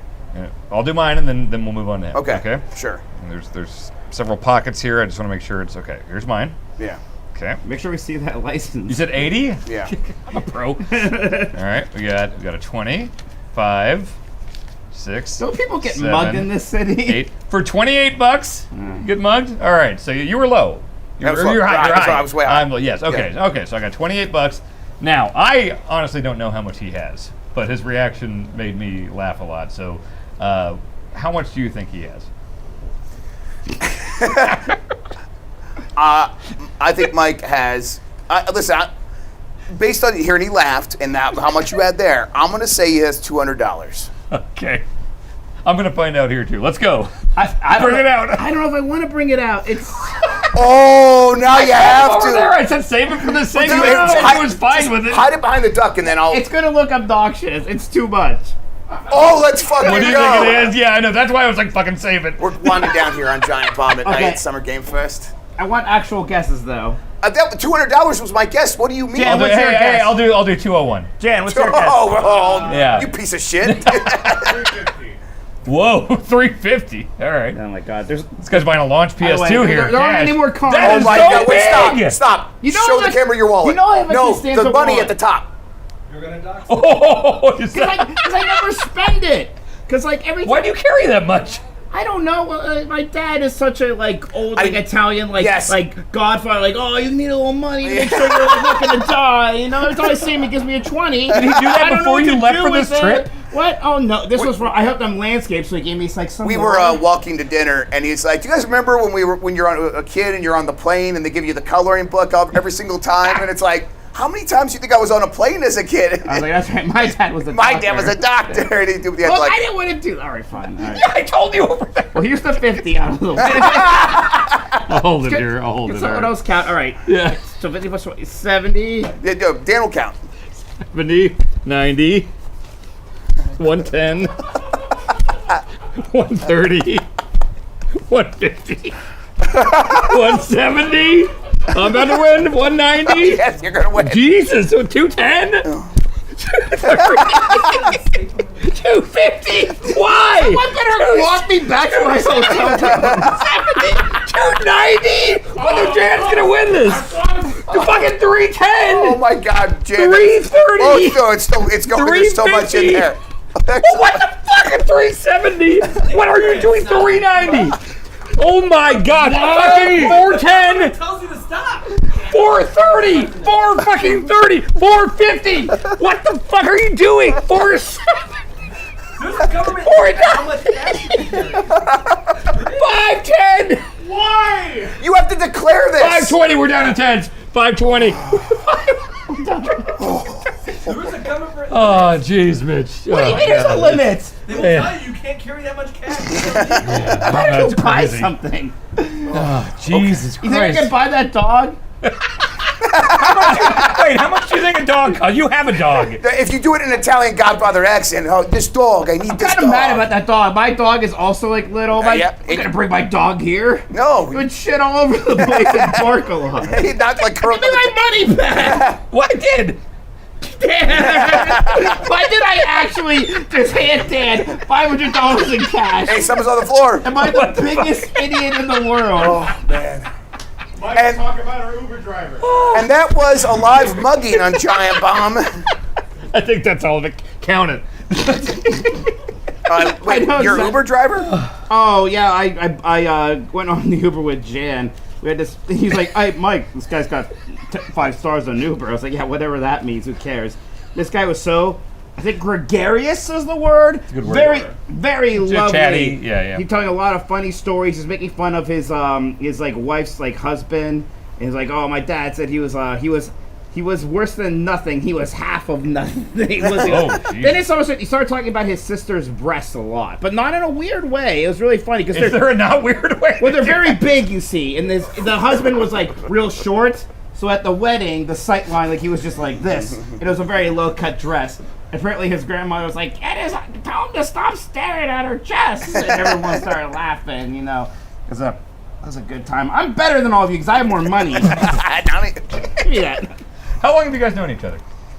We've known each other for 11, 12 years now. All right, I'm gonna do a test here. If I ask you to, I'm gonna do 3, 2, 1, and you both have to say a thing. Oh no! Like a noun or thing, a place, just a movie, a fucking anything. Yeah, I don't. Yeah. And you're both gonna say something, and then you on the next one you got to try to meet in the middle. So let's say you say forest and you say sky. On the next one it's 3, 2, 1. Maybe you both say nature. You know, like to meet in the middle. This is Tim Turry taught me this, and it's a fun thing. Complicated. How long do you think it would take? How many rounds do you think it would take you guys to meet? I don't know. I'd like way more than what is normal. Okay. Yeah. Well, like Bonk and I have done it, and like we've done it before in like 2. Yeah, I think it's gonna be way more than normal. Okay, so just get a thing in your head. Get a thing in your head. Did somebody already make?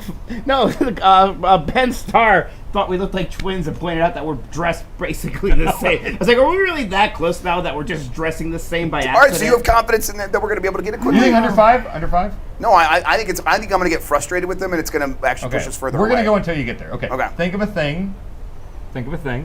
Okay. Okay, just anything. Wait, A noun, a movie, a person, a place, and just a thing. Doesn't matter. It's that simple. Yeah. Okay. You have one? Yes. You have one? Mm-hmm. All right. At the same time, I'm going to do 3, 2, 1. Then you both say it. 3, 2, 1. Dog. Epcot and dog. Okay. Okay. You ready? Mm-hmm. 3, 2, 1. Pluto. Here's the thing too. You can't repeat stuff. Yep. No shit. Okay. You ready? See, I'm already so bad at it. We're gonna get there. I was thinking it was a 50-50. We're gonna get. Wait, hang on. I lost it. I had it, now I lost it. Okay. All right, ready? Don't think it's too hard. Are you ready? Are you ready? Yeah. Okay. 3, 2, 1. Max. Mickey Mouse. What did you say? Max. That's Goofy's son. He's also a dog. Okay, we're on 3 rounds. We got Max I got it now. and Mickey Mouse. What do you got? I thought I said Minnie Mouse. I said Mickey. Oh, well, I guess I can't say Minnie now. Okay, I got it. Okay. Max and what was yours? It was Mickey Mouse. Okay, and ready? Here we go. 3, 2, 1. Donald Duck. Yeah, there we go. That was good. That was good. All right, you guys are friends. We almost had it right away. Yeah, that was really close. We almost had it in one. It was roll the dice for sure. But that was really good. Dog, you got to say the actual animal. Yeah, I guess. You're right. See, I'm just going to get mad at him. No, you're 1,000,000% correct for sure. Oh, no. Hello? No, absolutely. We were talking about dogs. We were talking about your dog. I was saying I was very It's jealous. a really cute dog. Oh my God, I know the dog was in the bag. I have, what if I told you Oh, Barley, I didn't even see you. If I told you I had $500 in cash, would I here be now. Would I be able to buy the dog? $510 in cash. On you? Yes! You didn't see that? Isn't that insane? I'm getting Chaim. Yeah, okay, get Chaim. Yeah, that's fine. Yeah, absolutely. Absolutely. Let's get him together. Yes, Let's they get were, him together. they were literally talking about mugging me like a half hour ago. Yeah, I didn't. Well, that was the impetus for the. Is impetus That's the why I word was, of that was. that's why I was laughing because they Sure. well, you probably I have like think so. 200 in there. Jeez. I can buy myself something nice. What's Fighting you right Wait! the fuck Don't say now. how much it was. Don't say. Hey, how much do you think he has on him right now? I know how much he has on. You right saw it? now. Okay. I heard. Okay. It's way too traveling much. on. Yeah. It's way It's too much entirely money, too Mike. much. That's too much money. What should he buy? Where you Or going? what should you You guys trying to buy a when you launch mug him? PS5? That's a really What? good price. Where are you going tonight? Where are you staying at? Yeah, tell Twitch. You on Fandom Dime? No, I'm not actually. I don't work for this. What floor do you stay at? You'll never know. What you got in your fucking sorry. Wait, why do you have just a whole chicken thing on your knife? Because he's got hands. Jen, are they getting on the mic? I got Are we hands. good? Yeah, you're on the boom. Cool. Oh, okay, nice. Jen, do we have snacks? Yeah. Okay. What you need? I think Mitch. It's been a while. No. Jan's got something for Mitch here. So, Mitch, no pressure here. Oh fuck yes, dude. We're eating food. It's not an apple. I made sure it's not an apple. I told him that's a shoot thing that you don't want any part of. Mitch, come here. There's no apple. Mitch, there's no apple. I'm not kidding. I asked Grub. I said, "Hey, would this be good?" He said, "As long as it's not an apple, because that's a real phobia. There's no apples here." Mitch, you don't have to Get that out of here! Mitch, just. Hey, I'll take that strawberry though. I'll sit Well, hang back on. I want to see you. down. I want to give him a chance, and then Mitch, Hey, wait, look okay. at it. Like, is there any like rules we could establish? Yeah, where you yeah, would yeah, sit no. down where the fruit is here, but not like near you. Any real no we- pressure. I want it back with jam. Or no, we're not allowed to move it back near you, but it could like maybe be on the table. No. What? Damn. Back with jam. No. I already showed you my wallet. Where is it now? He's right. Wait, can I have that strawberry though? You really? No, you I won't think try it's- any of them? And you thought I was gonna eat one of them? I thought I was gonna eat something from there. I didn't want it near me. I was under the impression That's apples are the homophobic. only no-go. No. No. They're like. No. You said we're gonna chill out. You said we're gonna relax. Sorry, I did something fucking crazy, like brought some Anus watermelon fucking around. Jesus Christ. He's Yeah, fucking he's a real We should wild jump guy him over and here. just not take his money. All right, thank you, everybody. I'll rinse him. At least somebody's looking out for me. There was a time earlier where I was talking to Jeff and talking to Kenny Omega feel about maybe you would eat like a banana if Kenny Omega Kenny fed it to Omega's you. aware of this bit. That was like there was like a 50% chance that Kenny Way Omega was lower- going to feed you a banana today. Way lower than 50 that I would eat it from him. From Kenny? Lower than 50%. Oh yeah. Would it be bananas higher are than if I pretty tried? gross. Powerful. What? Would it be higher than if I tried to get Wait, you? there would be a to whole eat? yeah. there would be a whole platter, and you would be allowed to choose from Kenny Omega holding a tray, shirtless. Would he have to feed you? I was picturing that. Yeah. Yeah. Kenny would like feed it so weirdly. I love Kenny, but he would be weird with that. He'd do something real weird. He'd mush it in there. He could really get his fingers involved. They might like touch my like not. His fingers Hey, on yo. fruit. You're not eating the fingers, bro. Yeah. I'd rather eat Kenny Omega's fingers than whatever that was. I thought Okay, I saw some no. Okay. watermelon. A shoot question for Yeah. you. Okay, there's a watermelon here and severed Kenny Omega fingers. Which one would you To be eat clear, first? I meant like Kenny Omega like put his finger in my mouth. I'm not gonna eat. Oh, let's just okay. We'll do. I'm not gonna be a cannibal, Dan. Well, I don't know the depths of your situation. Okay, so sorry, Dan. Yes. Are you saying that the further away from eating fruit you are, the closer you are to eating human? No. No. He's just saying No. that like he would rather. He said he would rather eat Kenny Omega's fingers. He just said Yeah. that. So I'm just trying to. I've You're been trying trying to to- figure out this man's brain. I've known him for a year A or year, less. yeah. Yeah. And I've just been trying. I've gotten to know He's him a pretty friend of well. ours. Yeah. What's the monetary value for him? Monetary value for he's for me? $510 exactly right now. Oh, I thought it was 520. Eat- I thought it was eat from 520. Kenny Omega. I'm not doing it for 510. I think $10,000 is reasonable. No. guy? If we said here's $5,000 cash and you eat every fruit in that 5,000. bowl that we just That's brought. half of what I wanted. Yeah, wait, what'd you say? In that bowl to eat everything in that little bowl. Everything for 5,000? You're out of your mind. I'll do it right now. That's like It's a different situation.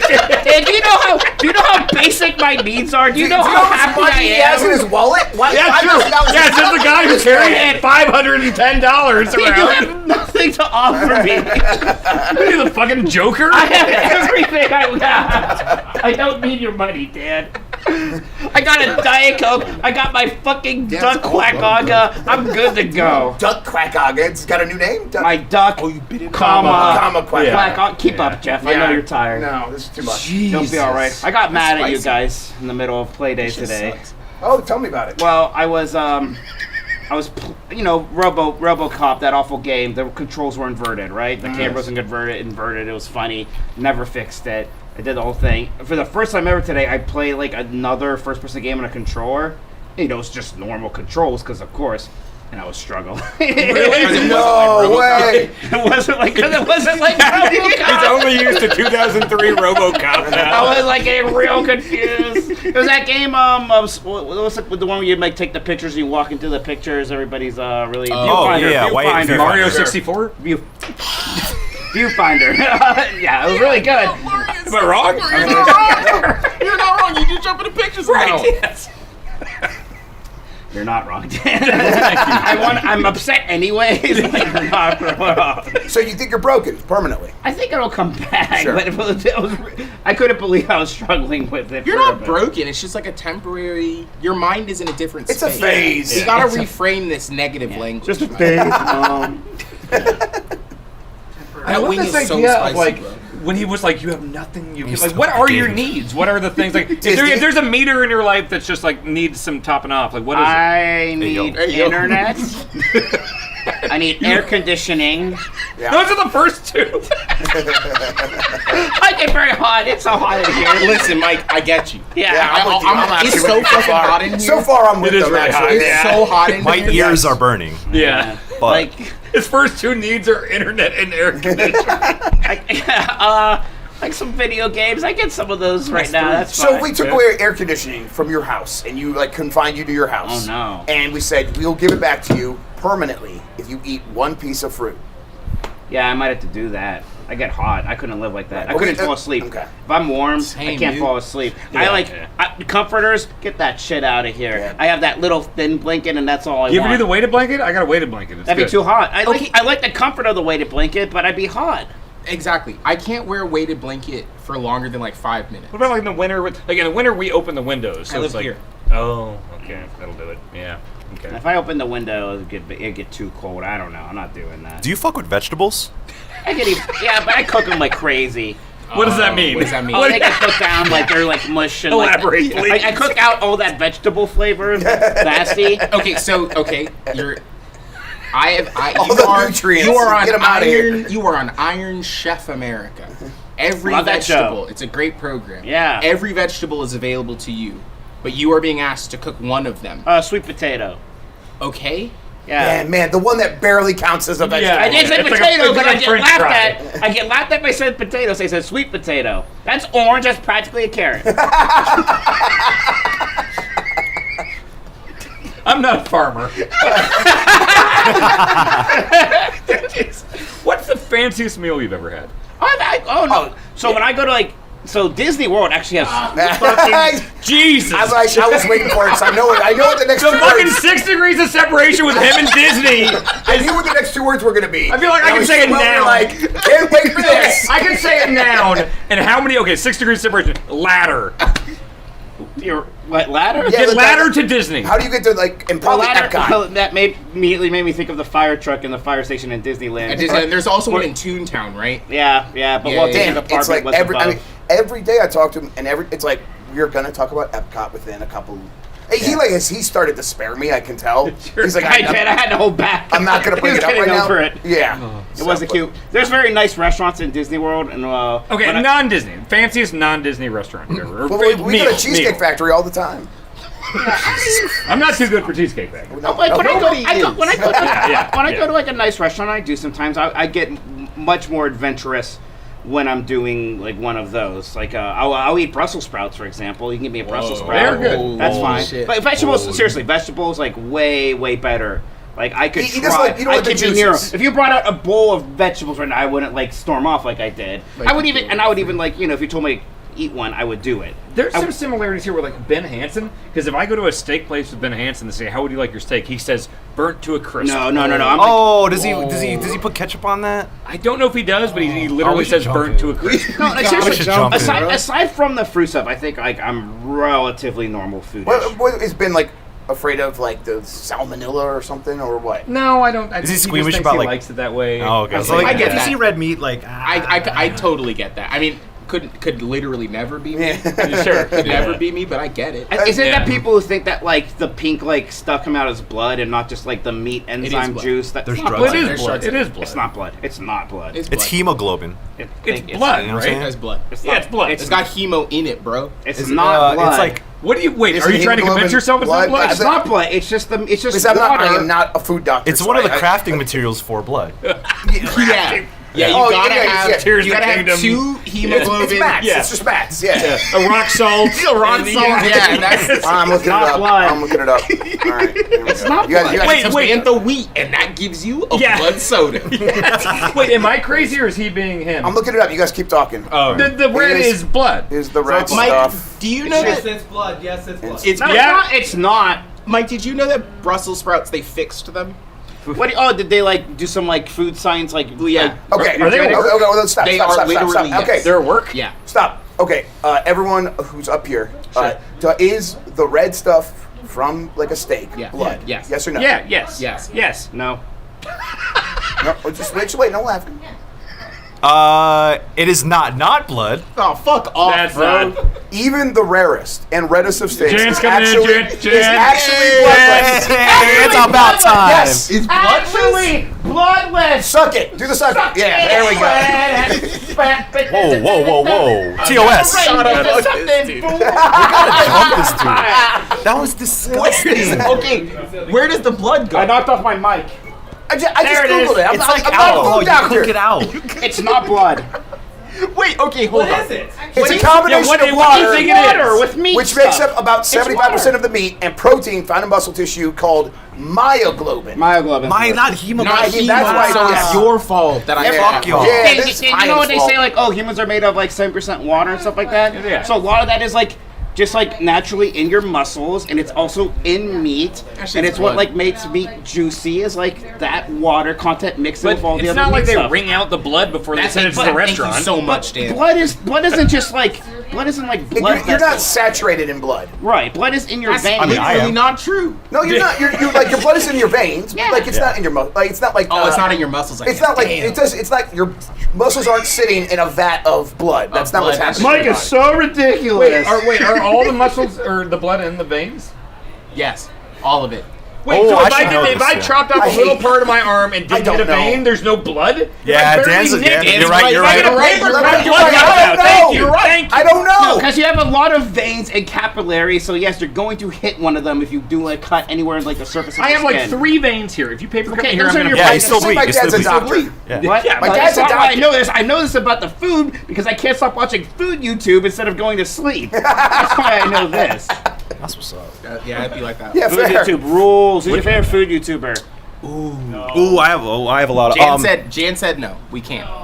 Why we can't? Oh, is that like promoting? What? Why can't we say that? Oh, you can do whatever you want. I just Oh. don't think you'd be the best food YouTuber. Owen Hahn. Why is that, Jan? Elaborate. Wait a minute. Mike, would you eat Dole Whip? Yeah, I just had some. That's fruit. Yeah, but that's like Disney No, fruit. okay, he has fruit. Yeah. Come on, Emma, come on. Okay. Yeah, please. All right. Oh my God. Did you hear him? He said, yeah, but that's Disney fruit. Okay. Literally. I don't have to be here. That's what my dad called No, me. but okay.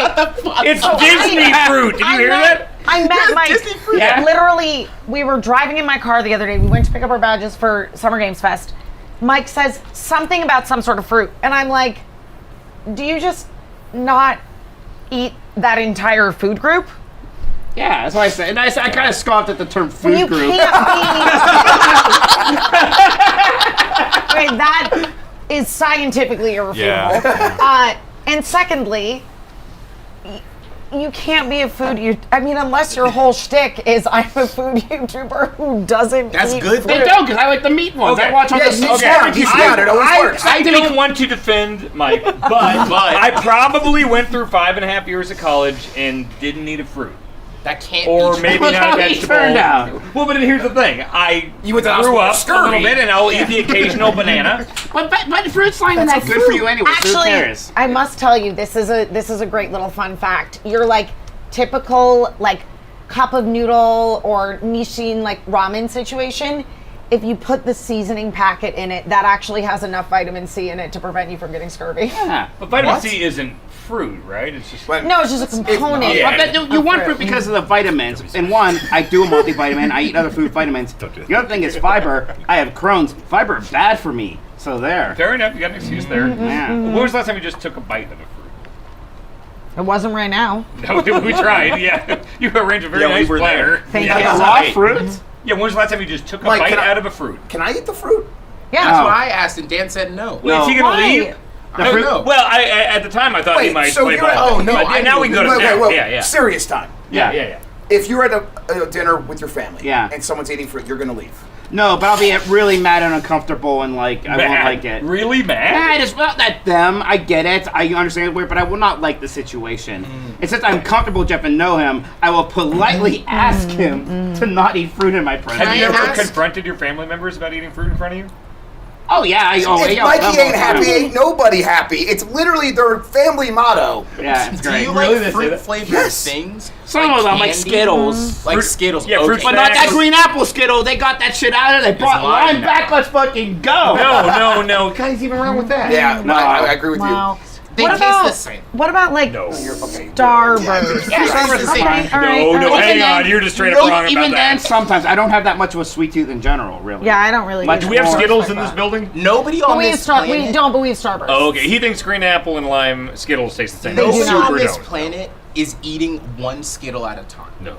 Well, I've done it just to test my hypotheses. That's nuts. You're eating like 4 of them at a time. And then they all just taste the same. conservatively, That's and then exactly what it they're is. all gonna go in your fucking mouth at the same time. No, 100% actually, with you. this is real. Whenever I get a bag of Skittles, which Yeah. is frequent, Mm-hmm. I do. What are you gonna Here's what I say? do. What are you I gonna open say? it up. I pour No it. one should think about Skittles this much. Oh, I've got a whole. I could write a thesis paper on it. So I open it up. I pour the whole bag on the table, and Oh. I The will. table So here's what I do. loose? I decide what You is have the dog. I thought you hated germs. Then it's elevated. Wait, Okay. so Yeah. you like Is he a germaphobe? I curate don't think so. thought he a was. Skittles Seems tasting like it would be. menu? Yes, No, he's exactly. bacteria. He's so bacteria. I decide that like I want the last bite to be the best one. So I Sure. decide That's like normal. okay, so let's Yeah, do that's 2 fine. reds, 2 I do that with purples, Starburst, and so yeah, I exactly. do Yeah, that with it's a Starburst red and a as well. pink at the end every single time. 100%. Not Yes. purple? We're talking Starburst. It's not Wildberry. We're talking like. Oh, my four. bad. I thought it was Skittles. Yeah, no. Minus Skittles, 2 red, 2 purple, 1 yellow. Everything else, we can do like, okay, here's a couple. You can get Yeah. wild with it a Yeah, little yeah. bit there, but I'm going to end with the best one always. But no, I plan out a whole That's timeline okay. of my That- Skittles I experience. don't play. It just happens. I'm like, I'm like, without even thinking. This is like my id. Just like the red's going over here, and I'll get to that last. Yeah, if you pour the whole bag in your mouth, you're gonna have a good time. But like, I prefer to take my time. Yeah, it's a real fucking Right. party in the mouth. Yeah, Yeah. absolutely. Yeah. Absolutely. Yeah. Dan- oh, What is shit. happening? Dan wants Just the sauce. It's okay. Dan Well, really wants something in it. to. want to be a feet finder. Oh my God! Yeah, it's he can't not help no himself. wiki Yeah. feet. Wiki feet. Yes. Oh, we're not talking about that again. Again? Oh wait. Oh shit. Just like your feet. Oh. Socks are fine. I know, but Socks are fine. Keep them to yourself. Don't give away your bare feet for free. That already happened. Cover them if he goes barefoot. That's my advice to the internet. No, but what Dan is saying is that like he doesn't want to experience the rainbow all at once. He wants to really I mean, it's a like good time to taste taste the the rainbow. components Yeah. of the rainbow. Yeah. I like a curated experience. It's like you ever go to like a prefix place? Yeah. You know, and it's like they are curating it. A chef knows exactly. Yeah, Like it's sure. that, but I'm doing it for Yeah, myself. I just like want a to listen to the wine throat and pour the tasting. rainbow down my throat all at Dan, once. It's I Pride Month, appreciate baby. rainbow. Yeah, both of you for supporting the community. yeah, absolutely. Yes, Pride Month, absolutely. baby. Let's Thank you go. so much. 100%. Absolutely. Yes. I really appreciate Yeah, it. yeah, I'm here for you. Is this a joke about penises? Whoa. Well, it depends on who you ask. Depends on who you ask, I guess. Yeah. Like, Barley, you can't. No!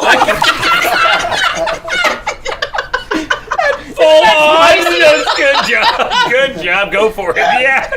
Oh, Burley. I'm like, No! I'm kind of I don't think she What can is taste happening it. with No, you? she Are you can't holding like taste a it. fork behind the Sure, cup? yeah, so Okay. when I went outside to get Michael after we were talking about whether or not we were going to jump Mike, depending on how much money he had, I went out there and I saw Michael looking at the TV out there with this wing on a knife. And he told me earlier when we were eating the I thought it was wing together, boneless. it was boneless. And No, he told it's me not. he took a whole yeah. ass bite out of it and met bone. Yeah, bone Ken, zone. You're Ken Bone now. No. Remember that guy? Is he still Oh, yeah. alive? Didn't I he? think about him way too much. Didn't he like Yeah. What does that mean? Didn't he beef That it? election? What's that? Was it That's Ken the Bone Hillary that beefed election, it? right? Yeah, I think so. Yeah. Ken Yeah. Bone. You know, you kind of look like Ken Bone. That's one of the fucked meanest things up. that anybody has ever said on this program. Okay, you're right, I'm sorry. I've been watching this shit for as long as it has been on. I still want to be his friend. I don't want to ruin it. We gotta stop. Wait, can he dress as Ken Bone tomorrow for the last day? Oh. Gotta hit that. I'm cheek sorry, and Mike. I get don't the mean it. I eyes just on. thought it would be funny. Now I realize it was really mean. You Photoshop, do your thing. I'm sorry. Photoshop, please. No. At Tolkoto, Tolkien Miyamoto. I'm putting my Do they know about the name? No, you don't have to put the shoes Do back you guys on. know the name? Do you guys know the Twitter name? You know, there's That's the him, socks. Mitch. No. Hey, Oh, socks. yeah, I know. yeah. Oh, you do? Do you know where Tolkoto comes from? Yeah. Underneath the couch. Okay, you both Should be socks. Okay. What socks? From the swag bag. Y'all got put the swag? socks on? I'm just saying they're there. You do what you gotta do. I brought a pair of socks in case things got weird with you. That's my. They are under your seat right now. Yeah, that's what I'm saying. That's where I planted them. Yeah, that's one of the things I miss about being in games the most. It's feet. The feet? Yeah, it's the feet, bro.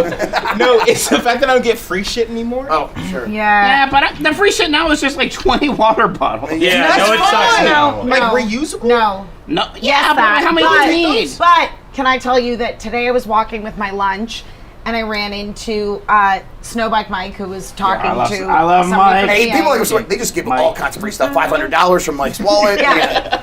Okay. And I was he was over by EA and I'm wandering and I've got my like burrito in my hand and they're like, would you like a shirt and a hat for skate? And I was like, what? I mean, Oh, sure. yeah, yeah. And then they were like, if you Yeah, write you down can your work name on and your skate. email address, we will also send you an actual skate deck. What the fuck? Whoa, Oh, wait. And so I handed Mike my burrito and my chips so I could fill out an iPad, and Sure. now I'm getting a skate deck from Skate. What the fuck? Let me back in. I need to get the fuck back in. Oh, you Let guys me are all back in. really unethical, actually. I'm out. I'm allowed to say it. Yeah. I'm right in the line. It's just a gift for Marley. Barley, yeah. I'm not gonna get it right. I give up. She's like that pit bull that can skateboard on TikTok. Sure. Yeah. Oh my That god. dog's dead. Can I just tell you? Jesus Christ, man. Probably yes, Definitely. but in Thirsty Suitors, which I played today over at Annapurna, Gang. there was a scene where a dog gets on a skateboard. It was great. You like go and you can pet the dog, and then the dog hops on your skateboard, and then you high five the dog. Hell yeah. Game of the year. Mike, do you think that dog's dead too? You know, no, that's a working dog. That's not a sick dog. Okay. You know, I kind of like roll my eyes whenever they're like, we can pet the dog now. I'm a little over it. I'm like, that all dog's right, name was Rock. it's Yeah. cute. I actually think Mike needs to leave. I know, like Disney dogs. adults like I don't like cozy things. I like real dogs. That's a good dog. Like it's like in order. You Yeah. what's taking the Yeah, dog? you don't get the. It's Oh. my duck. Does the Yeah. dog have Is a it? name? Yeah. You know the duck's Yeah, name? he gave it a name. No. Quackaga. No. Quack Oh no, Quacka? that's not what I Like asked. in Final Fantasy. Let me ask again. Does Square Enix have a name for that duck? I don't know. I played Bone Stars. I didn't see a duck, so I don't How know. was it? I liked it actually. that's I good. mean, you know, it's definitely very Splatoon, obviously, but there's some stuff that's different. Like, because you can like get vertical with the foam, right? Stuff like that. And you don't like reload in the foam. So we're talking about a video game. What are you doing? What website do you think you're on? Yeah, here's what I critically think about Bone Stars. Some analysis from Mitch Tolkoto. Yeah, it's fine. I like it better than fine. I liked it. Mitch Tolkoto, neither of which are his names. Well, who can say? We don't know. Let's see his giant wallet to find out. Nick, you know what Tolkoto stands for, right? Yeah. Tolkien and Miyamoto. Yeah, okay. Yeah, I want to find. We forgot to tell Snowbike Mike that yesterday. I don't know how it slipped our mind. You were making your my coffee God. table book. Yeah, of yeah. reactions, I was about yeah. to. I think I was about to tell Jeff, him. what the hell is that shit that the Argentinians gave you? It says yerba mate. It is tea. It's just stuff in there. No, there's tea in there. That is not the stuff you're drinking. That's the stuff on top, and the water goes through it. Listen, that this is how, potpourri? this is how all drinks are made. You put stuff in there. I know about I will how defend- tea. I'll defend him. I know also about am how confused tea. by tea and coffee. Okay, so the hot water goes through there. It gets the flavors and the essence and the nutrients, and then it goes down in the little Is this just goblet. wood? But here's the thing: is it really What? a different thing, or is it just it's water that just went through a thing? It's like is water wood goes through a chips. faucet. It's not like faucet juice. After Everything that. you drink is mostly water. Even Jeff, that beer. Everything you drink is mostly Everything water. is mostly water. Yeah. Like, what do you want from me? You are mostly You are water. mostly Well, I know that. Okay, If- what is if the I drink put a that is the straw least in you- water? What is the drink? There that's the is least no water? drink. All drinks are mostly water. They're not all the same amount of water. No, but No, no, well, no. What's that's- the least that's water? right, that's Yeah, what's the correct. least water drink? Damn. Define drink. What? gravy. Oh, gravy? That's not a Gravy drink. is- That's that's not a not a drink. drink. You can drink gravy. Okay. Bone broth. So anyway, A yerba smoothie. mate. It's just it's tea. But there's wood. There's wood chips. What the fuck are you It's talking not about? wood. Wait, I don't know. Look at that. That's wood Wait, wait, chips. wait. No, that is leaves. I mean, listen, it's from leaves. it's from like a It's basically all plants.